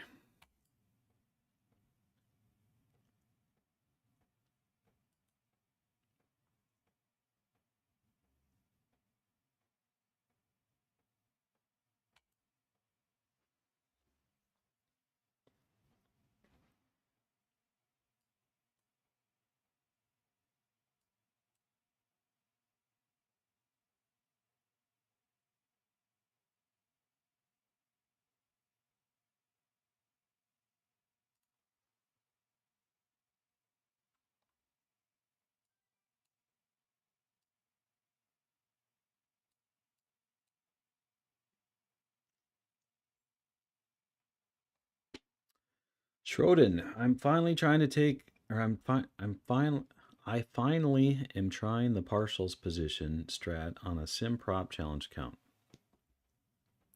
Are you mean like what I'm doing with the 80 and 125 or different partials?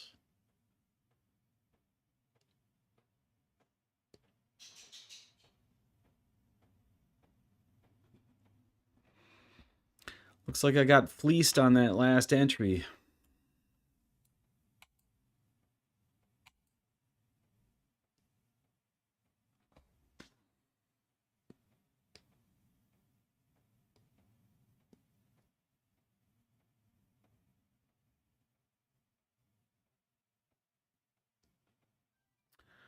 Okay, cool. Yeah, I'm kind of liking it. I know I kept screwing up today, so my numbers don't really reflect that, but I have liked the partials exit strategy. I like how it it increases your win rate a little bit compared to just taking the full out, full in with a lot of this volatility.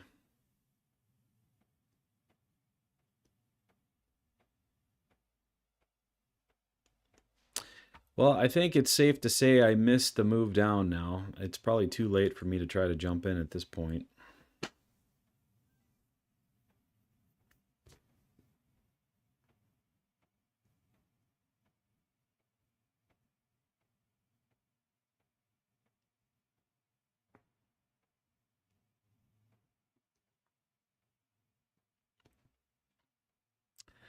I never liked it before, but I realized that was because I used to have them fixed. I think it changes everything, being able to exit a clear cumulative delta signal. Yeah. Mm-hmm. I know, that's what I like about it too. It's kind of like leaving a runner on there. It kind of satisfies both worlds. That part of your brain. You can still, if the delta really wants to run, you still got one on there to let it run with.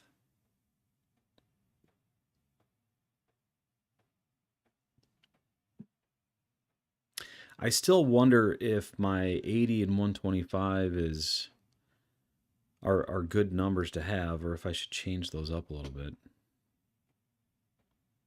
Maybe change them based off the ATR or something.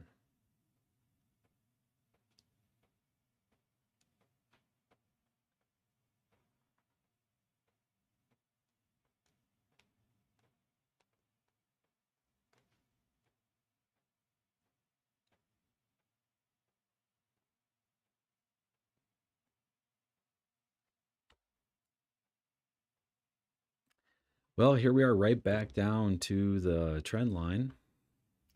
That's that 15-minute broadening formation. You see right there.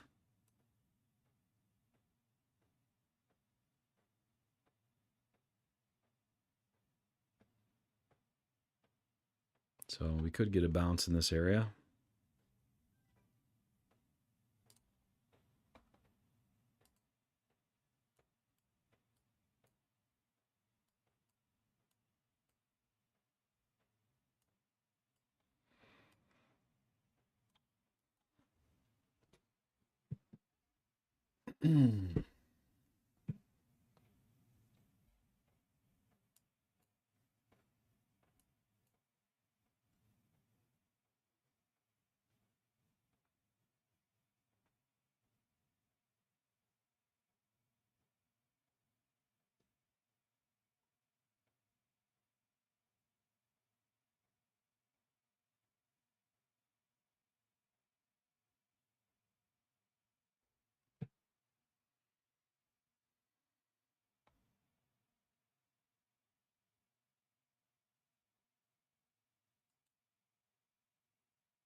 Yeah, all the signal lines are bottoming here, and we're on that trend line.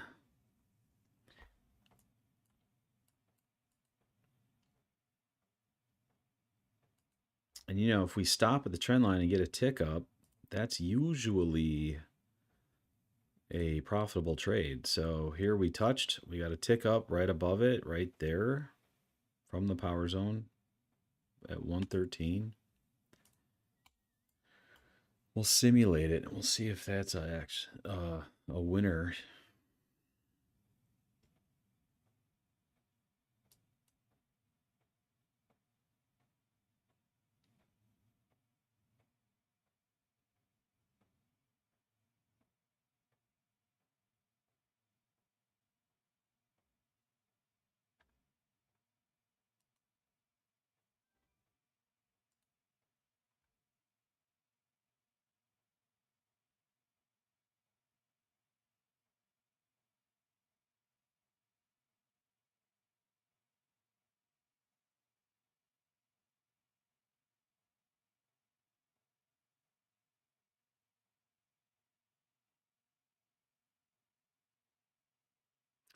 We still have not touched the 20 since we dropped here.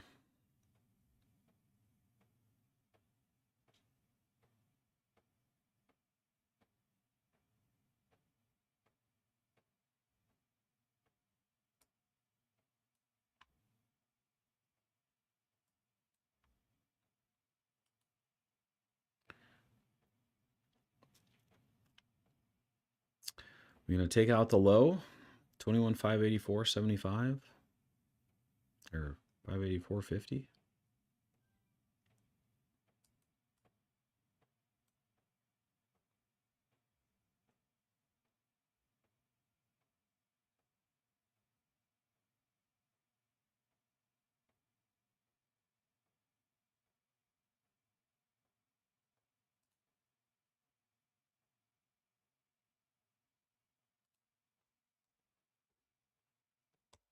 Looks like that tick up probably wouldn't have worked. Good thing it did not take it. This down move is just so strong.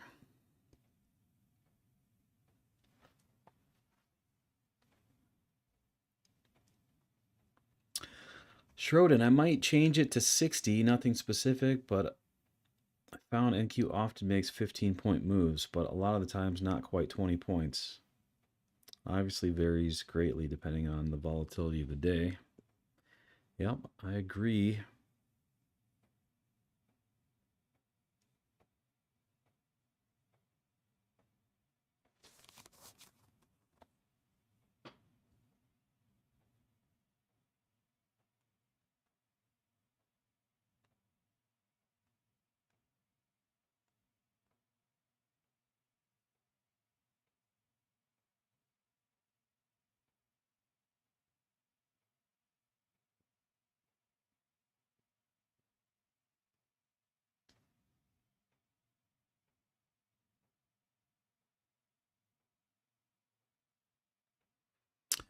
Trying to get back above that trend line. If we get a tick up here, I might take it long.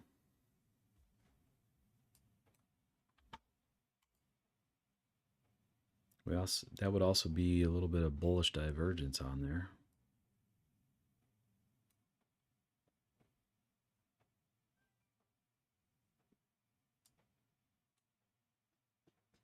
Trump-Japan conference starting.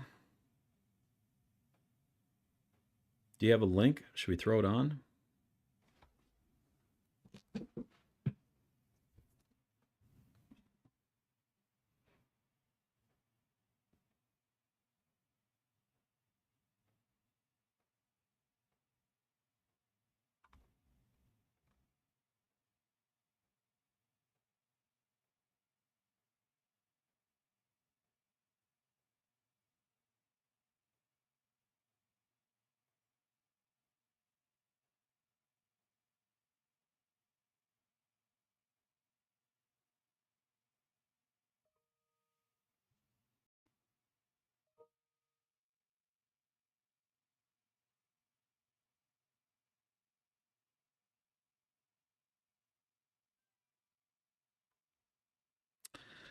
Thanks, Jay Waz. Let me see if I can get that on here.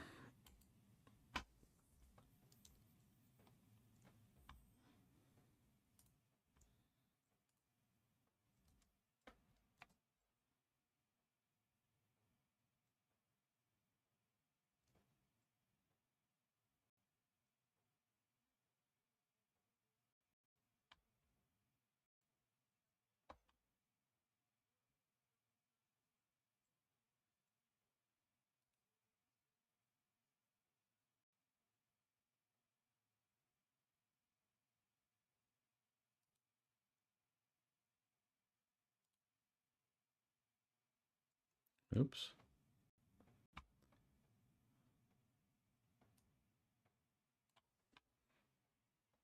Come on, computer. Catch up. All right. Compared to my first term, we've invested a lot of money, and because of my first term, we worked on that very hard for Shinzo, great Shinzo Abe, and we look forward to seeing even more so.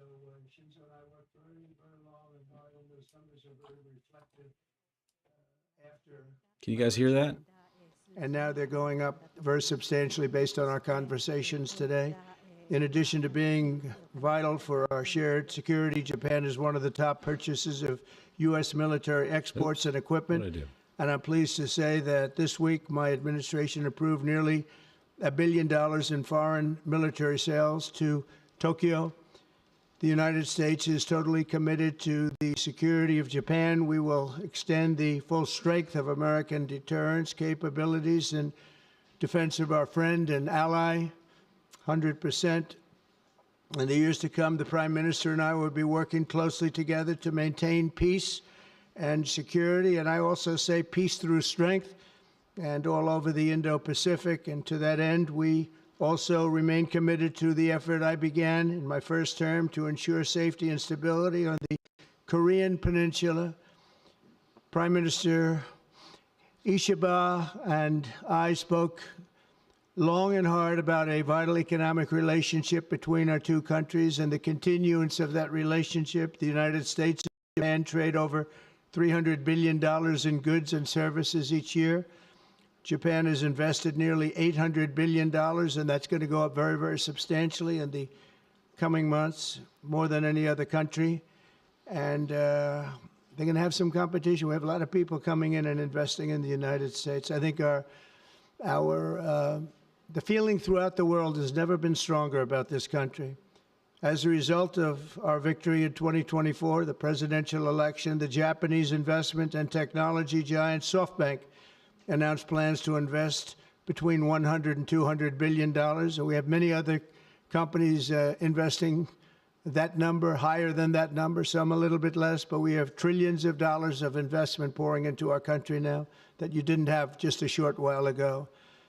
Today, our teams discussed how our two nations can do even more to stay on the cutting edge of artificial intelligence, along with the quantum computing, semiconductors, and other critical technologies. And they're coming out. The problem with technology, that kind, it's obsolete in about 2 days, so we have to start all over again. Doesn't last long. We agreed to cooperate even more closely to combat the Chinese economic aggression, which is quite aggressive. I'm also pleased to announce that Japan will soon begin importing historic new shipments of clean American liquefied natural gas in record numbers. It'll be record numbers. With our Secretary of the Interior, we were talking, I think Doug is here. Hello, Doug. Please stand up, Doug. Doug Burgum, everybody. We're talking about the pipeline in Alaska, which is the closest point of major oil and gas to Japan by far, less than half the distance of any other location. We're talking about a joint venture of some type between Japan and us, having to do with Alaska oil and gas, and that's very exciting. They're very excited about it, so are we. As we deepen our economic relationship, I made clear that the United States will be conducting trade with all countries based on the principle of fairness and reciprocity. Chronic trade deficits not only undermine our economy, they really do, and we're going to get rid of the trade. We have a trade deficit with Japan of over $100 billion, but we're going to work that out, and I think very quickly, frankly. We can do it just on oil and gas. We can work it out, so we intend to do it very quickly. We both understand that. And as America welcomes new foreign investment, we also want to ensure that companies build their products and factories here in America, not simply buy the assets that we have. And Japan is going to be opening up auto plants. New auto plants are being built currently as we speak. They've just been started. Toyota is one, and Nissan's going to be doing something very exciting about U.S. Steel. they'll be looking at an investment rather than a purchase. We didn't like the idea. U.S. Steel is a very important company to us. It was the greatest company in the world for 15 years, many years ago, 80 years ago. And we didn't want to see that leave. And it wouldn't actually leave, but the concept, psychologically not good. So they've agreed to invest heavily in U.S. Steel as opposed to own it. And that sounds very exciting. And we're going to meet with Nissan next week, the head of Nissan, very great company, and they'll work out the details. I'll help. I'll be there to mediate and arbitrate. And I had the privilege of working closely with the great Prime Minister, as you know, and you know him very well, Shinzo Abe, the longest-serving Prime Minister in Japan's history. Likewise, I expect that this Prime Minister is going to be a great one. I really believe that he's going to be a great one. I've gotten to know him. Keep being lazy about cleaning your apartment. No, seriously. Home Aglow will clean it for just $9. Home Aglow. And he's got the qualities of greatness. He's going to do a fantastic job for Japan and for the Japanese people. And I'd like now to invite the Prime Minister to say a few words, and then we'll take some questions. Mr. Prime Minister, thank you. Thank you very much.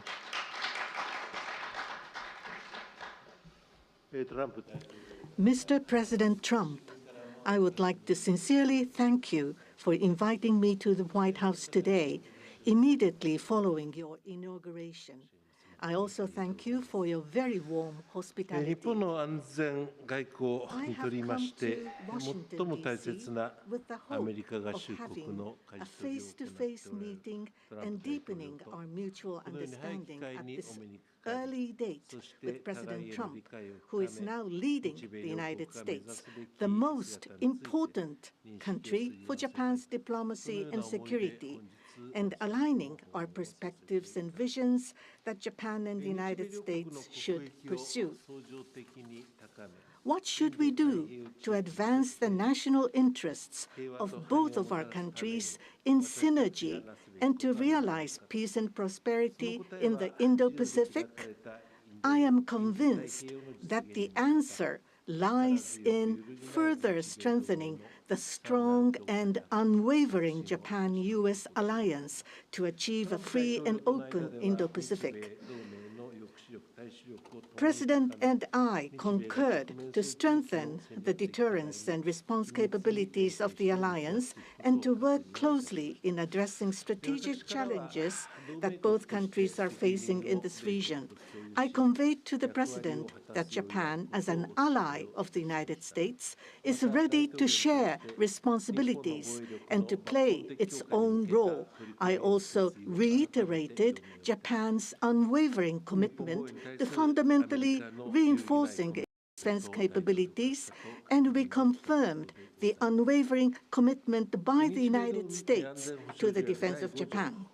We reaffirmed that Article 5 of the Japan-U.S. Treaty of Mutual Cooperation and Security applies to the Senkaku Islands. With half of the world's population and approximately 60% of the world's GDP, the Indo-Pacific serves as the engine of growth and vitality for Japan, the United States, and the world. President and I also concurred that the United States and Japan will make further efforts in a wide range of areas, working hand in hand together to realize a free and open Indo-Pacific. In this context, we also concurred to further advance cooperation of the multi-layered networks of the like-minded countries, including the Quad and trilateral cooperation with the Republic of Korea and the Philippines. We also discussed Japan-United States cooperation to bring about growth and prosperity. Economic cooperation, including on economic security, is important from the perspective of strengthening alliance cooperation. Japan is the closest economic partner of the United States and has been the world's largest investor in the United States for 5 consecutive years. Also, with the inauguration of President Trump, the momentum for Japanese companies to invest in the United States is growing even stronger. Today, I conveyed my willingness to cooperate together to elevate Japan's investment in the United States to an unprecedented amount of $1 trillion.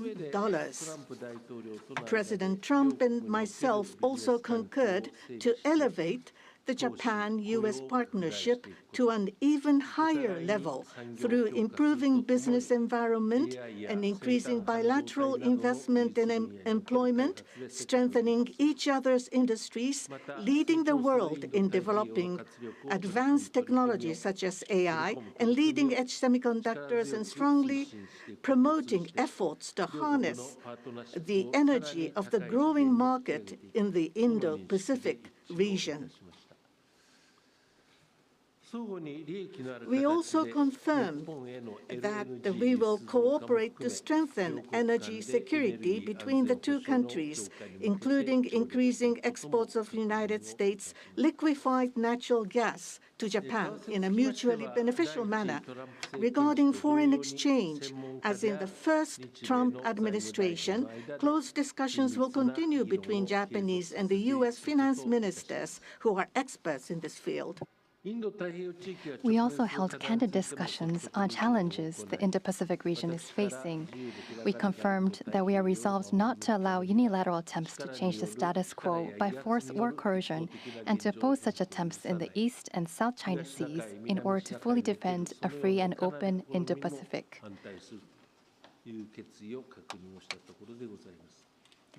We also reiterated the importance of peace and stability across the Taiwan Strait. Regarding North Korea, we affirmed the need to address its nuclear and missile program, which poses a serious threat to Japan, the U.S., and beyond, and that Japan and the U.S. will work together toward the complete denuclearization of North Korea. As the abductees and their families continue to age, I conveyed my strong sense of urgency and determination directly to President Trump, and gained his renewed strong support for the immediate resolution of the abductions issue. While this was my first face-to-face meeting with President Trump, we were able to openly and frankly exchange views, and our meeting turned out to be very productive and meaningful. As a result of today's meeting, which marked a new departure for the Japan-U.S. relations, we are issuing a Japan-U.S. Joint Leader Statement. This document will serve as a compass for further cooperation between our two countries. On the basis of these deliverables, I look forward to working together with President Trump, who I respect immensely, to usher in a new golden age of Japan-U.S. relations. I look forward to welcoming you to Japan, and I am very excited about that prospect. Thank you, Mr. President. Thank you very much. Thank you. Any questions, please? Peter? President Trump, I have two on Doge. Elon Musk said today, I love Donald Trump as much as a straight man can love another man. What does the First Lady think about that? Oh, I think she'll be okay with it somehow. So, Democratic lawmakers are really upset that Doge engineers have access to these Treasury payment systems. The Senate Intel Democrats wrote a letter to Susie Wiles. They're saying that these systems are used to disperse trillions of dollars each year and contain everyday Americans' personal information like social security numbers, home addresses, bank accounts. Why does Doge need all of that?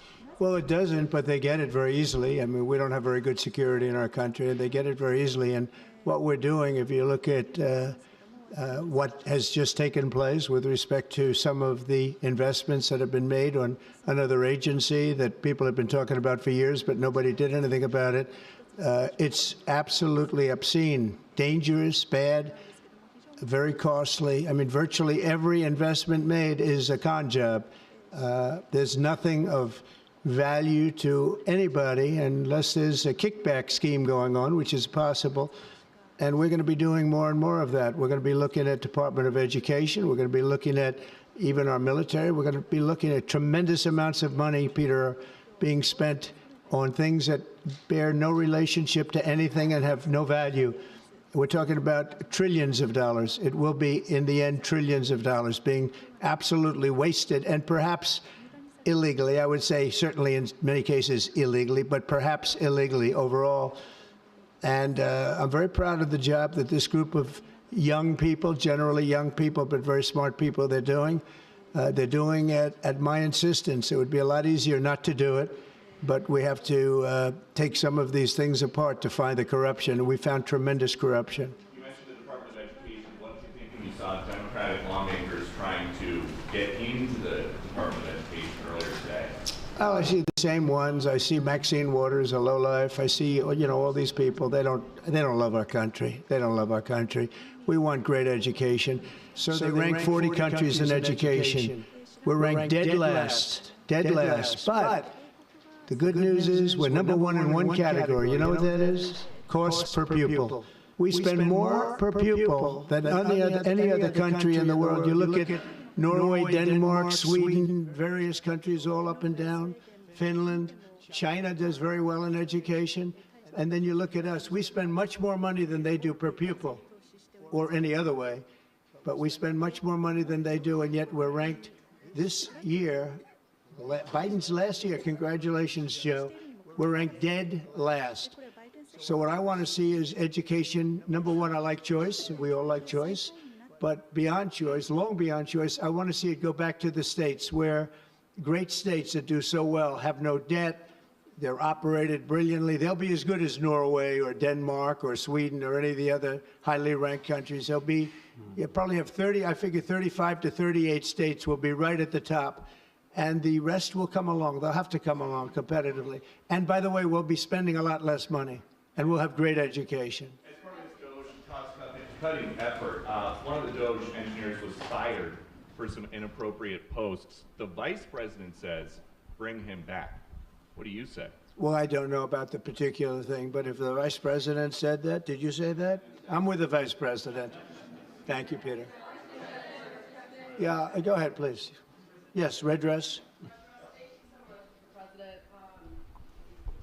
Just how strong do you want Japan's military to be? And do you specifically hope that their increased military spending will deter China and North Korea? What did you talk about that today? Well, I want our military to be the strongest. I also don't mind spending so much money on the military because we build it here. It's made in the USA, all made in the USA. We have, you know, I rebuilt our military during my first term. Did a great job. We left some of it behind in Afghanistan, stupidly. There was no reason for that, but it was still, as much as it was billions and billions of dollars, but it was a small part of it. But we're going to have the strongest military by far. We have great people. I want to congratulate Pete Hegseth for having gone through the gauntlet. He went through a lot, but he got through, and he's going to be a tremendous, I have no doubt he's going to be a tremendous leader. And other of the leaders sitting here, they're in their own fields. We're going to do something very, very, very great, and we expect great things. But I expect the strongest military by far in the world, far stronger than China, far stronger than anybody, and that's the way it is. Thank you very much. Would you like to ask a question, please? Go ahead. Thank you, Mr. President. Thank you. This is Hiramoto from Nippon Television. My question, let me ask two quick questions. Sure. First, this is the first meeting between Mr. President and Prime Minister Ishiba. So what kind of impression do you have on him? And number two, do you have an idea or do you have a plan to impose tariff against Japan so far? Thank you. I think that he is going to be a great prime minister. I think he's a very strong man, very, very strong. I have great respect for him. I've known him for a long time through a reputation. Shinzo Abe thought the world of him, and I think he's going to do a fantastic job as prime minister, a very strong person. I wish he wasn't so strong. I wish he was a little bit weaker than that, but that's what I got. I have to get strong guys all the time. He's going to be a great prime minister. I also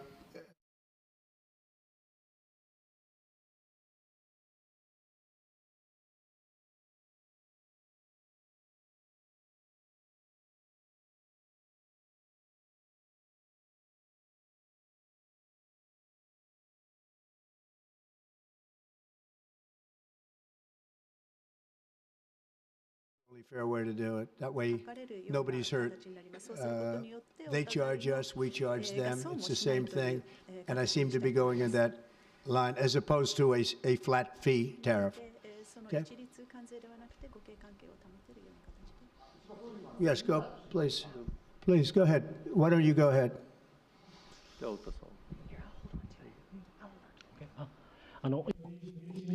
This is Ota from Yomiuri Shimbun newspaper. I have a question for Prime Minister Ishiba. Impression of President Trump. Were you able to build a good relationship of trust and confidence in Northeast Asia? There are many challenges, China, North Korea, and so forth. And with President Trump, what did you appeal to him, and what kind of understanding were you able to obtain? On the economic field, there is the acquisition of U.S. Steel, by Nippon Steel, and there are expansion of import of LNG. What were the communication discussion did you have with President Trump? For the $1 trillion of investment from Japan to investment, what was his reaction? What about your communication on tariff front? This is the first time that I met with President Trump in person. So this was the first time meeting face-to-face. But for many, many years, I have watched him on television. So it was quite I was so excited to see such a celebrity on television, to see in person. On television, he is frightening, and he has a very strong personality. But when I met with him, actually, he was very sincere and very powerful, and with strong will for the United States as for the whole world. I was able to feel that. This is not the sort of polishing or trying to suck up to him. For the world peace and for the regional stability that both of our countries need to play our role and make our endeavors and responsibility. As for the increase of our defense expenditures, it is not that we are told by the United States to do so. Japan, on our own decision and on our own responsibility, we need to increase our defense expenditures. But of course, we need to communicate and consult with the United States. But the responsibility is with Japan, and the decision is with Japan.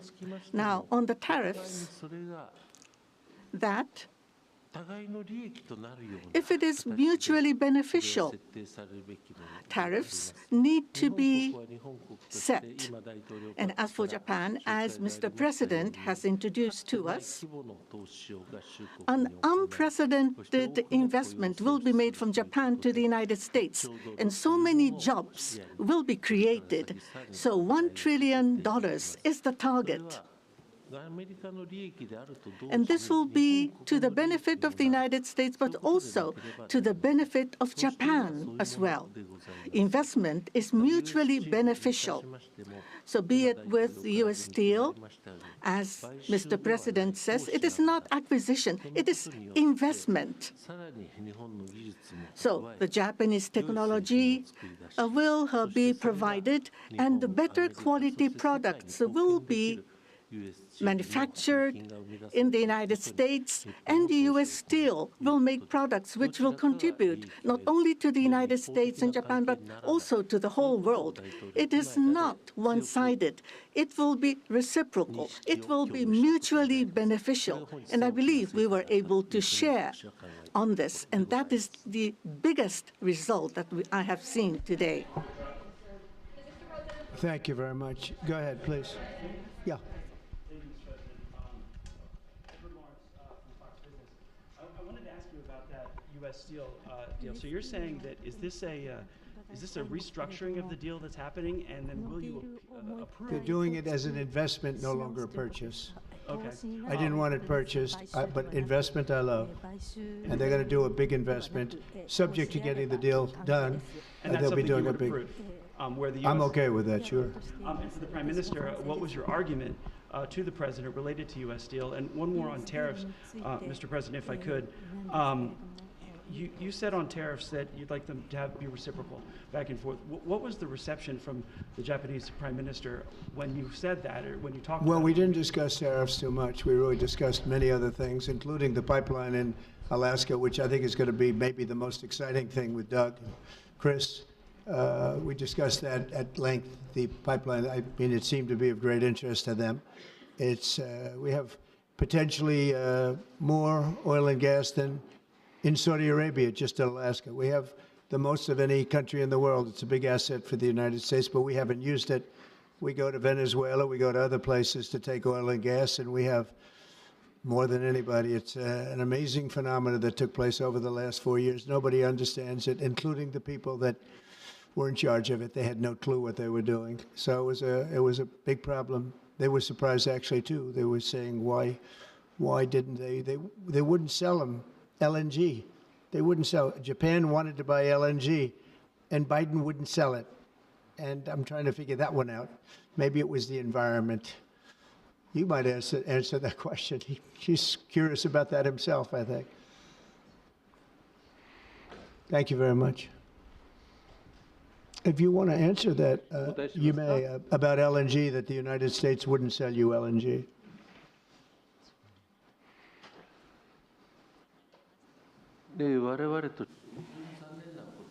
That was a really unfortunate thing, but the current administration, the previous administration was not allowing the LNG to be exported to us.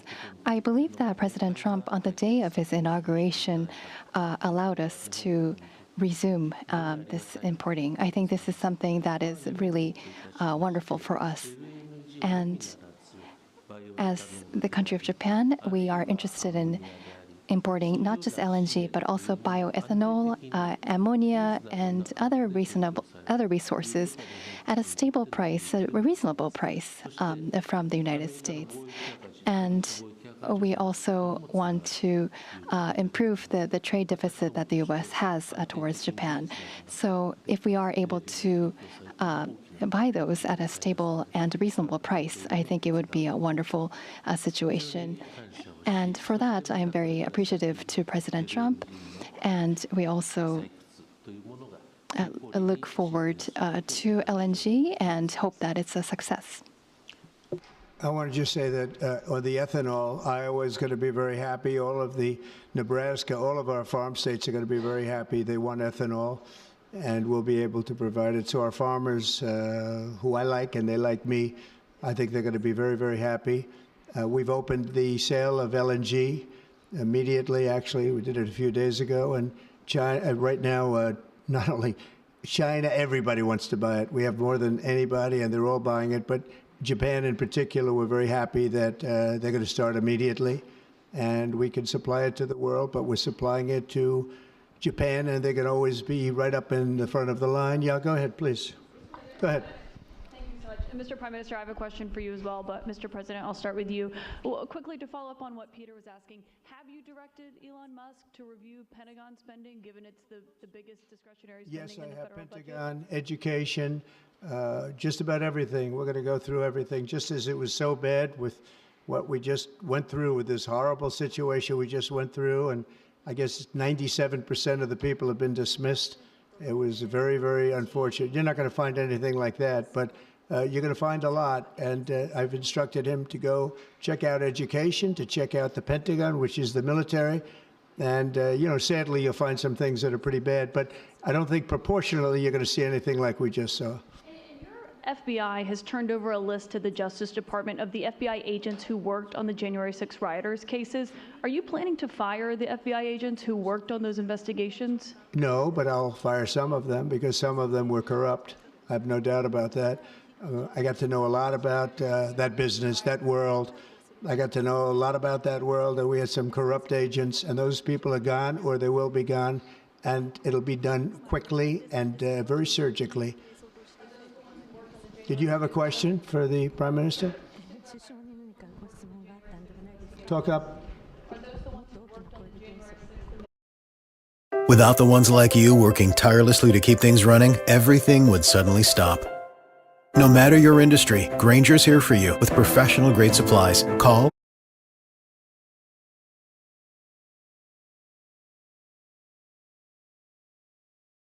For the first time with President Trump.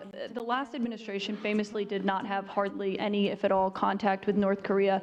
President Trump certainly did the last time he was in office. Would you like to see him resume that contact and also that in-person meeting that he had with the North Korean leader, Kim Jong-un?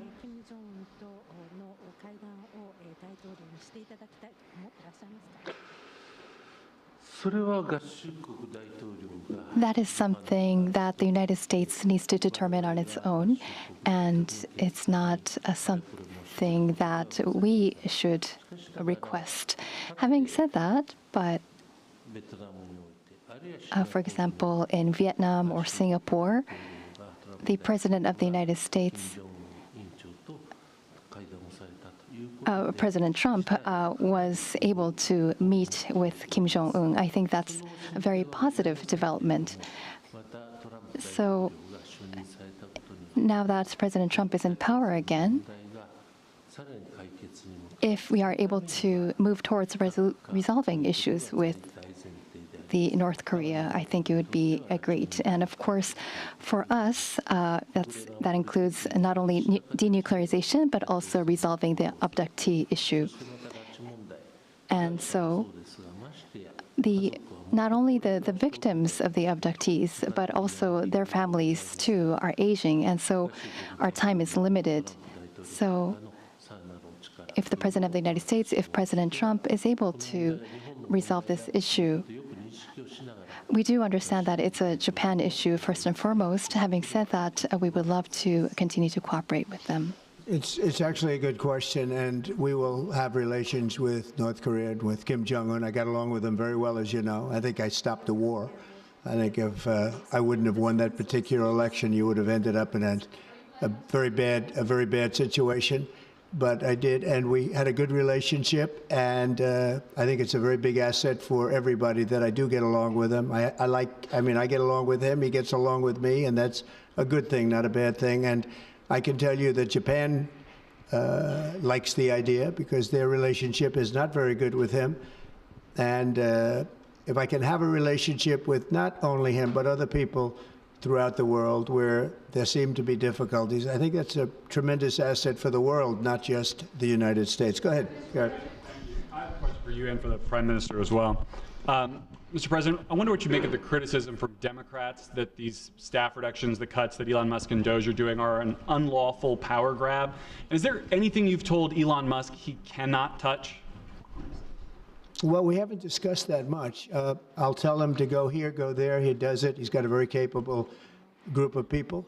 Very capable. They know what they're doing. They'll ask questions, and they'll see immediately as somebody gets tongue-tied that they're either crooked or don't know what they're doing. We have very smart people going in. So I've instructed him go into education, go into military, go into other things as we go along.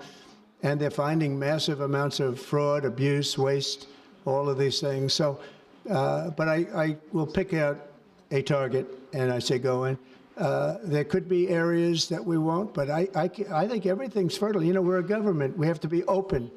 And as an open government, I don't know, I guess you could say maybe some high intelligence or something. And I'll do that myself if I have to. But generally speaking, I'll just say go. But he will be looking at education pretty quickly, and he will be looking at military too.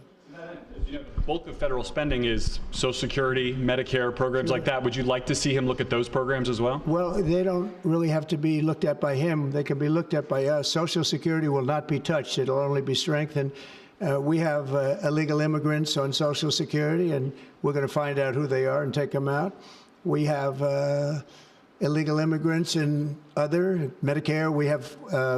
We found a lot of bad people, a lot of people that shouldn't be on, that were put on through California. A lot of them come out of California. We're not going to stand for that. So we're going to strengthen our Social Security, et cetera. We're not going to touch it other than to make it stronger.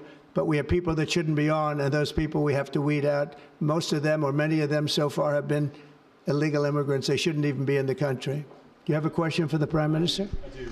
Mr. Prime Minister, the President's affinity for tariffs is well known. If the U.S. places tariffs on Japanese imports, would Japan retaliate?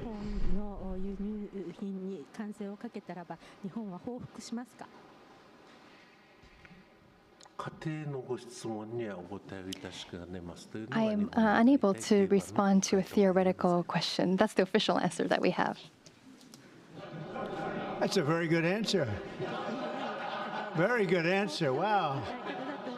That's very good. He knows what he's doing. Thank you very much, everybody. Thank you. Thank you.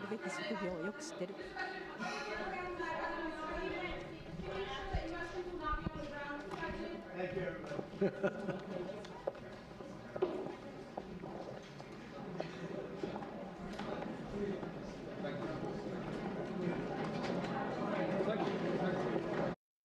You hungry? Right. You know you are. Looks like that is over.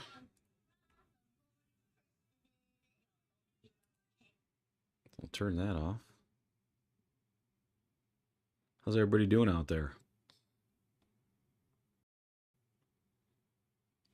Let me get rid of this. There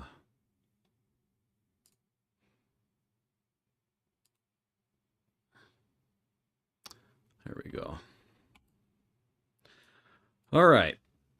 Well, during that, I ended up jumping in a few trades here, obviously. I'm currently in a short. This is going to be my first ever full session stream. Well, I have to take off to get the kids today. Otherwise, I would say yeah. I got to go pick them up from school here pretty soon.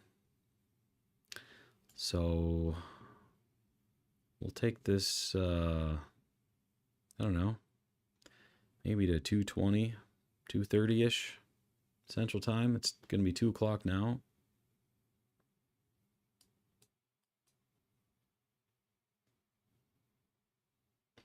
See, this loser right here, I took this lower high short, and you guys have heard me say, like, when the delta crosses above the confirmation line, like, it's a risky one to take, and I never know whether to take it. I'm always on the fence, and when I take it, it's usually a loser, and if I don't take it, it's a winner. So it's like, I never know whether to take that specific setup. But the reason why I took it in this case is because the higher time frame still looked really bearish. So I thought, okay, well, there's a good chance that that would be a winner.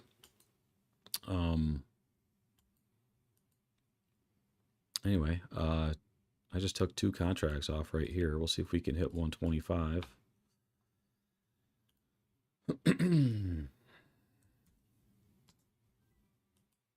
But if the delta is crossing above the confirmation line, I think it's probably a good rule of thumb to just skip that one, because that always happens to me.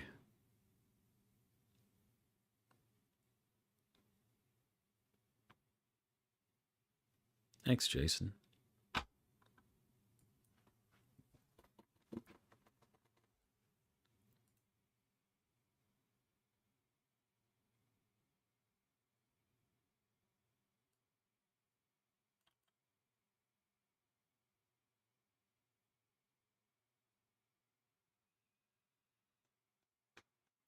A little bit of a roller coaster of a day for me.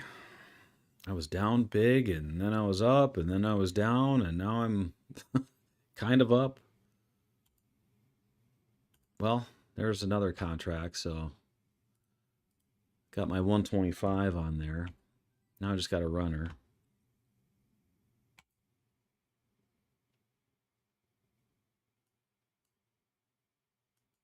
But you know, today would have been a lot better had I just made a couple of other different choices. You know, like taking this one on the Delta Cross is not really a good, you know, the probability is not very high on that trade, so I probably should just not take it.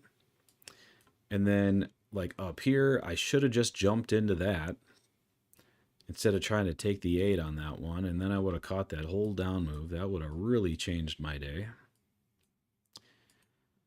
There's little mistakes here and there. I'm still striving to have the perfect trading day, but I haven't had it yet. That's one of my goals. I would love to end the day and say, you know what? I traded every rule in my book. I didn't miss anything.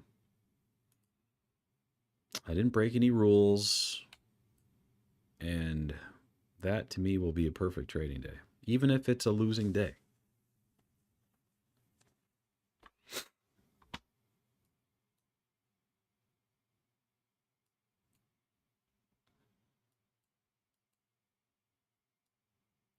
What are the chances that we could take that low there?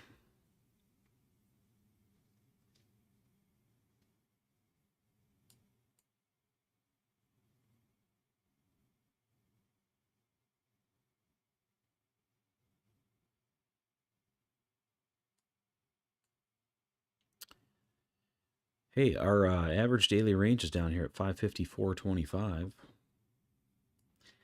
think I'm going to go ahead and set that as a target. What did I say? 554.25.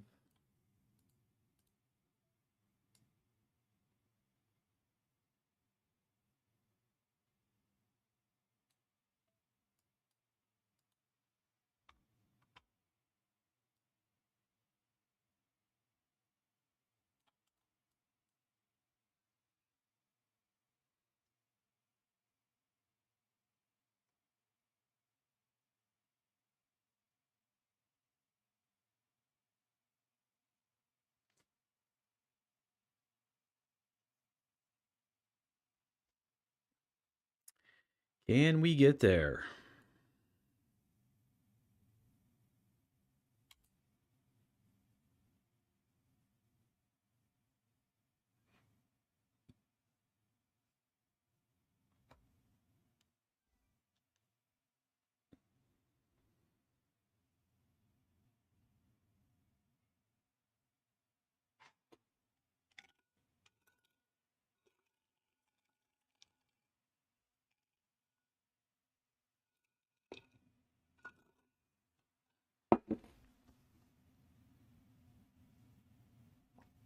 You know, it's a little easier to have these longer streams as long as the price is moving. It's those sideways chop days that there's only so much of that I can take. Price has been moving pretty good today.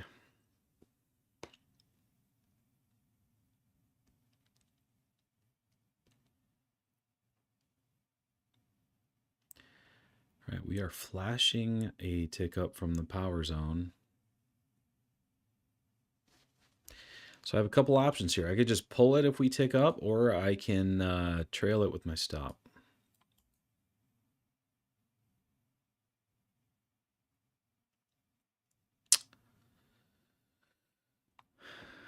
Trail it or pull it? What would y'all do? Options.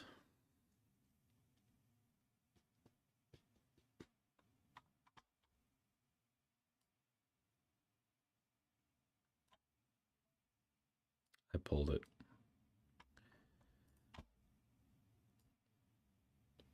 So I am out here 32.50.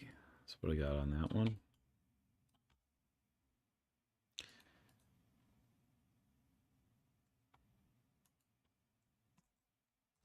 $32.50 brings this to 32, and this to 131.25.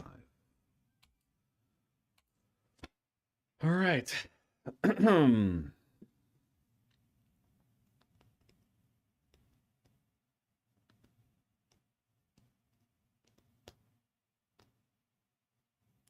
You're too late, K John. I already pulled it.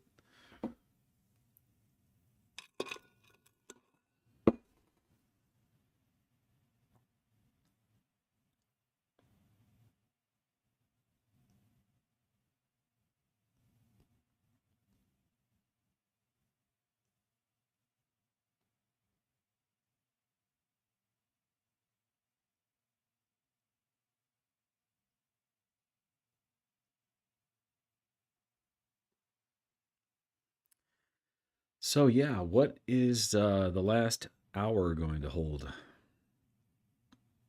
You guys think we're going to chop sideways? Are we going to rally a little bit? Move down further? We are under this trend line now.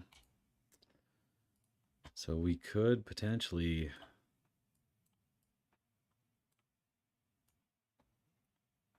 go lower.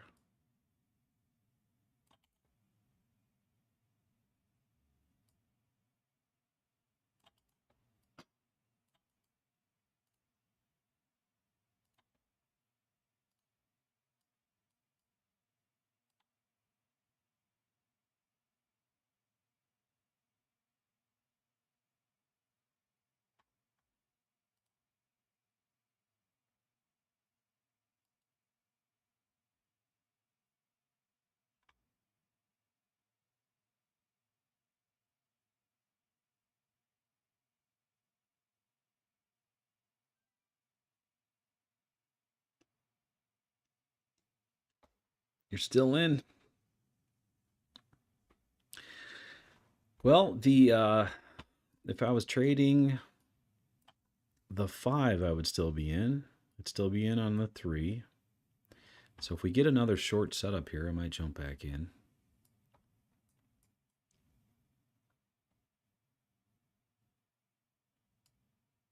Also got to be careful this making a W.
We did just get another tick down there.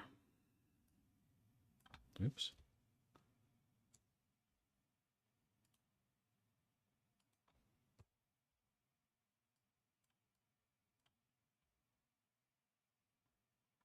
It does look very bear flaggy.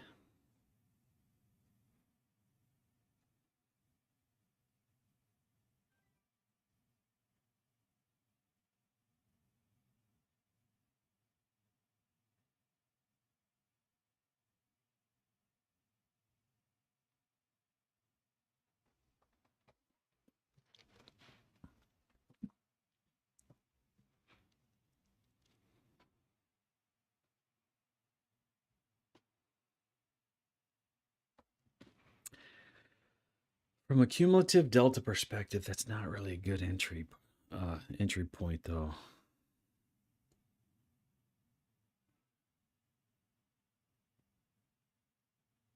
Anytime I try to enter on that type of a setup down there in by the power zone, it's so easy to get run over.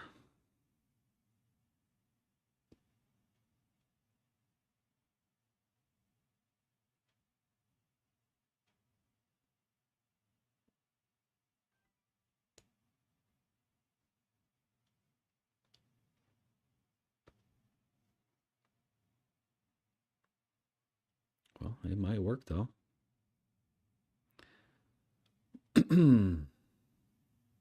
Yep, that would have worked. I'm missing the good ones, man. This tick down right here would have had you in right there. Okay, John, congratulations if you hung on to that.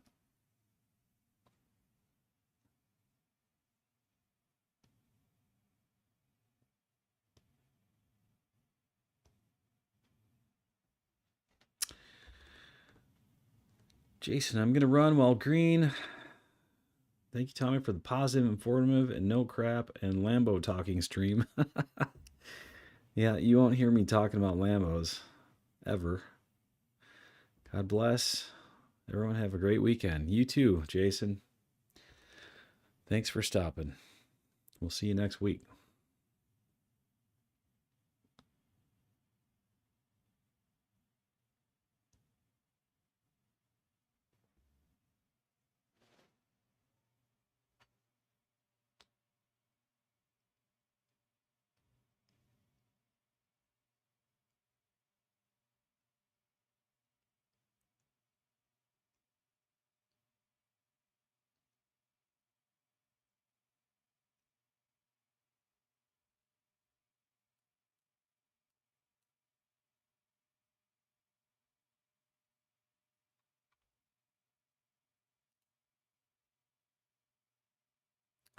We are starting to put in a little bullish divergence here.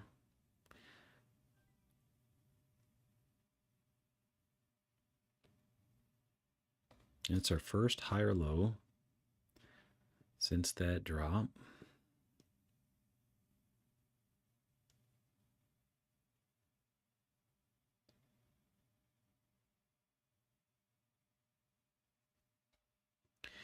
Kind of has me wanting to maybe take it long, but I'll wait.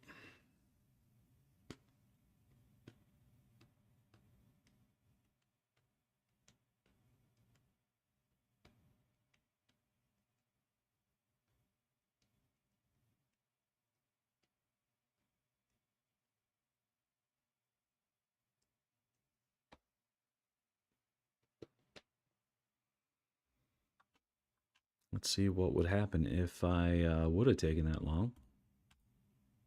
The first higher low in a power zone after a drop from the top is usually not a bad trade.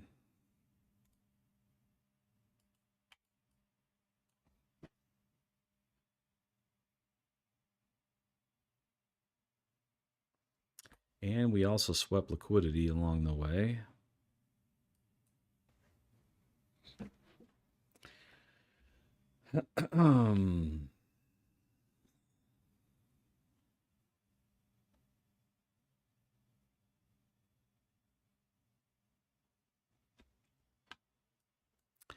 Could always throw your stop at break even on something like that.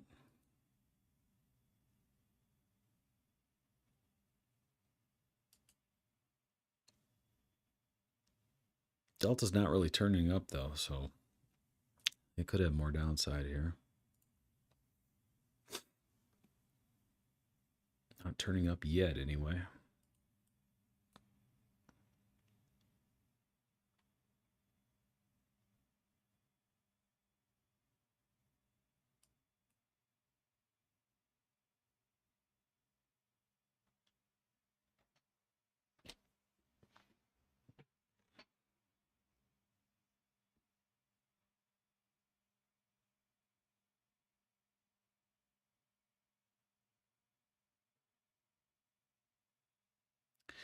So far, it's looking like I should have taken it.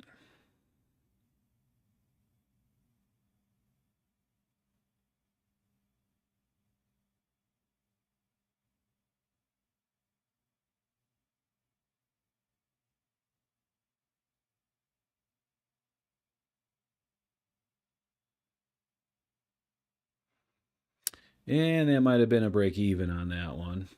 Yeah, that probably would have been a break even.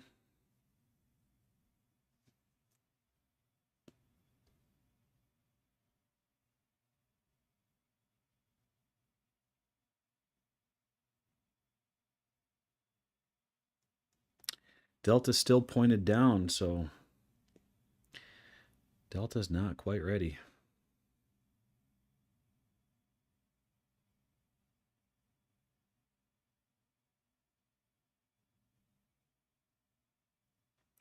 Now, that's a lower high. That can be a good trade to the downside with the falling Delta like that. Oh, and we just hit that ADR line. That's what I was targeting earlier.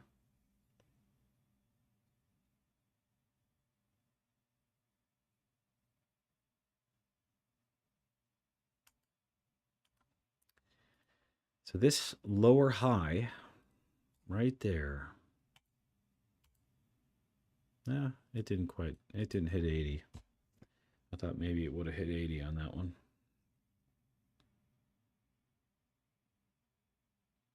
But yeah, this was the line I was targeting in this trade earlier. 554. It always does amaze me when it bounces on that line.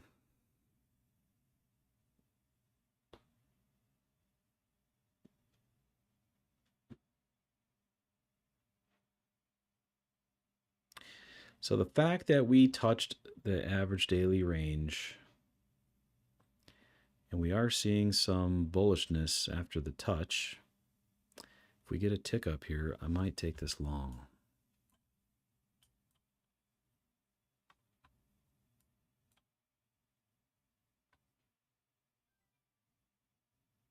Just don't be an enormous candle, please.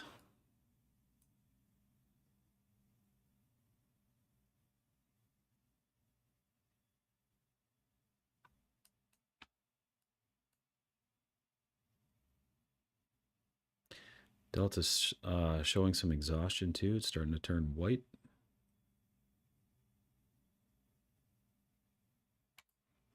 All right, I just took that long.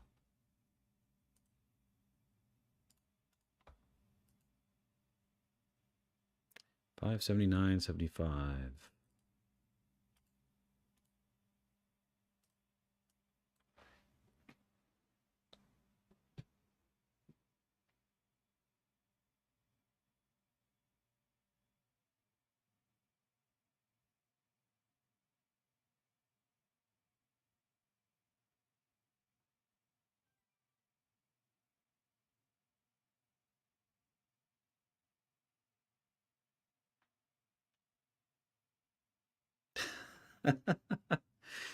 K. John says, I'm betting on the Eagles since you have been making some comebacks all week in the market. Yeah, I'm going with the Eagles myself. It has been that kind of a week, huh?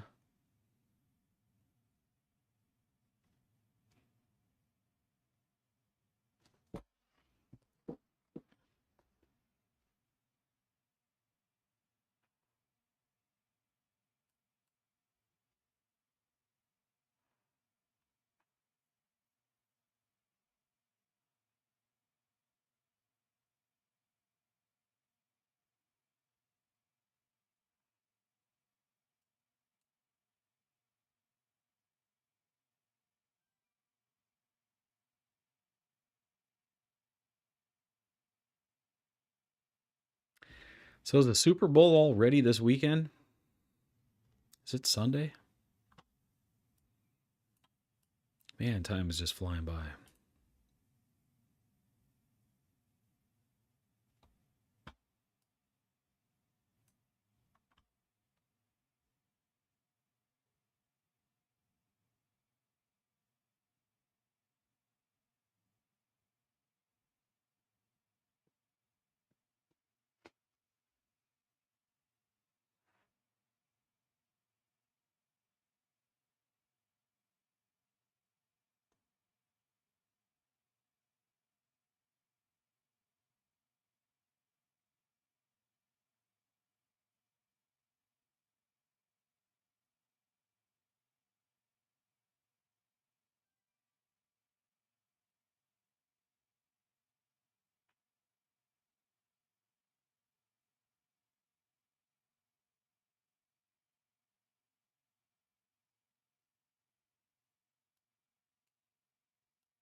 Well, we were kind of moving up there. We got a positive slope on the delta. Delta's really thin, but we are ticking down from the red zone here.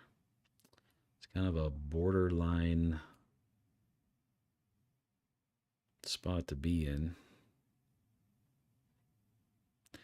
I'm thinking we're going to end up pushing to the upside here.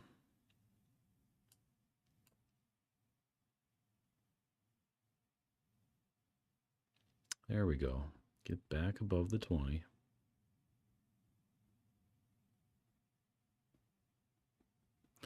All right, Delta's starting to show a little bit more positivity.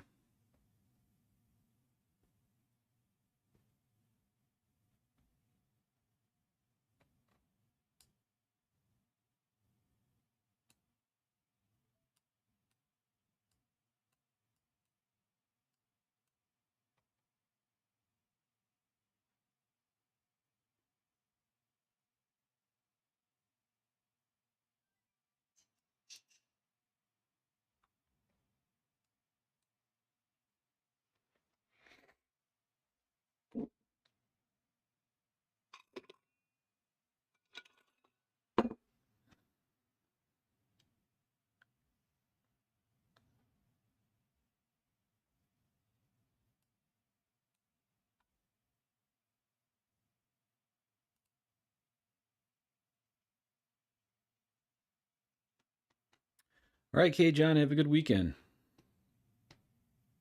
It's been fun. We'll see you next week, hopefully.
All right, the Bulls got to step it up here, or I'm going to pull the plug.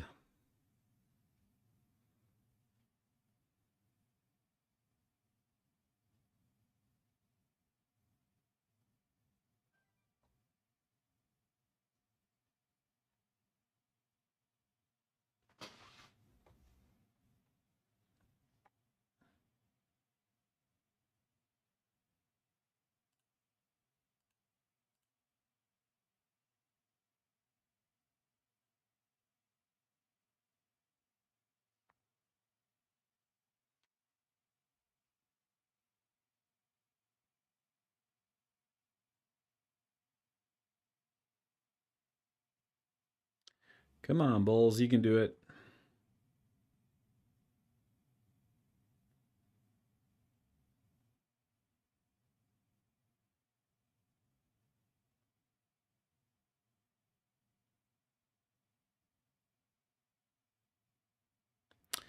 The delta just crossed above that confirmation line. It is positive. We did tick down from the red zone, but I wouldn't short that. So if I wouldn't short it, I'm going to stay in.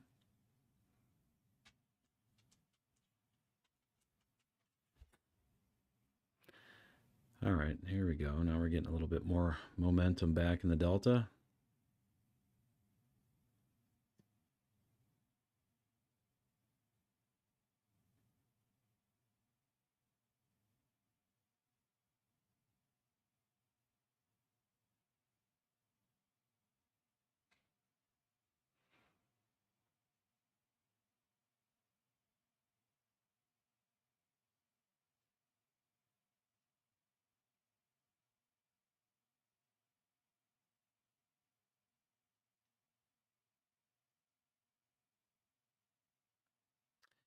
And this is going to be my last trade of the day.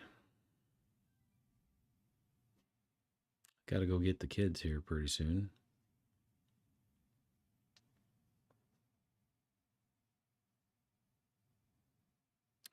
So come on, Bulls. I know you could do it. Just make a run for it.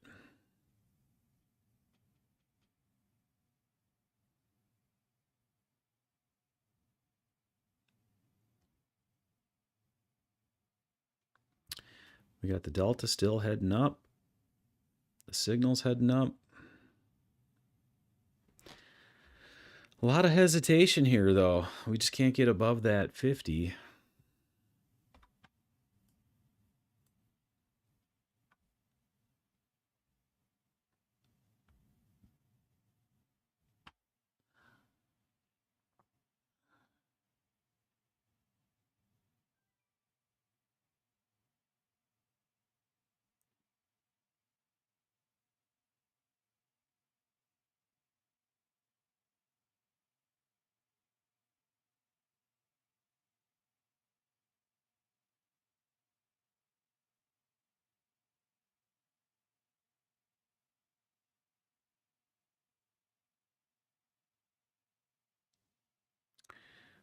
There you go, Bulls. Keep pushing.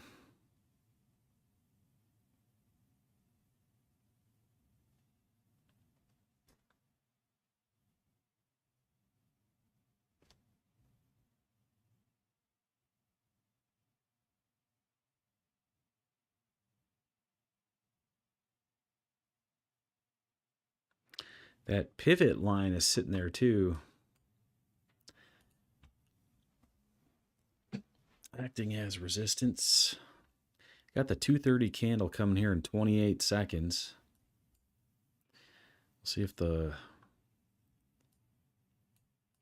Bulls can push it there.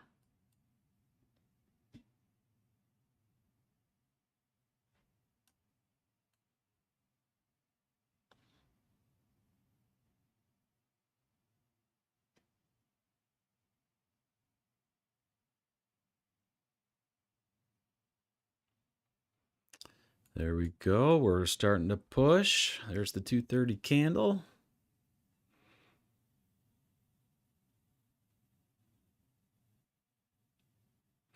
I felt it coming.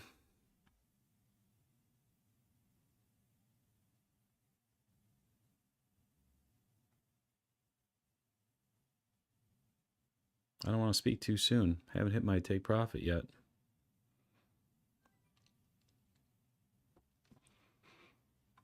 But you know, the last half hour of the day, you know they love to reverse it on you. If we've been heading down all day, they like to drive it up. If we've been moving up all day, they like to drive it back down.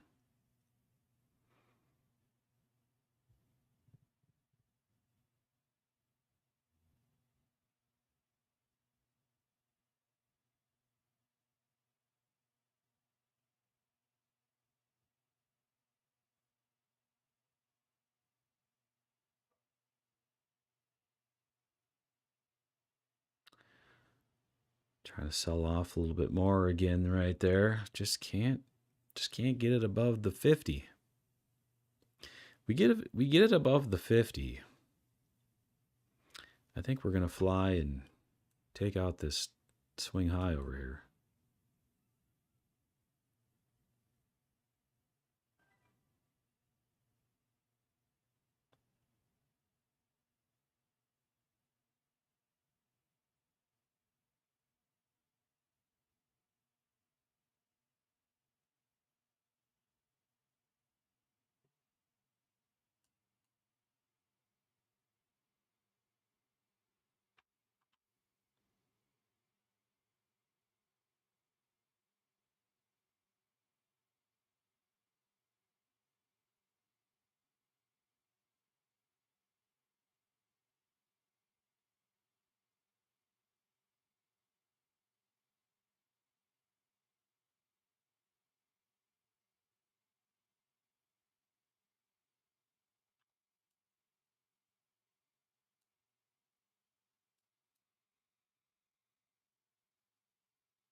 It's a hesitation right here, though.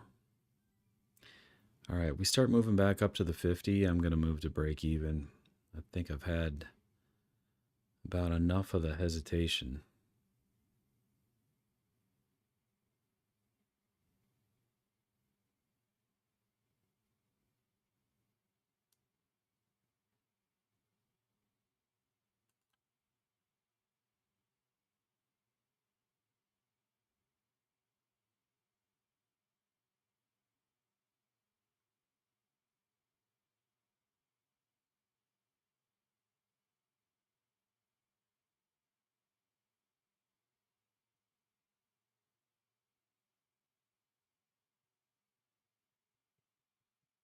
Come on, market. I got to go get the kids. Hurry up.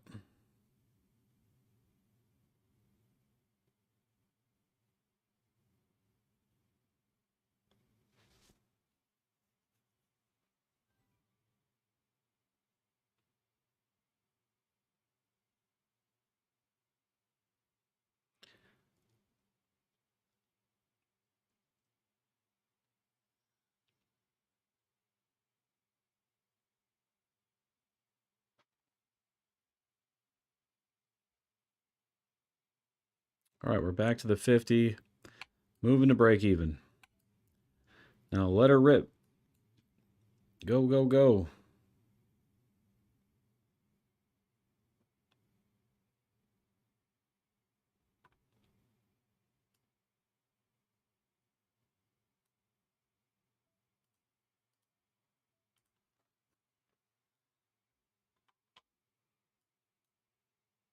All right, now with this, I'm just going to target this high, see if we can move up there really quick.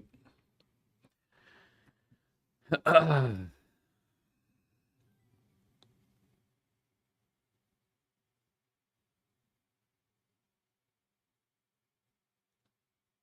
least I can't lose now.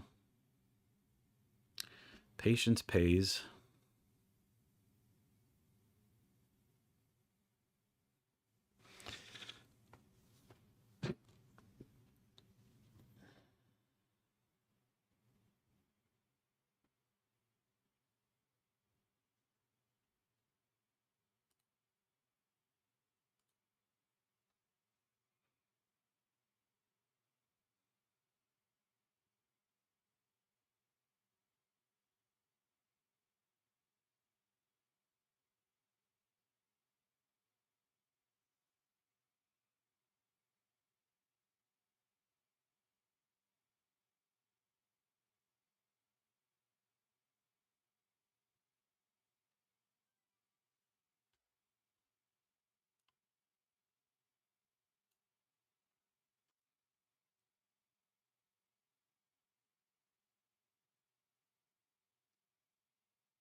I'm gonna go change my shoes. I'll be right back.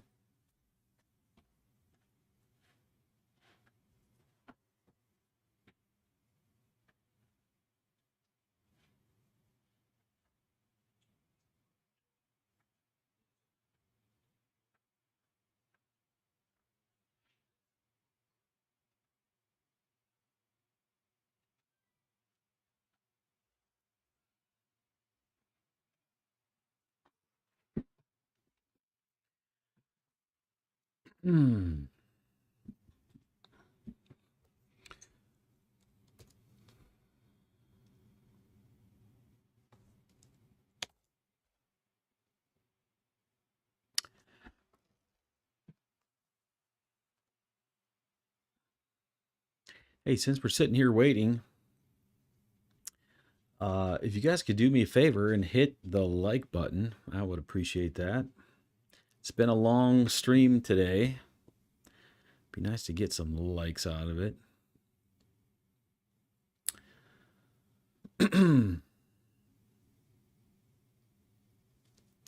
All right, we are starting to tick down from that upper power zone. What are you going to do, market? What are you going to do?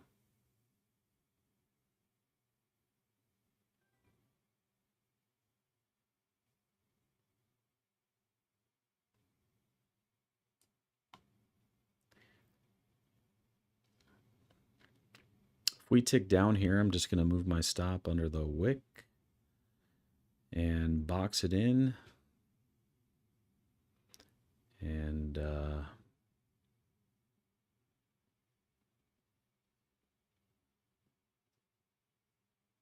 right.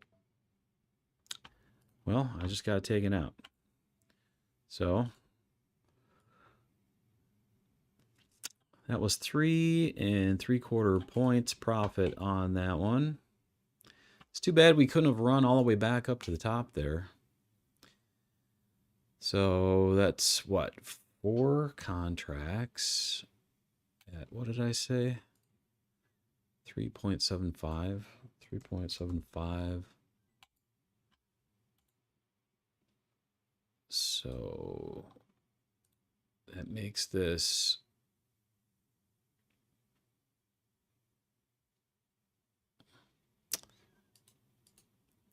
moves to 36, and this moves to 146.25. So here are the results after fees. Not great, but it was a positive day. It could have been a lot better had I made some other decisions. So that is it for me today. So thanks, guys, for stopping by. Hopefully we see you next week. If you haven't downloaded that Cumulative Delta playbook, you can download it from the link at the top of the screen. Have a good weekend. It's a Super Bowl this weekend, right? So if it is, hopefully you guys have some fun at a Super Bowl party or something. And we'll see you on Monday. All right, guys, take care. I said certified trend, watch that V-Boss stick. Trade so clean, got my profits real thick. Yeah, I use that VWI, volume weighted, that's the map. Hit my levels, never cap, big green candles, watch them stack. I'm in the zone, got my setup tight. VW well bouncing, entry right.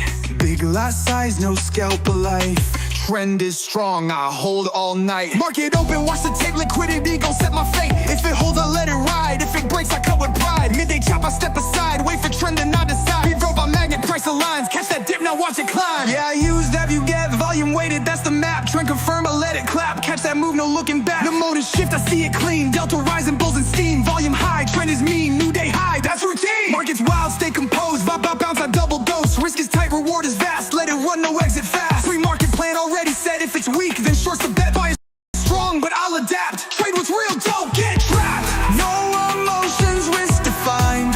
Vobo telling me it's time. Big green candles, money stacked. Trade that volume, never lack.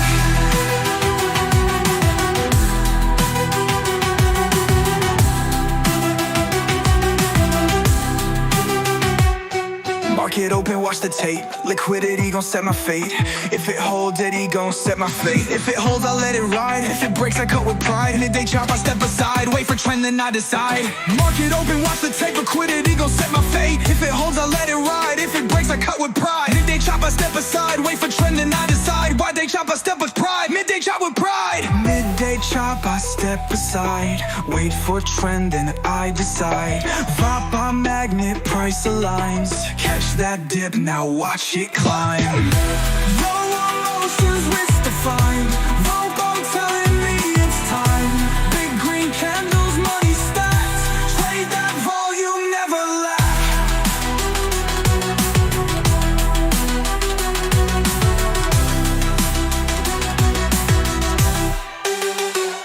Never lack.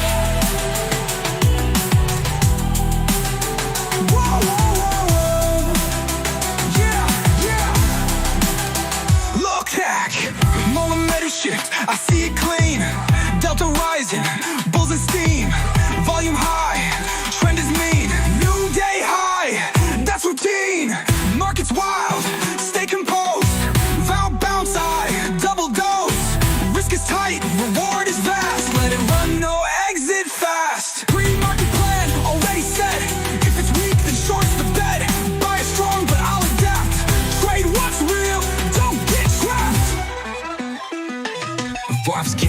same. Baseline price, it runs the game. Overextended, I refrain. Wait for retest, then I claim. No emotion, hits get fine.